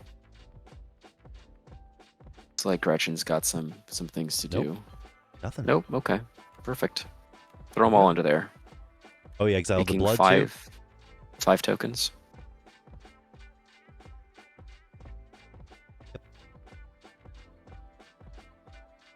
It's such an... So it's enough to trade with Dargo. Abdel, for as much as it gets hated on and talked about, like, it is a very interesting commander in its colors that you can choose a background. Mm-hmm.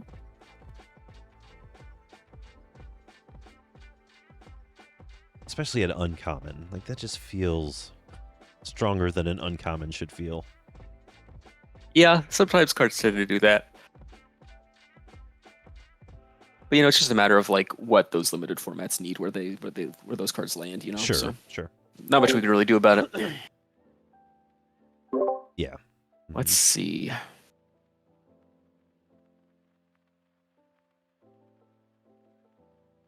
Nimble Right schematic. So its artifact enters, makes a 1/1 artifact creature token.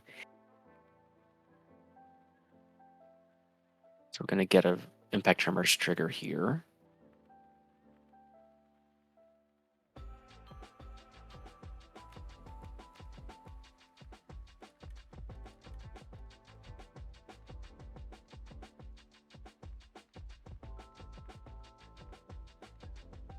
We're gonna tap Add Red Springleaf Drum using that soldier token. Yep.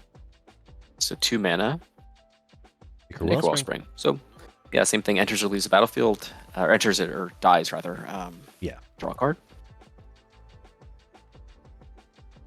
Just kind of developing board a little bit, generating some resources before Darko inevitably goes crashing in.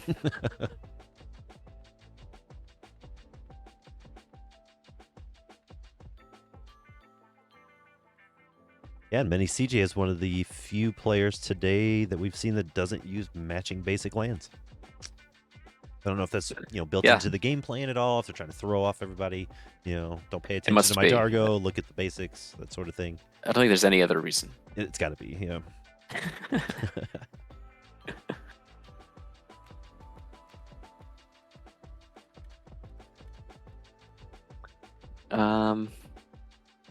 Yeah. So now it's just a matter of where are we? I guess it doesn't matter where we send the Dargo. I mean, you might as well just send him at Gator, right? I would think so. Yep. I mean, it was nice. It was nice of Abdel to generate 5 power worth of blockers to get in the way of the Dargo, but it doesn't really matter. Yeah, but it doesn't really matter. The Ketis. There's all this untapped mana and no answer for Ketis. There's no... I mean, I guess you get Spellbomb, but whoop-de-doo. What's that going to do for you at this point? Yeah, if you're going to spell bomb, I mean, now they've got enough resources to just redeploy Dargo, even if you wanted to bounce the Dargo. So Exactly. kind of tough.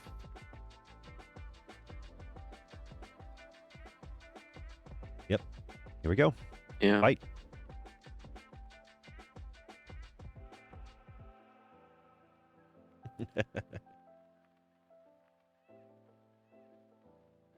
That I know Gator is lying to everyone right now.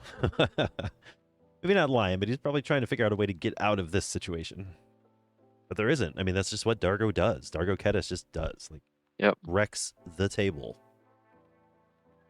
Yep. Notably, this will put Gator up to 14 commander damage from Dargo. With impunity, yeah.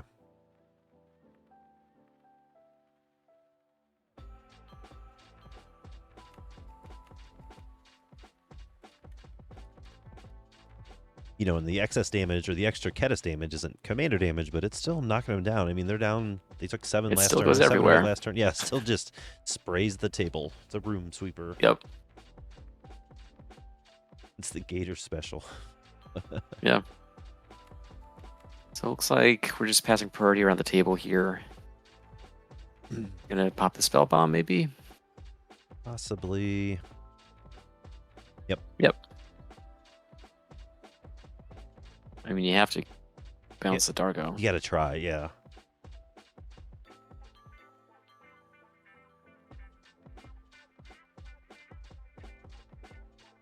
But at this point, it's nothing to recast Dargo, so I guess unless you're sitting on a counterspell.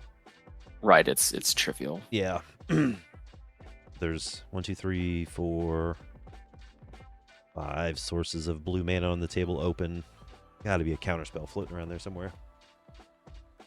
Well, yeah, but even if Dargo gets countered, you just sacrifice one more artifact and recast him. Yeah.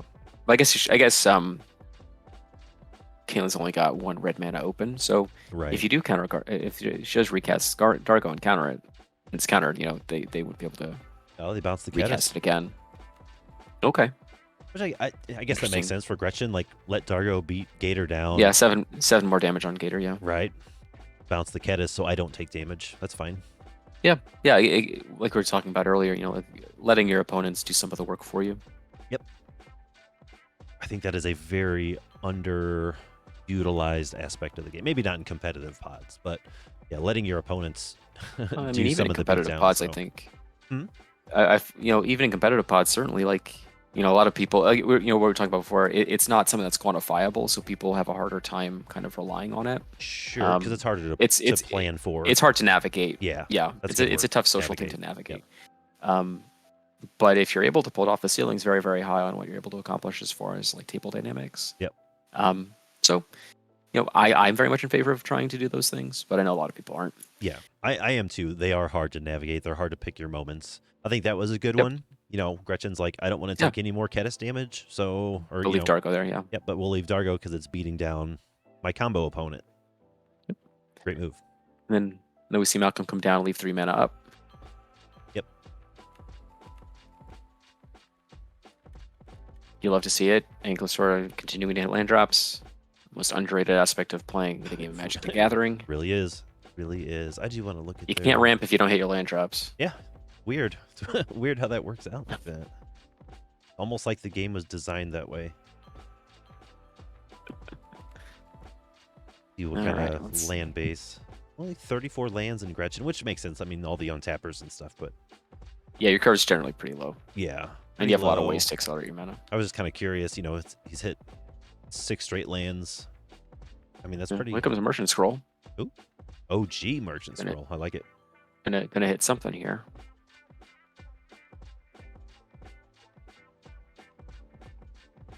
Homeland. So on the stack, they're gonna pass priority around here.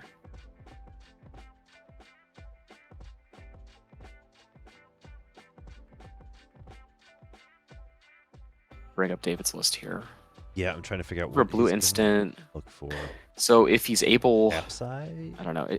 Maybe he's It got depends on what he has in his hand. Like he could huge, get a huge. payoff like Capsize for sure. Yep. High Tide, like these sorts of big kind of flashpoint spells, he could certainly go for. Maybe he wants to like Gush or a piece of interaction like Echoing Truth. I'm not sure where his head's at, so Echoing Truth. I don't.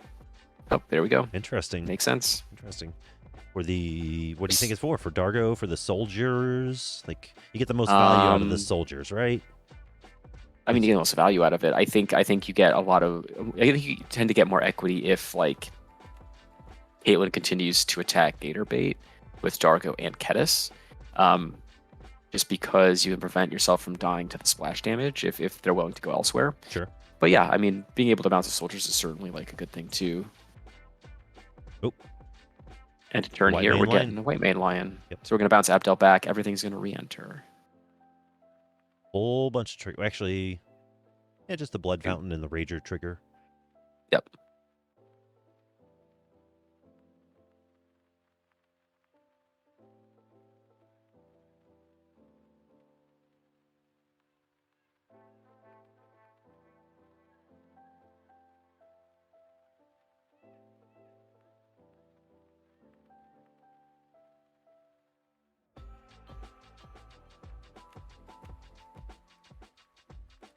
So on the stack, passing party around here. Gator might have something, but yep.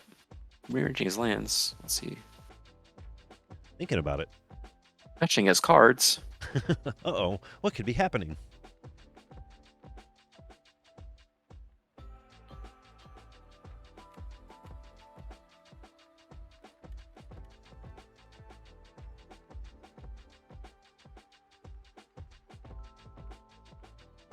No, doesn't look like there's going to be any response. Looks like Gator's past priority. I don't know if Ankylosaur's going to do anything about this. Thinking about it. Or at least bluffing thinking about it. Yeah, Yep. I don't think there's much That's it. that he could do really, though. Yeah. So Abdel's going to go to hand, and all these things are going to go back. Yep, we're going to get some triggers. Yep. Line them up.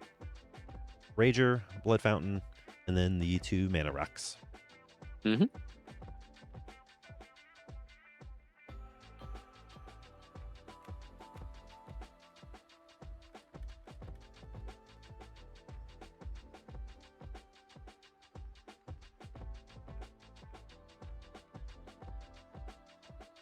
All right, so 3 cards in hand. Looks like we're untapping. Yeah, we went from 1 card in hand to 4 pretty quickly. Yeah. Yeah, so it's in Caitlin's best interest here to just kind of keep the rest of the board a little bit clear. Mm-hmm. It's going to be hard to break through Yumeji Sen with what they're doing right now with Abdel. So being able to connect to another player with Ketis is the only way that she's really going to be able to apply like real pressure. Yeah. I think because Abdel's going to be able to make so many tokens and blockers that even though he's a 7 power trampler, you know, it's not going to achieve a whole lot. Mm-mm.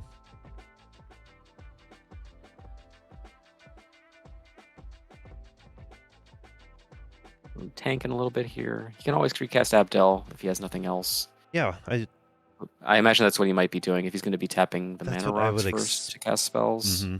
That's what I would expect this That would turn. make sense. Yeah. Nope. Oh. Falcon Wrath or Falcon Wrath Noble. Interesting. Interesting. Because we don't have a sack outlet, but still, it's a really good card. Whenever any creature dies, he's going to be able to have a player lose a life and himself gain a life. Yeah, and the dies part is important. It's not leaves the battlefield. It's not anything like that. Right. Now, if it was the Looks like we're going to interact with this. or something, that's different. But Yeah, have Arcane Denial come down and just nip that in the bud. okay. Because he would definitely. Those kinds of cards are always kind of difficult to deal with. Yeah. Because it's when any creature dies. It's not necessarily like your creatures. Yep. So it's a lot of incidental damage, a lot of incidental life gain. Just some builds of the people up don't and up really. and up. They're not good at tracking it until it's like too big of a problem for them. To Yeah, and overcome. until they're in single digits, and they're like, wait a second. Which Gator's Yeah. perilously close to. Right. All right, there's Meanwhile, Iron Throne. again, Dargo's at 30 life. Like, this is not the first time we've seen Dargo, many turns into the game, still at starting life totals. Yeah, no one's really applying a lot of pressure to the board, except for Darko. Yep. Abdel's just kind of generating resources, just kind of sitting back and doing that, just creating value with Abdel. when they don't really need to do anything else because the only threat that they're under is if Dargo connects to another player with Kedis on the battlefield. Yep. So they're content to just sit back and develop a board, get Iron thrown out, and have a big Abdel turn, possibly next turn. Yep, we got the Iron thrown online, so I'm surprised they didn't cast Abdel, but I guess they wanted the Iron Throne. They were going for the Noble, so it's a good time to like get this stuff out there. yeah. Mm-hmm. Like go for the Noble and get the Iron thrown out.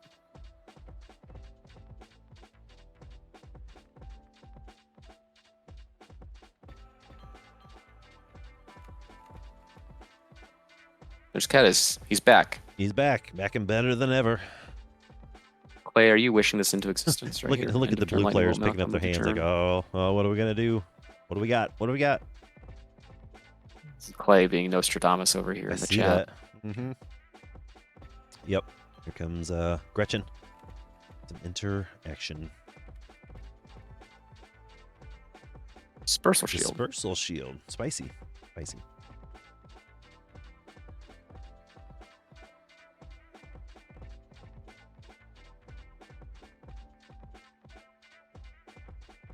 So the highest mana value permanent that Angstrom has is Overgrowth, so it counters a spell with mana value less than 3. Yep. Less than or equal to 3. Kedis sent back to the zone. Yep. Granted, it's only but not cost forgotten. 4 now, but What is this? A Furnace Scamp or Scrapwork something or other? It's a pinger, I think. Sawblade Scamp. Yep. Sawblade Scamp, that's the one. Single red for a 1/1 with haste. Whenever you cast a non-creature spell, you put an oil counter on it. Tap it to remove an oil counter. It does 1 damage to each opponent. Right. It's kind of assembling a motley crew of tokens over here. Yeah. Everyone takes 1 for Impact Tremors. The great thing about this one is that it has haste, so it just comes down and can immediately ping people. Yeah. It's obviously like not the best because it needs to tap to do its ability, and it functions off of oil counter specifically. But haste is big game. Just being a point of damage, it comes down and taps is not bad. Yeah, in a pod like this, that every single point helps. Mm-hmm. So might move into combat here. Gator trying, I assume, to politic his way out of being attacked by Dargo again. I would assume so. Now, there's no Kedis damage on board, but he's on the brink of lethal commander damage. Yep. Yeah, the one more Dargo attack and it would be lights out. We're gonna peek instead. Okay. Little peeksy poo. A little what, Brad? A little peek. A little peek action. Little peeksy poo. Little peeksy poo. Yep. Who are we targeting?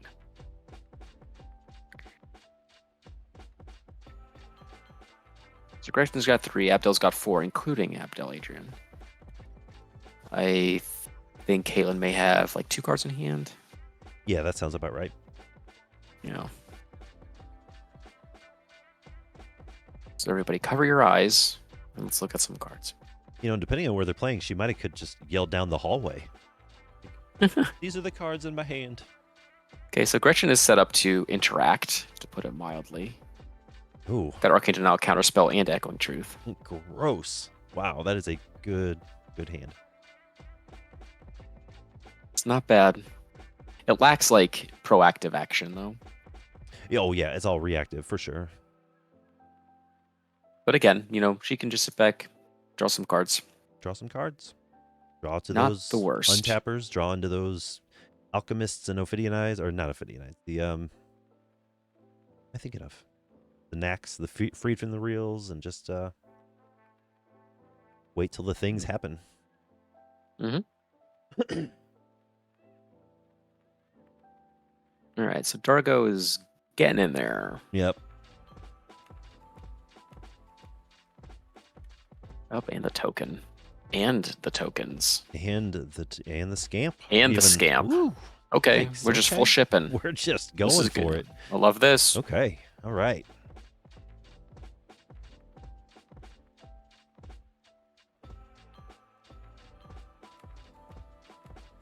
I don't know how Dargo. This is a great attack on Gretchen. Is it all going at Gretchen? It looks like that's the case.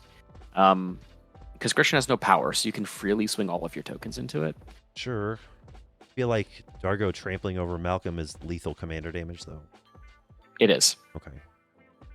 Could be.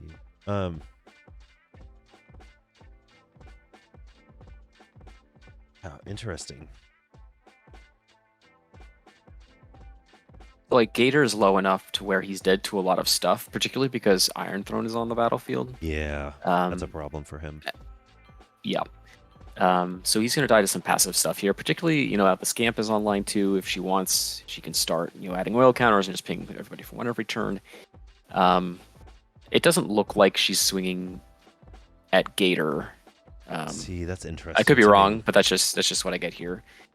Yeah, So it doesn't give off that vibe, for sure. Yep. Probably bounce Dargo.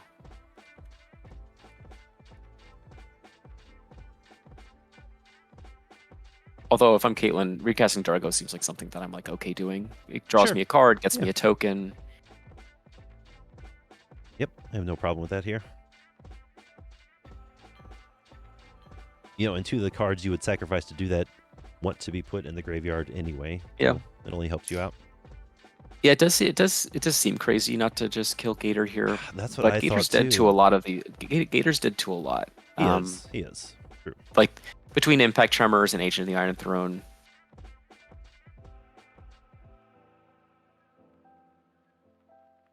Yeah, he is far behind. I mean, he's got 6 lands, 6 or 7 cards in hand, or 5 cards in hand. I think this is a fine attack on Gretchen, if I'm being honest. When your primary source of pressure is like a single card like Darko, you need to be very judicious with how you use it. And I think just being like pivoting a little bit to Gretchen is not the worst thing here.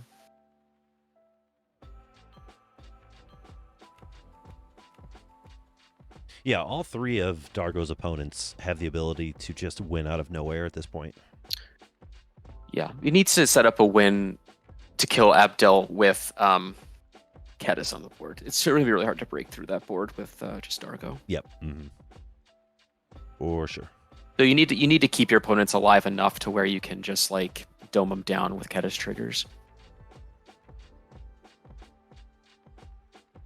Which is another reason to like leave Gator alive. Just he's a Darko trigger, or a Kedis trigger. True that.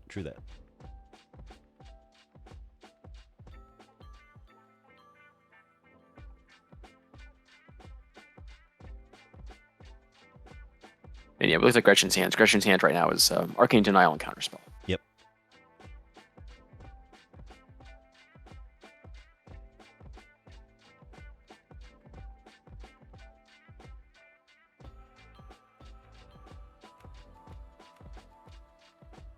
And really, Abdel's just incentivized to just kind of sit back and let Darko attack and just build a board. Doesn't really need to do much else right now. Yeah. Like you were saying earlier, let your opponents do most of your work for you. Once he finds a way to get tokens off the board and start draining with Iron Throne, it's gonna clean up pretty easily. But just has to fade a couple draw steps, a couple attack steps.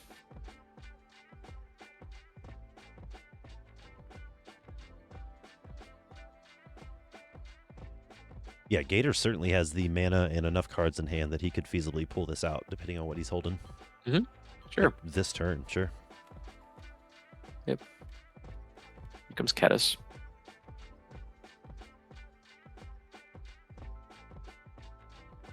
Gretchen's gonna let that resolve. Mm-hmm. Yeah, I don't think he'd counter that.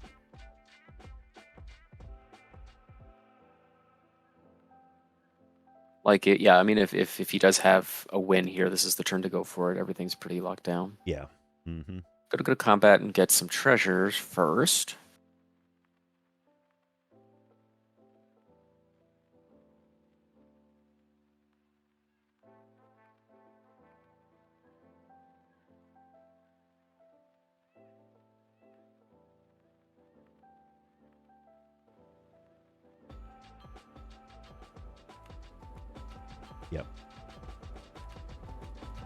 Yep. I'm just gonna figure out what to do with this rest of this 8 mana that's available.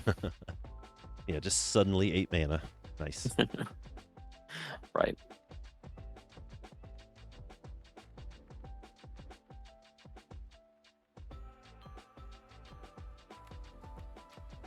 Doing some math here. Yeah, I think he's trying to figure out what to do with that 8 mana as well. That's what I would be doing myself. Yeah.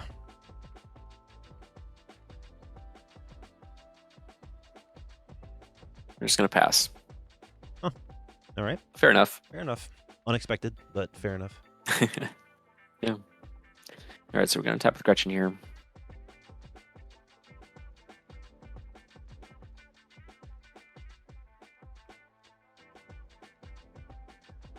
Two green, fertile ground. Okay. Okay.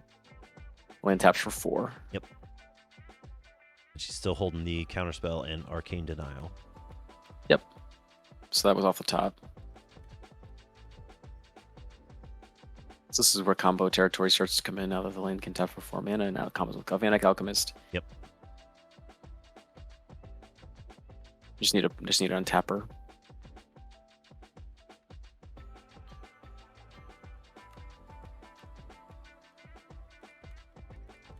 But again, you know, like Gretchen's got 8 mana. If they don't need to, then they can just activate Gretchen twice, draw 2 cards. That's exactly what I was thinking. If for some reason they don't need those counterspells this turn, yeah, the end of Gator's next turn, you can just activate. Imagine we'll see Abdel come back down here, but unless there's something better. I would think so, right? A Siphon Mind. Okay. Siphon Mind. It's fine. It's interesting. Gonna strip out counterspell to Gretchen's hands. We know that for sure.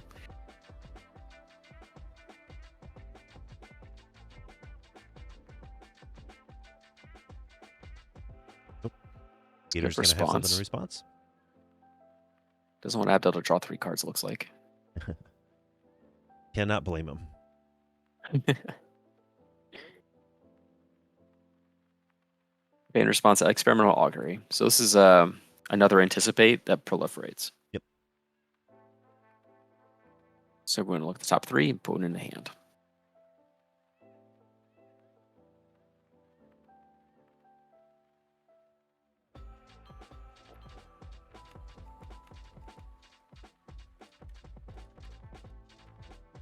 Take a look at the hand here, see what fits, and we'll make a decision.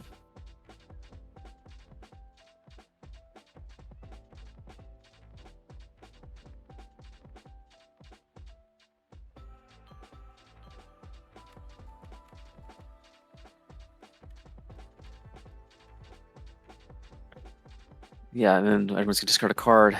Abdel's going to draw 3. I don't think they played a land this turn, so if they draw land, they can cast Abdel, but they'd be shields down. So I'm not sure. They may not need to cast Abdel. I mean, they've got a board that's big enough to thwart any kind of aggression from creatures right now. Yeah, nobody's really crashing in with flyers outside of maybe Malcolm. So yeah, I don't think they're super worried about combat damage. Yeah, I mean, it might be something where they want to leave up some interaction in case somebody tries to go for it, but yeah, we'll see. Yeah. Gretchen's going to draw a card in response as well. Maybe a stave off or something like that. Yeah. Looks like spell's going to resolve.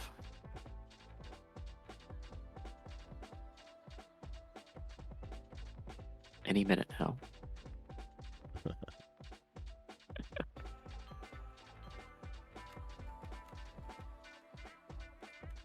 I mean, like, how much... You know, Abdel is... I don't know. They're definitely amassing a board. Definitely needs a bit more to win. But, you know, at the same time, letting anybody draw 3 cards is kind of not where you want to be. Yeah, that's big time. I don't think he's going to counter it, though. This is not worth countering. No, I don't think so either. It looks like Gatorbait's already chosen a card, as has Ankylosaur. So is Kalen. So we're all going to discard a card here. Okay. See the juice. Flip them. Flip them. Intervene, Arcane Denial, and Reckless Impulse, it looks like. Right? Interesting. Makes me think Caitlin's got some real heaters in her hand if she's willing to discard Reckless Impulse. Doesn't need Uh-huh. cards. Kind of what I'm thinking. Yeah. All right. Abdel's up to 6 cards in hand now. It's gonna start casting some spells. Looks like. We're on turn 7. Yeah, this is about the time that Orzhov gets to start doing stuff. Yeah, it does require a bit of mana. Yeah. Nope, gonna cast Abdel. Cool. So yeah, we're just gonna tap all our mana and make a bunch of soldiers. Whole mess of soldiers. So what? 4 more. 5, 6, including the mana rocks. Yep, looks like it.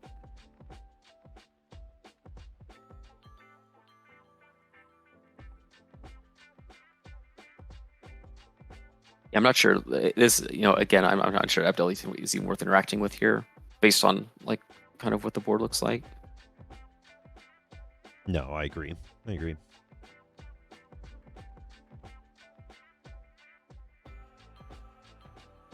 Because Abdel really hasn't, presented a threat yet, if that makes sense. I mean, like, yeah, sure, tokens. Right. Whatever. It's mostly like adopting a defensive position. Yes, exactly. I mean, that might change once he makes 6 more tokens, but at the same time, interaction is pretty valuable, particularly since Gretchen only has 2 cards in hand, one of them of which we know is a counterspell. A lot of these decks can win out of nowhere, particularly when they have this much mana to work with, deploying like multiple combo pieces in a single turn. Ooh. Interesting. We're going to cannonade in response. Yep. So you're going to do a bit of work. Seems like a good spot for it. Yep.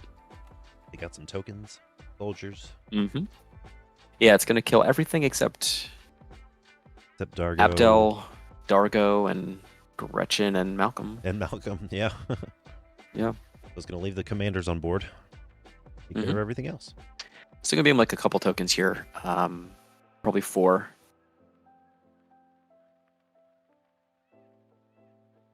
Assuming we exile the blood token, 2 mana rocks, and blood fountain.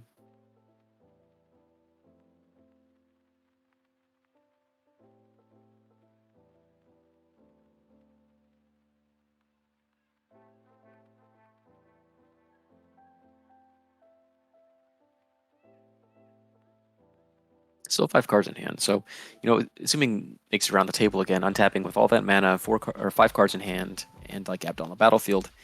There's not really any good ETB triggers anymore with the White Mane Lion and the Phyrexian Rager down, but just keep making tokens. That's really that's the floor on the card right now is make 4 tokens. Right. Pretty good. Yeah, it's pretty good.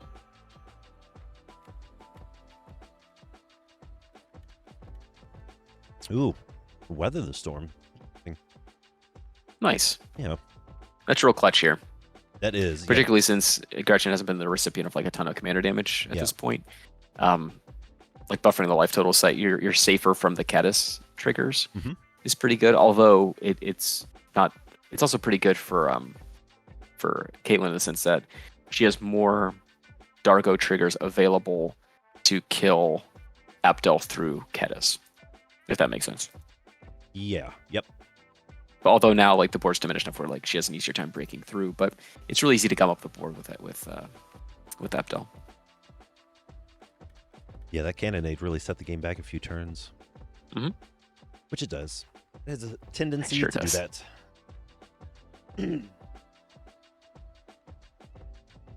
What do you do as Dargo? Do you just go ahead and take out Malcolm? I mean, it's your only.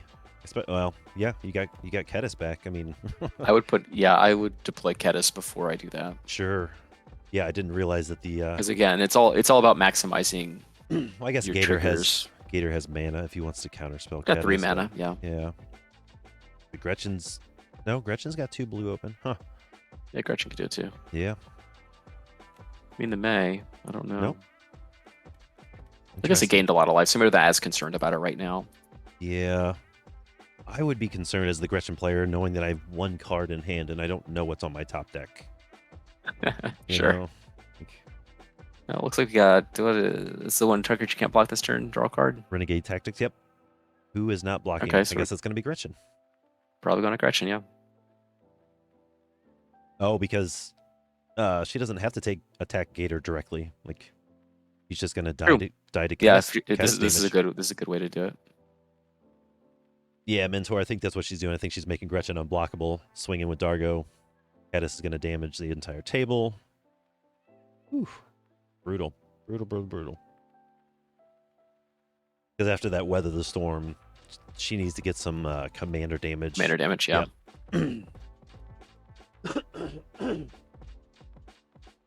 Is a radiant Dargo. Love it. That's right. Blaze of Glory. Shining like the sun. It's like Gator's going to respond here. Yep. These 2 treasures. Is it Charm? Okay. Is it Charm? What are we? Is it Charming? Yeah, what are we charming?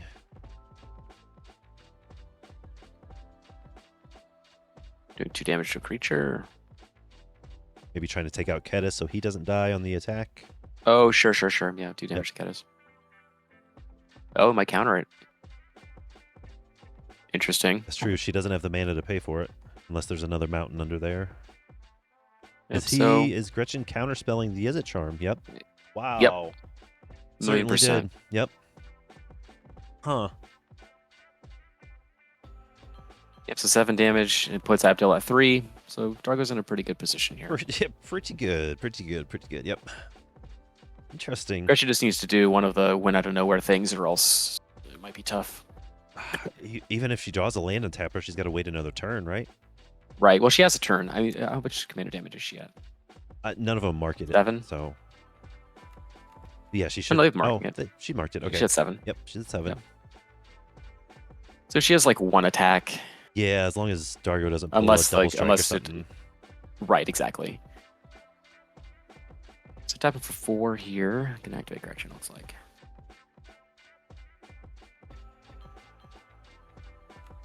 Yeah, Abdel. Yeah, I mean, needless to say, obviously they're at 3, but if Abdel's going to do something, it's got to be this turn. Yeah, they need to generate a lot of life. Yep. To get out of range of the Darko trigger. Or the Caddis trigger, rather. I just don't. I don't know. I'm going to tap 4.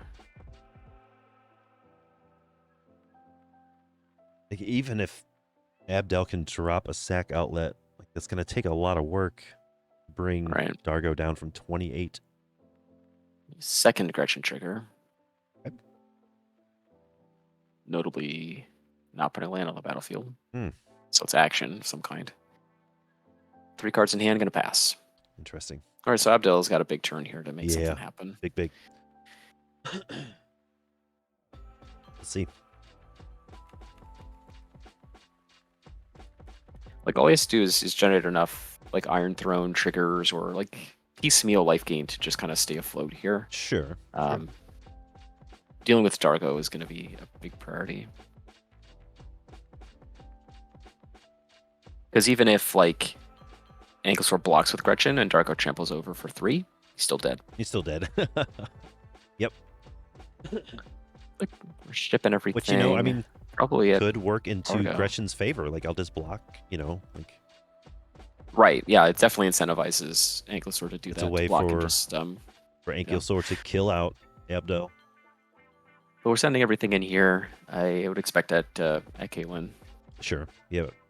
So we got 8 altogether. Oh, nope, one at Ankylosaur. And we're going to unearth. Unearth. Probably the white main line. Yeah, I would think so. Yeah, I would Make think more so. tokens.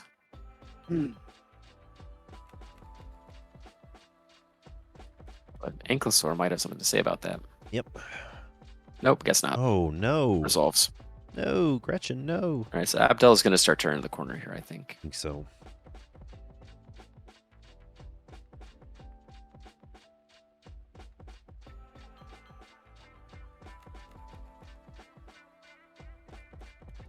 All right, so everything's going to come back. Make a blood token. Now we've got 8 mana to work with. Yep. Only 5 of which needs to go towards Abdel.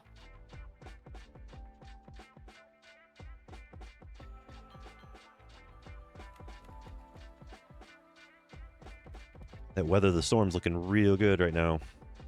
Yeah, it really ended up mattering. Yeah, for sure.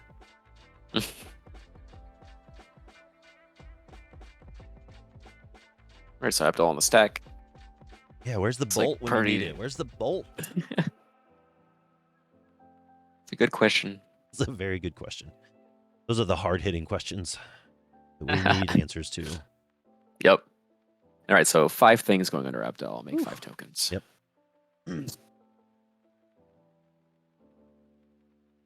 So he's got a 4 tap tokens and 5 untapped. Or just 9. But notably, nothing died, and there's no agent triggers. Yeah, So we still have 3. I'm gonna look at this list here. Let's see. Like, he needs to gain some life. See what kind of life gain or sack outlets we have in this deck here. 26 creatures, so that's decent. About half as much as I like to play in any of my decks. Yeah, I've noticed. It's fine. You're good. Dimir House Guard. Okay. Just going to cast it as a blocker. Does he know that this doesn't matter if he just attacks Gretchen? Nadir's with Dargo? Nightblade cares about the token. Oh no, I guess he No. can sacrifice a creature to House Guard to trigger agent. Okay, so he can drain a lot here. This is something worth counterspelling. Okay, so there's no sack outlets in creature form in the deck. Days. Whoopsie. Hardcast Days. Got him. Oh, wow. Do not see that very often. That's a great one for the finals. That is a good one for the final table. Yeah. That's a great one. It's a pretty days too. Yeah, that's a big oof. That's worse than Mana Tithe because that's a hardcast Days. On like turn 7, turn 8. Yeah. That gets you. Yeah, that'll get you. And now everyone's dead. And now So Yeah. what is this card that's being cast here? Gretchen's tapped out, Abdel's tapped out. Yeah, everyone's dead. Yep. Like, I don't know. Everyone's dead. Oh, is this Rally at the Hornburg? Makes 2 tokens, gives them haste. Do what are the what? Well, the thing is, like, Abdel is just defeated, like, straight up. Yeah, that was brutal. Well Yeah, timed. it was. Still got 2 cards in hand, I think. But either way, we will see. I don't think it's unreasonable to try and fade a draw step from Gretchen, but at least Abdel goes down this turn. Yeah, even one more creature will kill Abdel at this point with impact tremors. Gonna cash in the blood token. So Sure. we get discard unexpected windfall. Looks like. Yep. Oh yeah, Gretchen's at 4 now because of the impact tremor triggers. Yeah, Abdel's down to 1. Expedite. Expedite. Everything haste, draw a Draw. card. Down to 2 mana technically if she wanted to tap a creature. Yeah, if you just attack with everything at Gretchen and that's it. Yep.